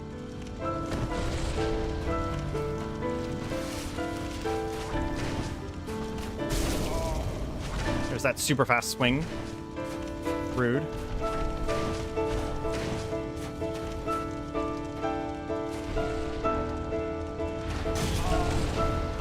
You even heard the shield sound. I got it. He just ignored my parry.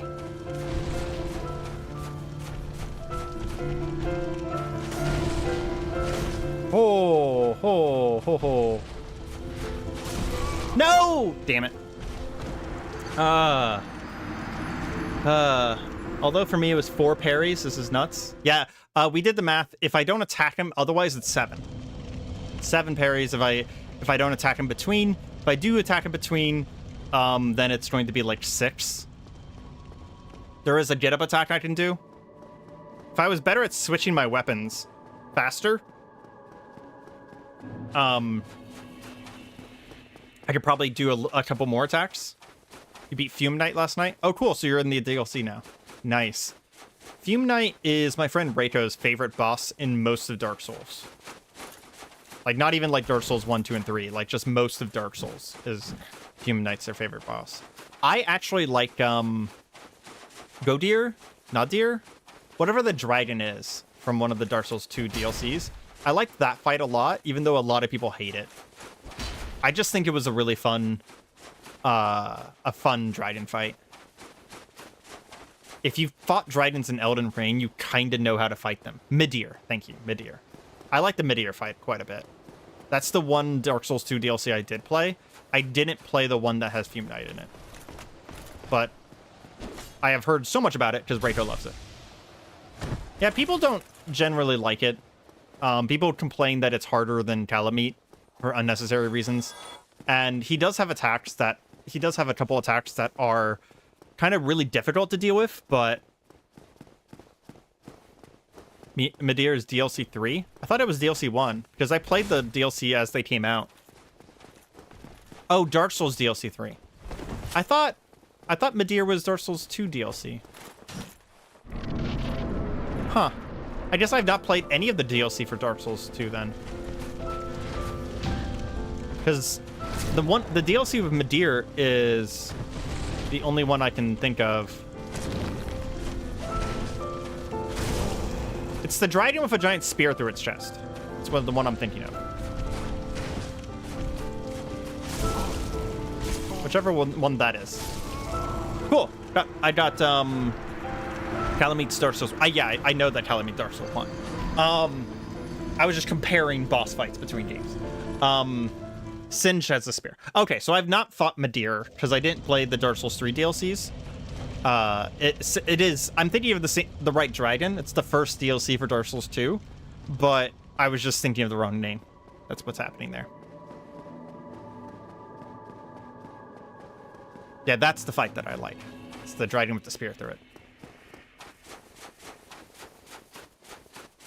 I think Dark Souls 2 is also the game that has the 2 fire demons, which is one of the worst boss fights in all of Dark Souls. Or is that Dark Souls 3? I can't remember. Too many dragons. I mean, fair. Dark Souls does use dragons a lot less than other genres, for sure. Most of its dragons are really big and impressive, except for Elden Ring. Elden Ring has a fuck ton of dragons in it, but it also has Lansats in it, which are however you say it, Lansats. Yeah, I don't know how to say it. But Lansats is fucking incredible. One of the best dragons in any of the games. Not the best boss fight. Kind of an awkward boss fight because you basically just stand under it, but design-wise, truly incredible. You're stuck on the second smelter demon? Understandable. The second smelter demon is like an endurance match.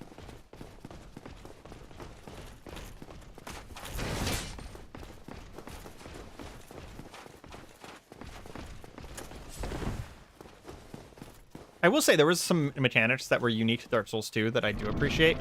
Like the bonfire incense thing where you can reset bonfires. That's very cool. Some of the puzzles were really interesting.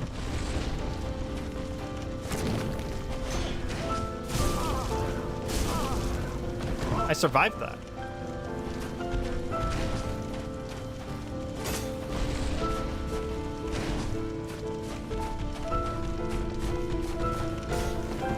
Oh my god. Terrain!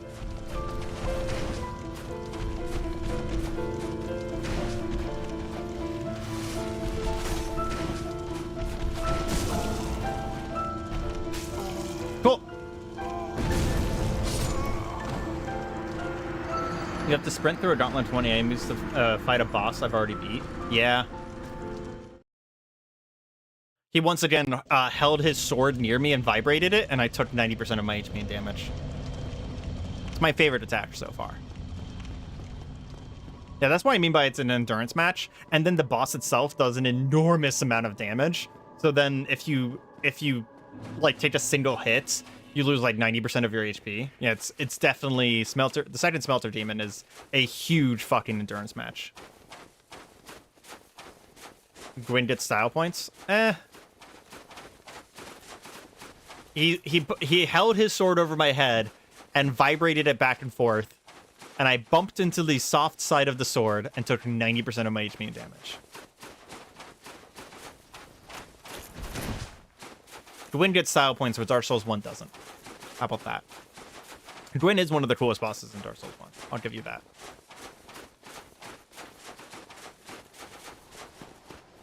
Oh, I did play one of the Dark Souls 3 DLCs. I just remembered. It's the one with the... whenever you return to the Painted World. I didn't finish it, though, because I was playing it co-op. And the person I was playing it co-op with stopped playing with me. But I did a lot of the second return to the Painted World of Areima. Where you have the Scythe Lady. It's literally in the name of the DLC. It's not... That's not spoilers. It's like when you go to buy the DLC, you will already know what it is. It's on the store page. Yeah, but whenever you go to buy the DLC, you'll just... I am also excited for you to do Dark Souls 3. I think it's one of the better ones, for sure. God damn it. I think if I'm not close enough to him, I don't get the parry.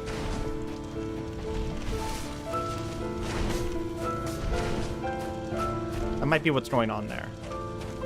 That's why sometimes I fail the jump parry.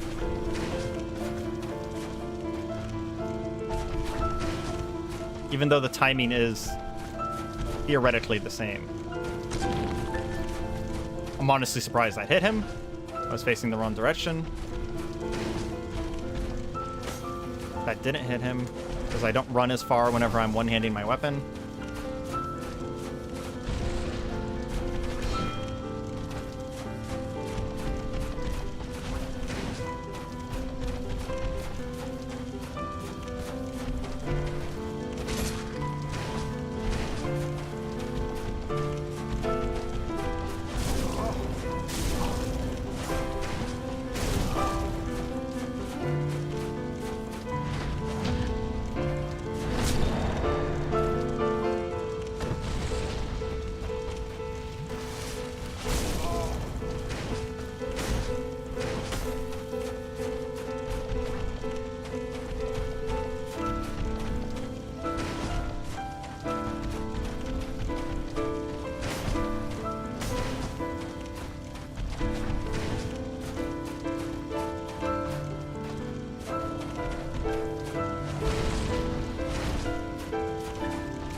I was on a thing, so I didn't want to try the parry.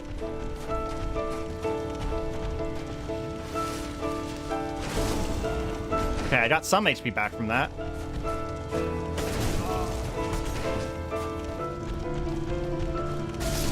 Oh, I stepped on a thing. It's Arena, bro. Arena's the true boss fight.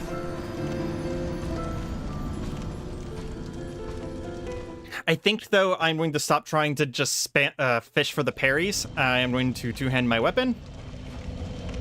And we are going to try and dodge.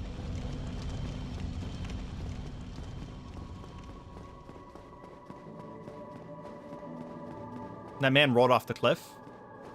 Yeah, he rolled off the cliff. I actually don't mind the size of the arena. I think the size of the arena is perfectly fine.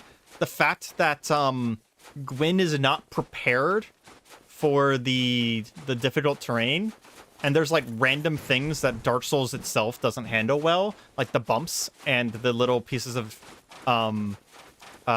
stuff in there. And one of the reasons why I think that it's a bad arena is because they've never done it again. Like they've learned their mistake, and in future arenas against bosses that are big deal like Gwyn, they are smooth ground. Or if there is an obstacle, it's a more obvious obstacle, and it's less like you randomly step on something that's a slight bump up. So it's like, since they obviously learned their lesson, they probably also agree that this particular boss arena was not well made. Yeah, the whole boss arena has a similar jank as the Ornstein's dash attack. I agree. Yeah, the Ornstein train wreck of a dash attack is one of those places where it's just like Dark Souls 1 charm, air quotes. You gotta, that's a love it or hate it kind of moment. I actually personally think that the Ornstein dash attack is fine though, because it does what it needs to do, which is guarantee that Ornstein gets to you. I just wish it wasn't visually buggy. Because it is visually buggy. Because sometimes he'll just stand there and stand still, right?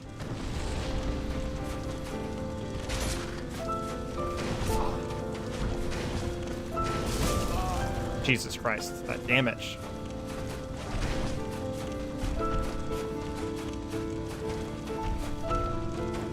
Oop. Honestly, should have healed. The fast swing. The fast swing is what's going to kill me.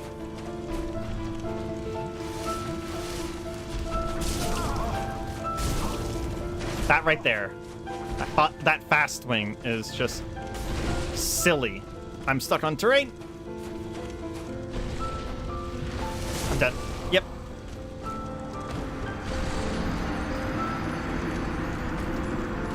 Dash attack is totally avoidable. It just looks dumb as hell. Yes. But at the same time, like, the Ornstein and Smog fight without the pillars would be so much harder. So, like, I appreciate that the pillars are there in order to give you the opportunity to break them up. You ever thought about advertising this channel on the main? Bro, I have so many times.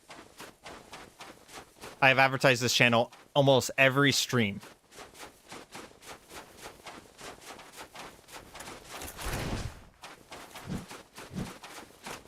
The pillars are required, yes. Yeah, I actually post I didn't do it today, but almost every other stream I've had, I post a message being like, hey, we're streaming over on the other channel, right? Ads? Oh no, I don't actually advertise. I don't pay. I don't pay for ads. I don't promote, but I have promoted this second channel on the main channel.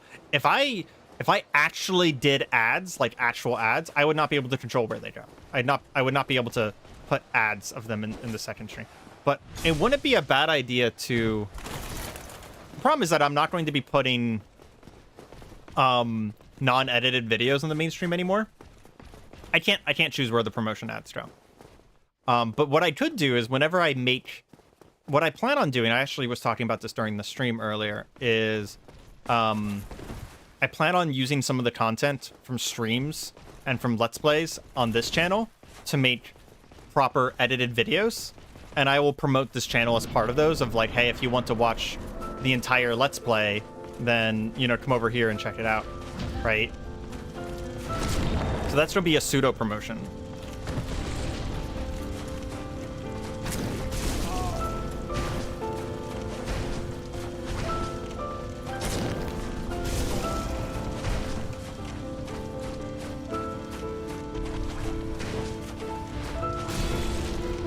What?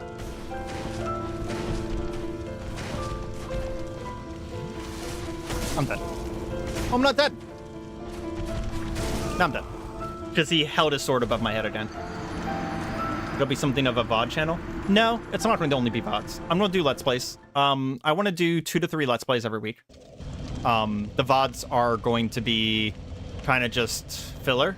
And because it's a channel that I'm not putting a lot of effort into, I don't care about the algorithm or organization as much.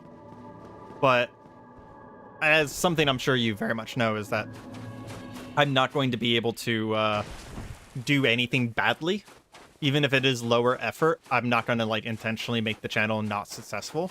So we're still going to do, you know, proper thumbnails and pay attention to the algorithm and stuff like that. I'm just not going to put as much effort into it as I do with the main channel, because the amount of effort I was putting into the main channel was, it was taxing. It really was. And I do feel like the two communities that I have who watch my channel are already quite separated. You know, there's people who watch the edited gameplay and Cataclysm and stuff like that. And then there was different people who never watched any of those videos and only watched my Let's Plays, which became less and less common.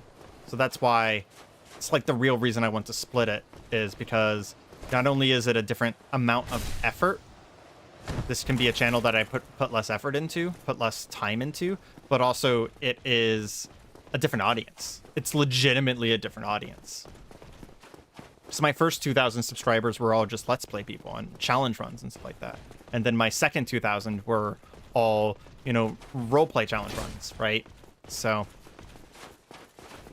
I have a very distinct separation of audience. Plus it reduces stress. So.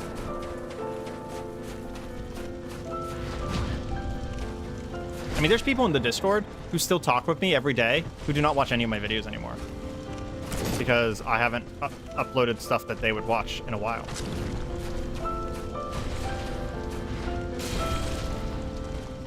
Okay, I don't understand why that wasn't a parry. I timed it exactly correctly. I even heard the shield get hit.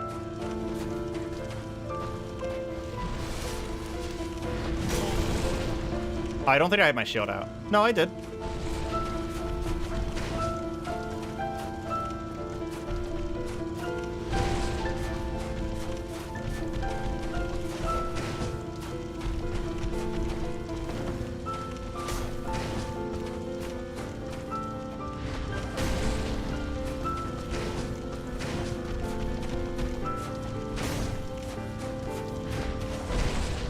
I could have parried that one.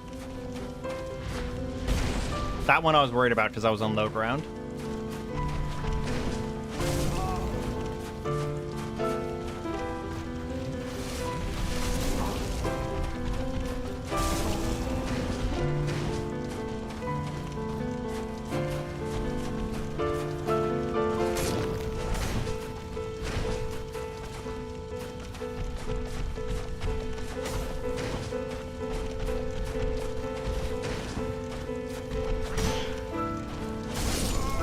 I tried to parry that one, and he knocked my shield aside and killed me. Cool. Pillar moment. I found that the parries are easier if you stand right next to him, DS1 PvP style. When he's jumping at me, I don't get an opportunity to choose where he lands. And I find the jump attack to be the easiest to parry. Although I probably could start parrying his other attacks. You have a point, Azale. I have been fighting this guy for 45 minutes, approaching an hour now. Actually, I was looking at the wrong timer. I think I've been fighting him for well into an hour now. I need to just beat him already. I am understating him by a pretty large margin. I'm aware of that, but I don't want to. Fume Knight took you 2 hours. Yeah. I mean, I have a +8 weapon. I'm, you know, what level am I? I'm level 69. Oh my god, am I seriously level 69?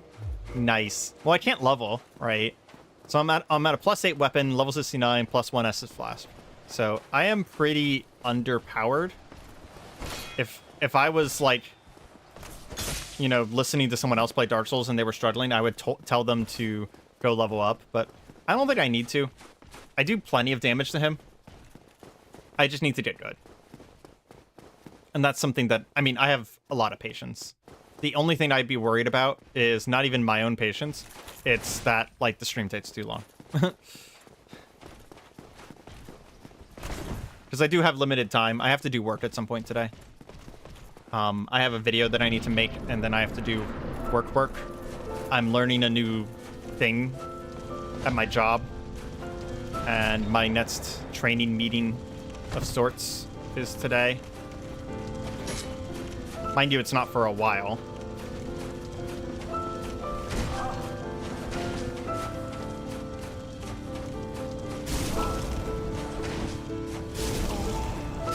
I tried the parry. I was trying to parry his normal attacks, and he causes a lot more hit delay, hit stun, than a lot of enemies do, I find. Maybe it's because it's the flaming sword thing, and you take a little bit of extra damage after he initially hits you. But his ability to stun lock you into a combo is much higher than average. I'm going to be seeing this run back in my nightmares. I can guarantee that now. Oh, Azael, I have a video coming out tomorrow. Honestly, you might like this game. I'm not sure. Hard to say. But White Knuckle, I played it for the first part of the stream, and I'm going to be making a video for it tomorrow as well. Ironically, the video is me playing it yesterday instead of today. But check it out. It's a really interesting roguelike. It's a rock climbing roguelike, based around an SCP facility. It's super cool. I'm obsessed with it. Like, it was an instantaneous obsession of mine. And it's like $8, $9, something like that. So, like, there's almost no commitment. Oh, it's super fucking cool.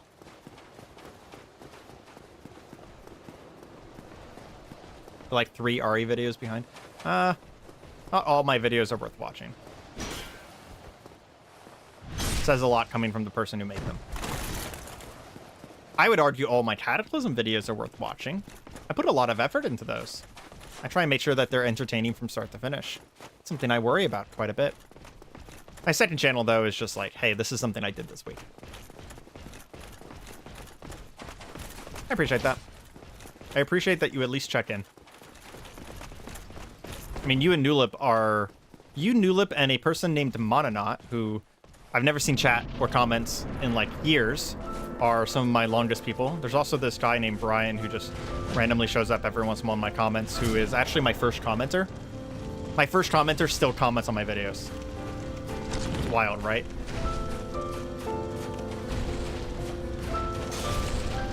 Okay, I got that again. Don't understand why I didn't get it, to be honest. That was a bad time to heal, obviously. I'm dead now. Yeah, it's... I don't know how many people that happens for, but yeah. Brian still comments on my videos. He was the first person to ever comment on my video back when I played Hammerwatch. And every once in a while, he just shows up and randomly comments again. I think he still watches most of my content. I wonder if he's aware of the second channel. I might need to push the second channel a little bit more to see if I can get some of those 2,000 subscribers who used to watch like Risk of Rain and Reign of Pain and stuff like that to head over here and, you know, continue to watch stuff that they literally signed up for, right? Like, I'm not trying to like get people to do something that they don't like. It's they signed up for me making this kind of content. So it would only just be beneficial, a mutually beneficial situation for me to inform them that, hey, there is more of that content. Oh, yeah. I also killed the 4 kings in like 1 try, 2 tries. It was like instantaneous. It is funny though that I thought that I could kill Gwyn in 15 minutes. I remember him being a lot easier, but it was probably because I fought him at the end of playing the entire game normally. So I had like more stats and like was better at the game. So that's probably why I remember Gwyn being easier. But yeah.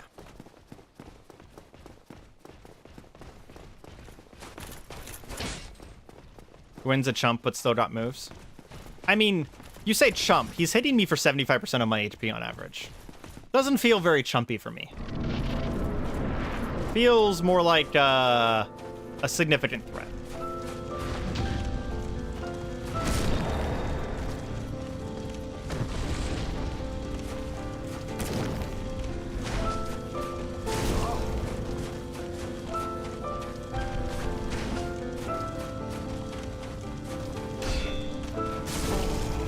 He also one-shots my shield aside, which is fun. Pillars!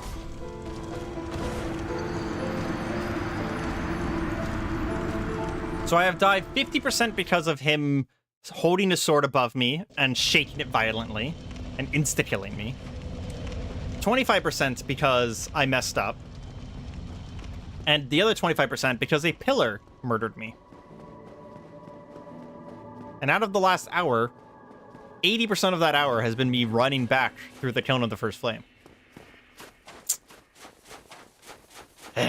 Dark Souls 1. I love you and I hate you. So much. Still not changing my opinion that it's my favorite Dark Souls game. Although I'm really looking forward to Sekiro. I think I've already said that. Oh yeah. Yeah.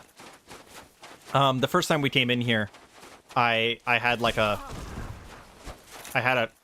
a rant about the lore of the first kiln and how this is a Tower of Babel.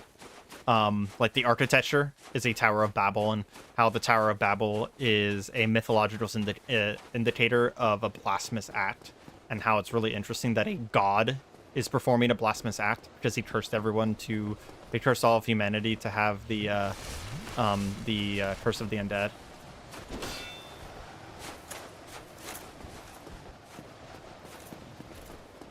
Is the Grass Crest shield not a 100% shield? I just noticed that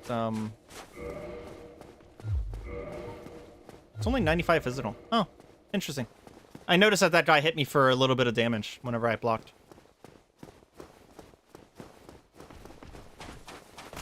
Incorrect. It's 95. I just looked at it. Yeah, it's not that bad. If it was 80, I would have changed, to be honest. Because the extra damage resist might actually help me. But 95 is like... Stamina's worth it at that point. Yeah.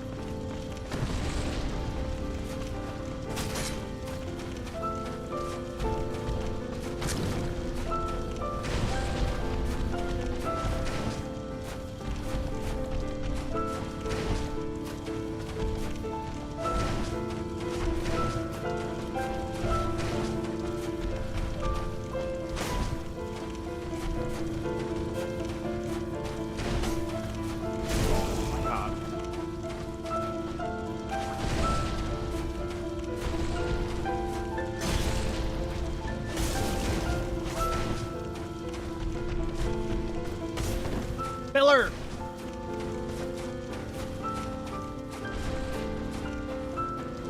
I'm dead. Oh my god, he missed.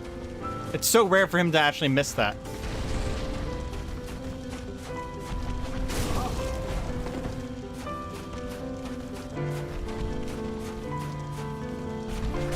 Pillar. Yep. Got stuck right there. I need a strategy. I think new strategy is going to be parry him on the first attack and switch to two-handing and see if we can find opportunities to hit him between his attacks that are about twice as fast as me. This is the first time where the Great Scythe has actually become a... I'm going to be playing Strawler the First Sin. Yeah. I don't know what build I'm going to be doing because we're doing Staller, but I'm going to play Staller. I haven't installed it, so if I beat Dark Souls today, I will be playing Haste for the remainder of the time. Although we are approaching time, my original amount of time, but I don't have to show up for my meeting until like 7, 8 o'clock. So I'm going to just beat Dark Souls today. Like, that's just what we're going to do. We're going to at least beat Dark Souls 1 today, even if I go over. Because I'm not going to start another stream just if I win.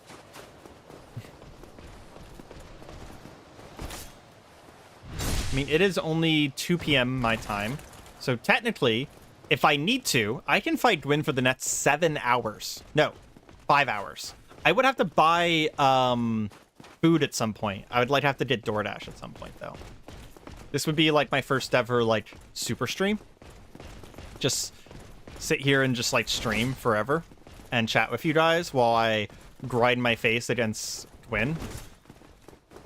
I mean, there's a lot of people who've become famous and quite wealthy, to be honest, doing that exact very thing.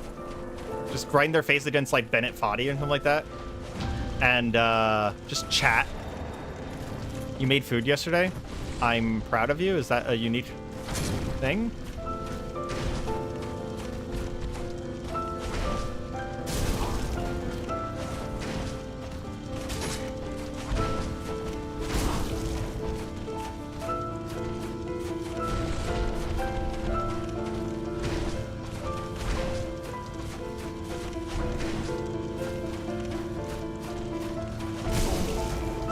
That attack right there is why I don't really like being close to him. Because there's like no wind-up animation to it. It just comes out.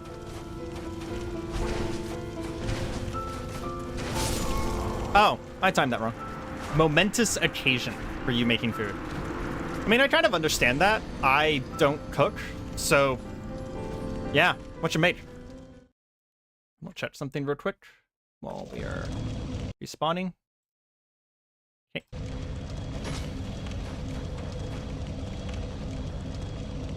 I imagine me spamming my face into Gwyn is probably not super interesting to people. So unsurprisingly, a bunch of people have left the stream. I think we had gotten up to like 6 or 7, which for a channel that is literally like basically brand new, that's pretty good. Communal kitchen? Oh yeah. I remember your situation.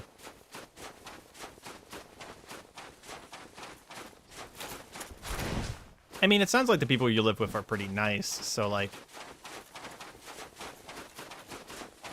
I wouldn't worry so much about it.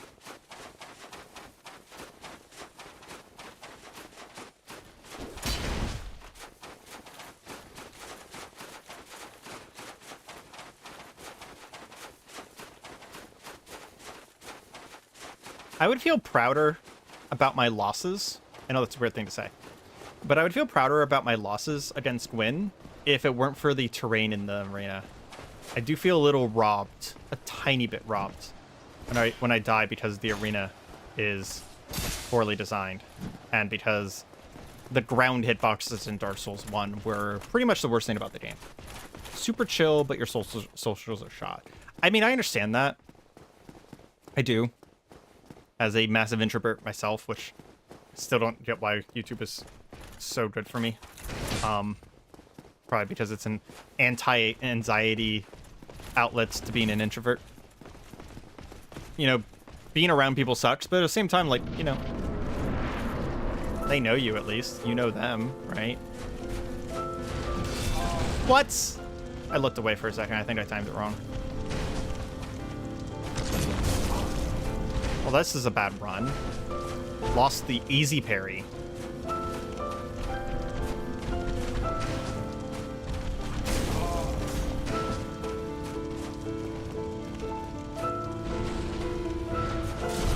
And then I lost the parry again. Think about keeping a death journal for Dark Souls 3. That's weird. Are you talking about, like, writing down how you die each time? Why?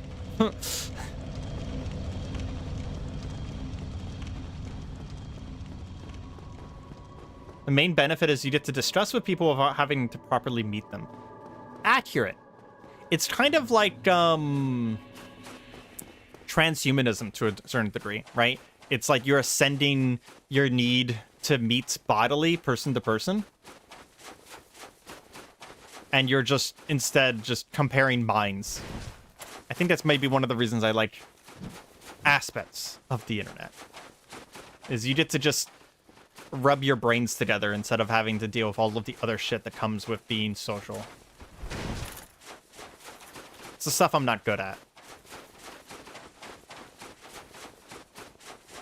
Empathy is a learned skill for me, which I'm told that that is not true for everyone. Ugh.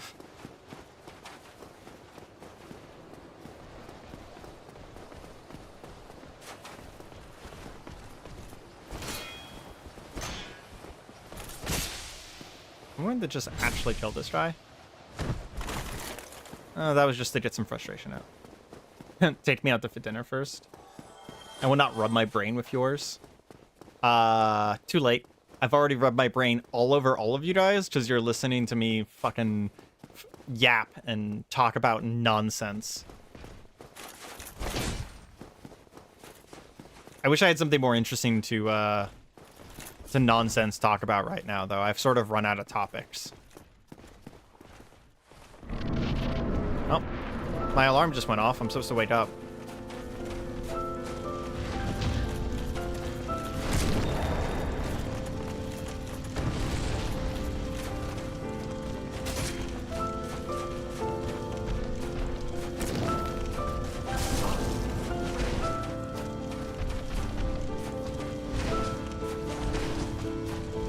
Oh, that was bad time to roll.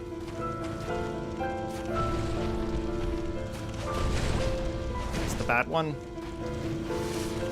Oh, he let me heal. How generous. Guess he feels bad for me. That attack!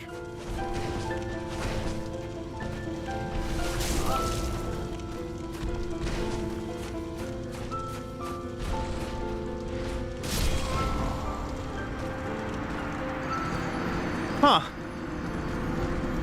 I'm not sure why I can't get the, Good news, you already did? Yeah. I'm not sure why I can't get the parry mid-fight.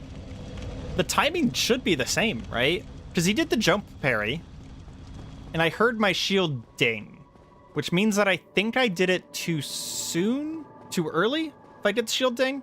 Right? Because that means that, like, it hits the shield instead of hitting the parry window. So maybe I need to do a little bit later.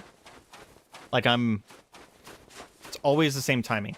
Yeah, but there's a second attack that he does that's also super floaty that is different timing. And the timing can get convoluted based on the ground because it can take him longer to hit you. But it's like frames different, right? That's not realistic.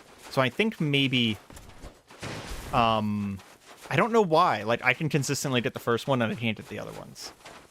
There's something going on there. And I'm not saying it's the game. I think it's in my brain. Yeah, missing a parry makes me take 2 minutes to get back to him. Yep. If this was Elden Ring, there would be a bonfire right outside of him because he is a final fucking boss. In every other Dark Souls game in the entirety of the rest of the series, including Bloodborne, if it is a final boss of the game, there is a bonfire right in front of him. But I agree. There should not be a bonfire anywhere in here because of the lore. But sometimes lore sucks. Yeah. If there was a bonfire anywhere else in here, it'd make no sense. Like, just literally no sense. Which is one of the reasons why I'm happy that they untethered the... What?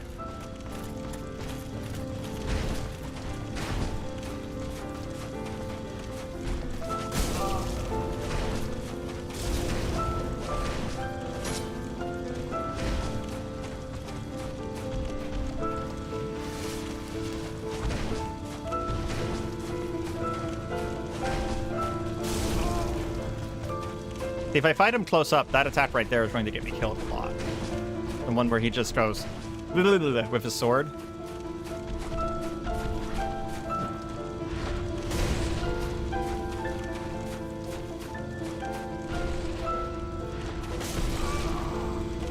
Okay, so I definitely timed that one correctly, and he missed my shield. He missed my shield and hit my head. Because that time I was watching it pretty closely, and I pressed the dodge button, or the parry button, right whenever the sword was like a few inches to the left of my head. And I saw the parry come out. There was no ding of him hitting my shield. And because he was standing on a ledge, he hit me in the head, which I think might have been over top of... Because I've seen the animations for these before. They're like bubbles. Like, they're circles, right? They're spheres, where the actual parry animations are. I think he actually hit me over top of the animation. There's a 2-minute fight before the DS2 final boss. Is there? I thought it was... You're talking about Yashandra or whatever her name is, right? I thought there was a bonfire right outside of that. I might be... again, I've only played Dark Souls 2 once, so I might be misremembering. But I do remember taking multiple attempts to fight her, and I remember it not taking too long. Oh, hey!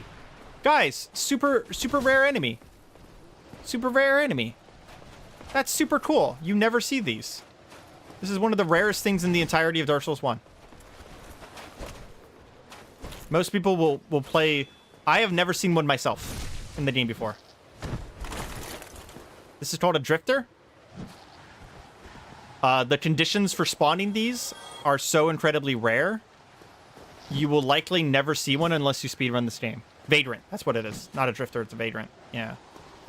I've never seen one in my own game. Speedrunners will often see them because of how often they play. But yeah, you'll never see... The average player will never see one. That's so cool. I didn't know that there was a vagrant spawn inside this boss area. There are different colors of them too, but I think the... Okay, I don't know a lot about vagrants, but I think the colors are related to where they spawn, because there's like specific ones. I have no reason to kill it, yeah. I'm just gonna let it live because it's adorable. It doesn't even matter what it gets me. I'm not going to be making any progress at this point. I'm just trying to kill Gwen. If I can. Kind of struggling here.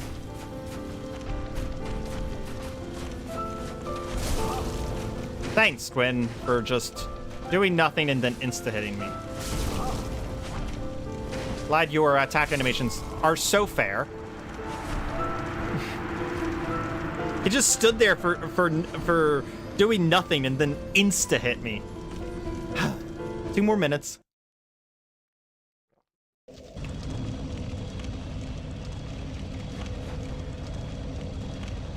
Well, I will say, this run back through the kiln has officially been worth it for me, because now I have seen a vagrant in my own game time.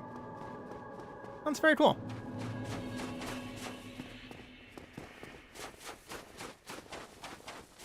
If I wasn't so stubborn, it would be a good idea to go get a plus 15 sight. So vagrants basically spawn when another player dies with a large amount of humanity, or someone leaves specific items in the area and reloads without picking it up.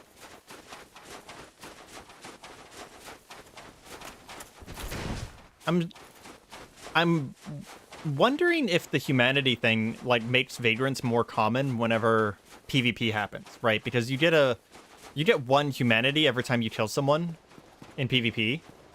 So like PvPers can rack up tons of humanity. They can rack up 99 humanity very easily. On top of the fact that there are really easy cheese ability or cheese things you can do to infinitely duplicate humanity and like the pickup souls, right? 5+ soft humanity, yeah. And I know the chance is really low. I remember watching a video about it a long time ago.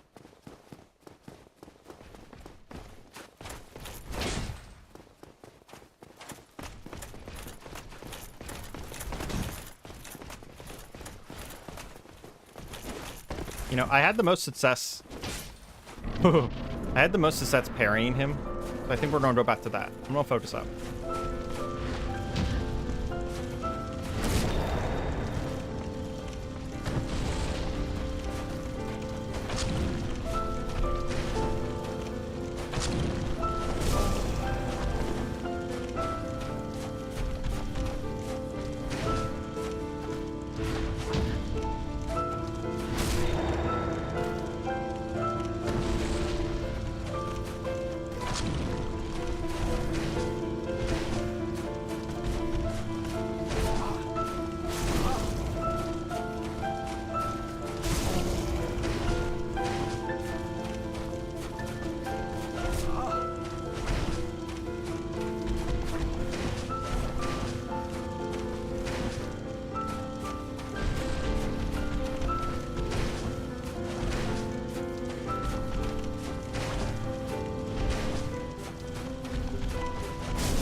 I love that attack with a burning passion.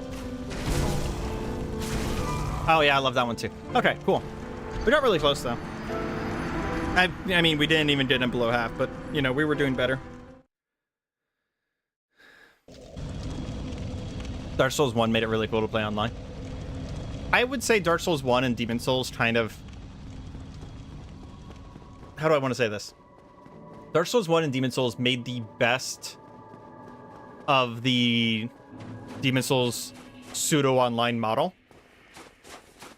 And then once you got into Dark Souls 2 and Dark Souls 3, it kind of morphed a little bit, and by the time I got to Elden Ring, it no longer felt appropriate. Like, seamless co-op actually feels better on Elden Ring than the Dark Souls model does. And seamless co-op seems like a fun trick to do with Dark Souls 1, but I don't imagine it feeling better than Dark Souls 1. Because it kind of had this nice thing in Dark Souls 1 where it's just like, okay, well, we get to play this whole area together, or we get to play this boss fight together, and, you know, the invaders were put in interesting places, and because of the architecture of the game, most of the invasions were very, very interesting. Same thing with Demon Souls, but it kind of stopped being interesting to me after Dark Souls 1. I started avoiding invasions whenever possible. Oof. I am very hungry. I've been up since 7 a.m. I ate breakfast at like 9, and I had a snack 2 hours ago. No! Okay.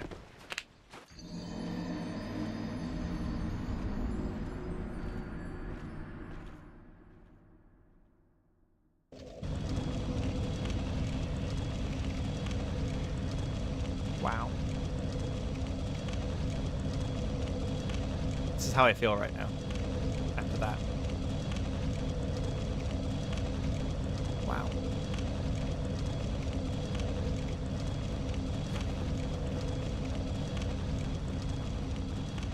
Enormous skill. I can't believe I fucking rolled off that ledge. This run back is a boss of my patience. I believe I can do it though.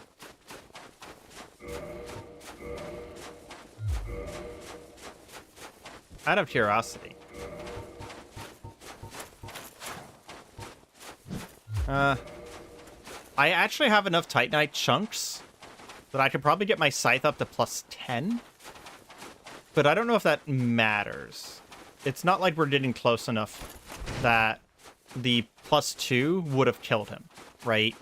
Because plus 2 on the scythe is going to be like, what? 20, 40 more damage? Oh, man. So what's going to happen, Pori, is... You know what? Fuck it. If I have run out of time and I have to go get food because I'm too hungry, yeah, we're going to have another Gwyn-only stream. Because, fuck it, I'm not backing down from this. I'm not going to level up. I'm not going to upgrade my weapon. This is Dark Souls at its heart, at its core. I want to just get good and beat him. I mean, if I do this hitless, right, then it doesn't matter that I don't do as much damage. Right? Okay, focus up. Nice, focus up. Good job, Areima.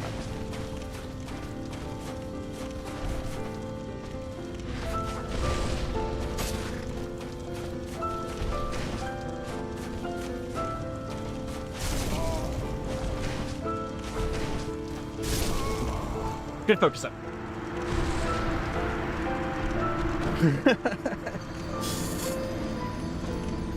Maximum focus deals 4% damage to his HP. You know, that's something I want to talk about. Next time we're in the boss fight, pay attention to something. I mean, if the choice is between another stream or starving, it's probably better not to starve. I am super hungry.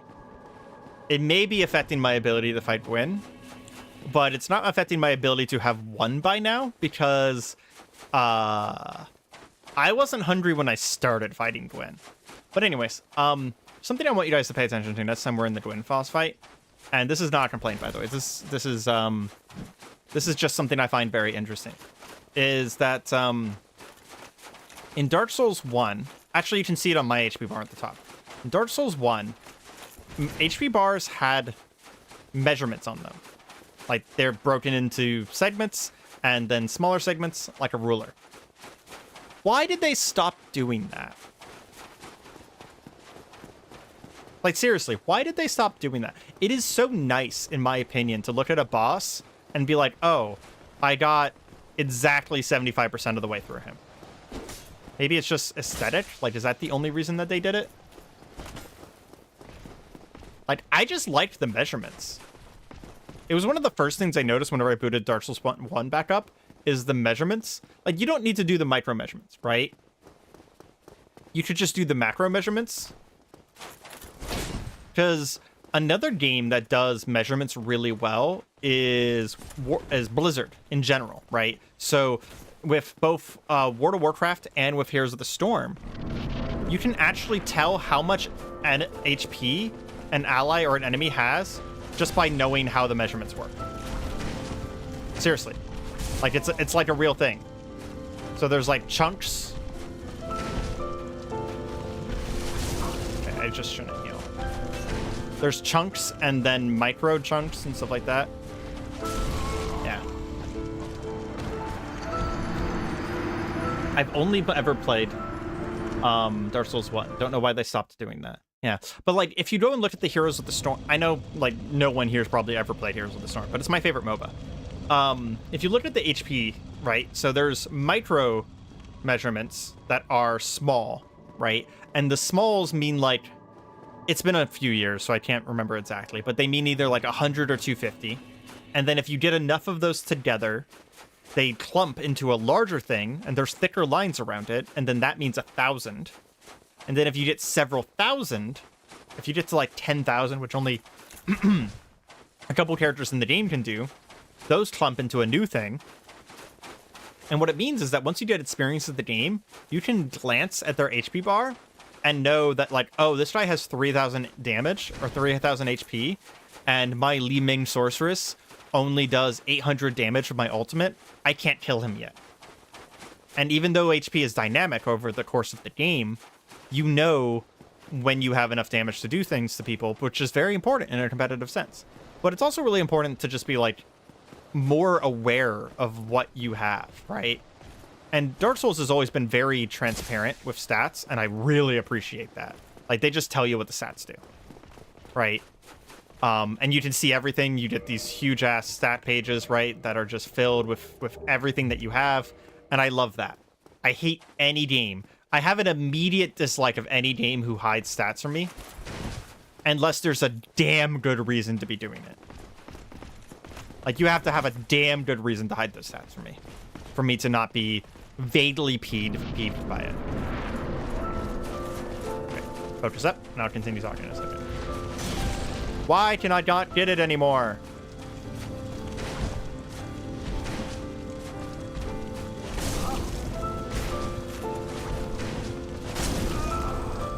Fuck this man and the horse he rode in on.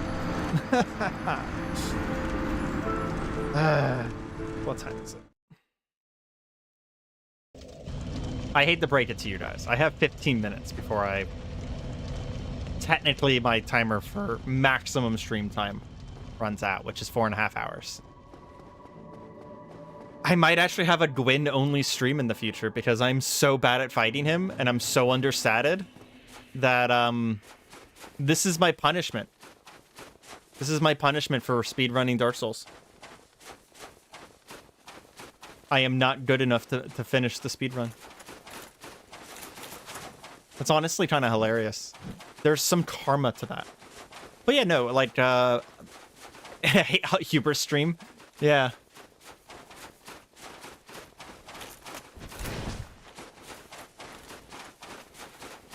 Honestly, yeah.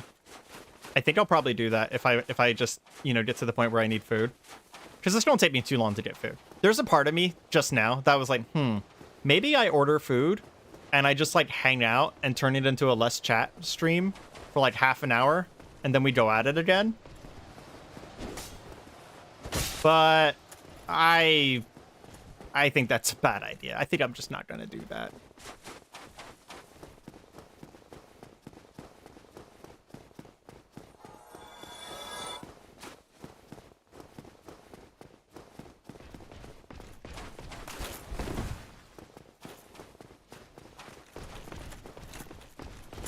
I do think I need to stop just trying to parry him, though. Because that's not a winning strategy, right? It's not working. I need to learn his entire moveset. Not just the cool parry start thingy.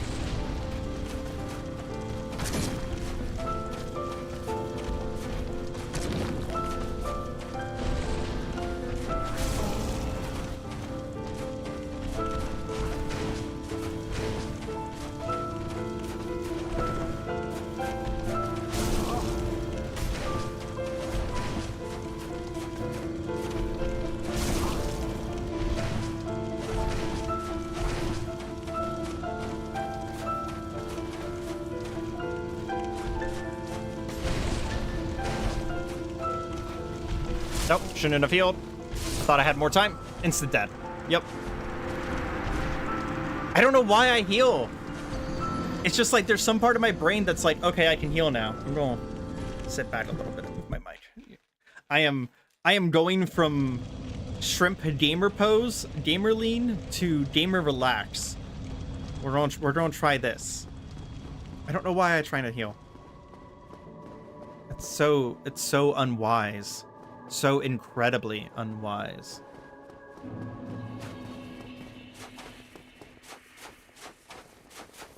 It is funny though to me. There is a poetic irony that the build. How does a black hole shrimp? Easily. It pictures itself as a neutron star, and just imagine like the two beams out of a neutron star just kind of like going at a 45 or like a 45-degree angle with each other. Shrimp mode activate. But there's a poetic irony to me that's the build that has been relatively OP and has carried me through the game and has made almost every boss fight easy is actually the thing holding me back from beating Gwyn. If I was running a different build, I think I would have been having an easier time right now. Because this weapon is too damn slow. Then again, I'd have the same amount of HP and defense. I don't have, like, a fire defense ring, do I? No. I have no rings. I would have the same amount of HP and defense, so maybe having a faster weapon wouldn't matter. It probably actually wouldn't matter now that I think about it. Ah, fuck you.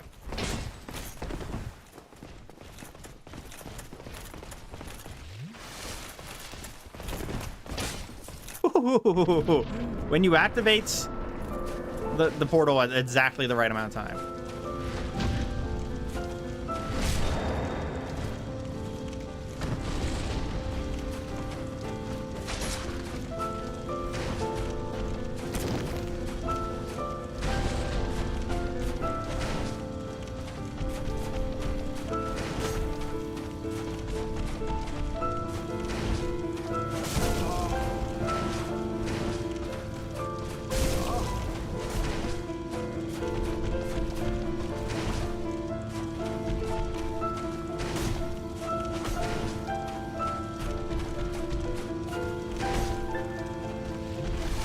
Don't know why I heal.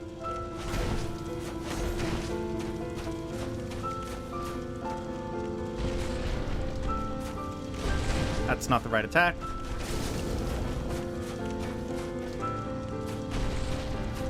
Jump. Jump, motherfucker.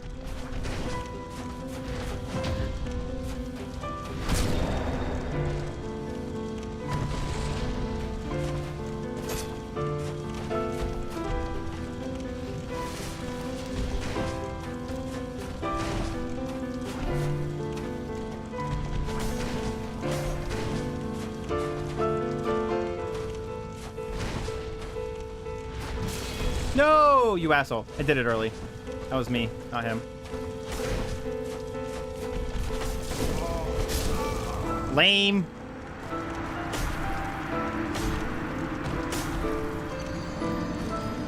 Dark Souls 2, you cringes in fear every time you enter the fog. Oh yeah, because Dark Souls 2 is the only game where whenever you interact with things, you're not indestructible, right?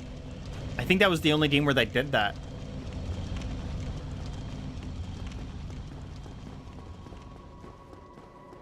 That's wild. Okay. We are 4 hours and 17 minutes in. And as much as I hate to admit my inadequacy, because I am never willing to admit that I'm bad at something, I am going to have to admit that Gwyn has temporarily bested me. And this is my last fight against him. If I do not beat him now, we're going to have to end. And there's going to be a Gwyn boss fight stream coming up in a few days. It's running the boss so much harder. Yeah, I can imagine. Because I need to get food. I have evolved from the form of being vaguely hungry to vaguely hangry, which is making me more and more frustrated at this boss, and then is taking my normal infinite patience and turning it into infinite hangriness, which makes me crave the boss kill even more. But at the same time, I should probably get food. It'd be wise. Plus, I technically have other things that I'm supposed to be doing today that I'm currently shirking. I looked away from my chat and I made a, or looked away to my chat and I made a jump. And I was very worried that that guy was going to one-shot me. Domain expansion infinite angry.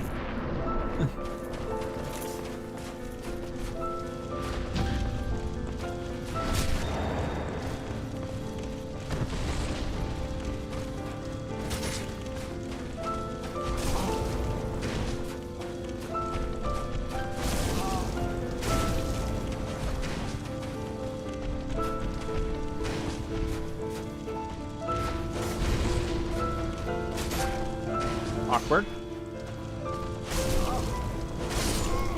Yep. He has such simple attacks, but they're so wide, and they're so heavy hitting, and so laggy, that I am legitimately struggling with this. It's kind of interesting. I find this guy harder than he should be.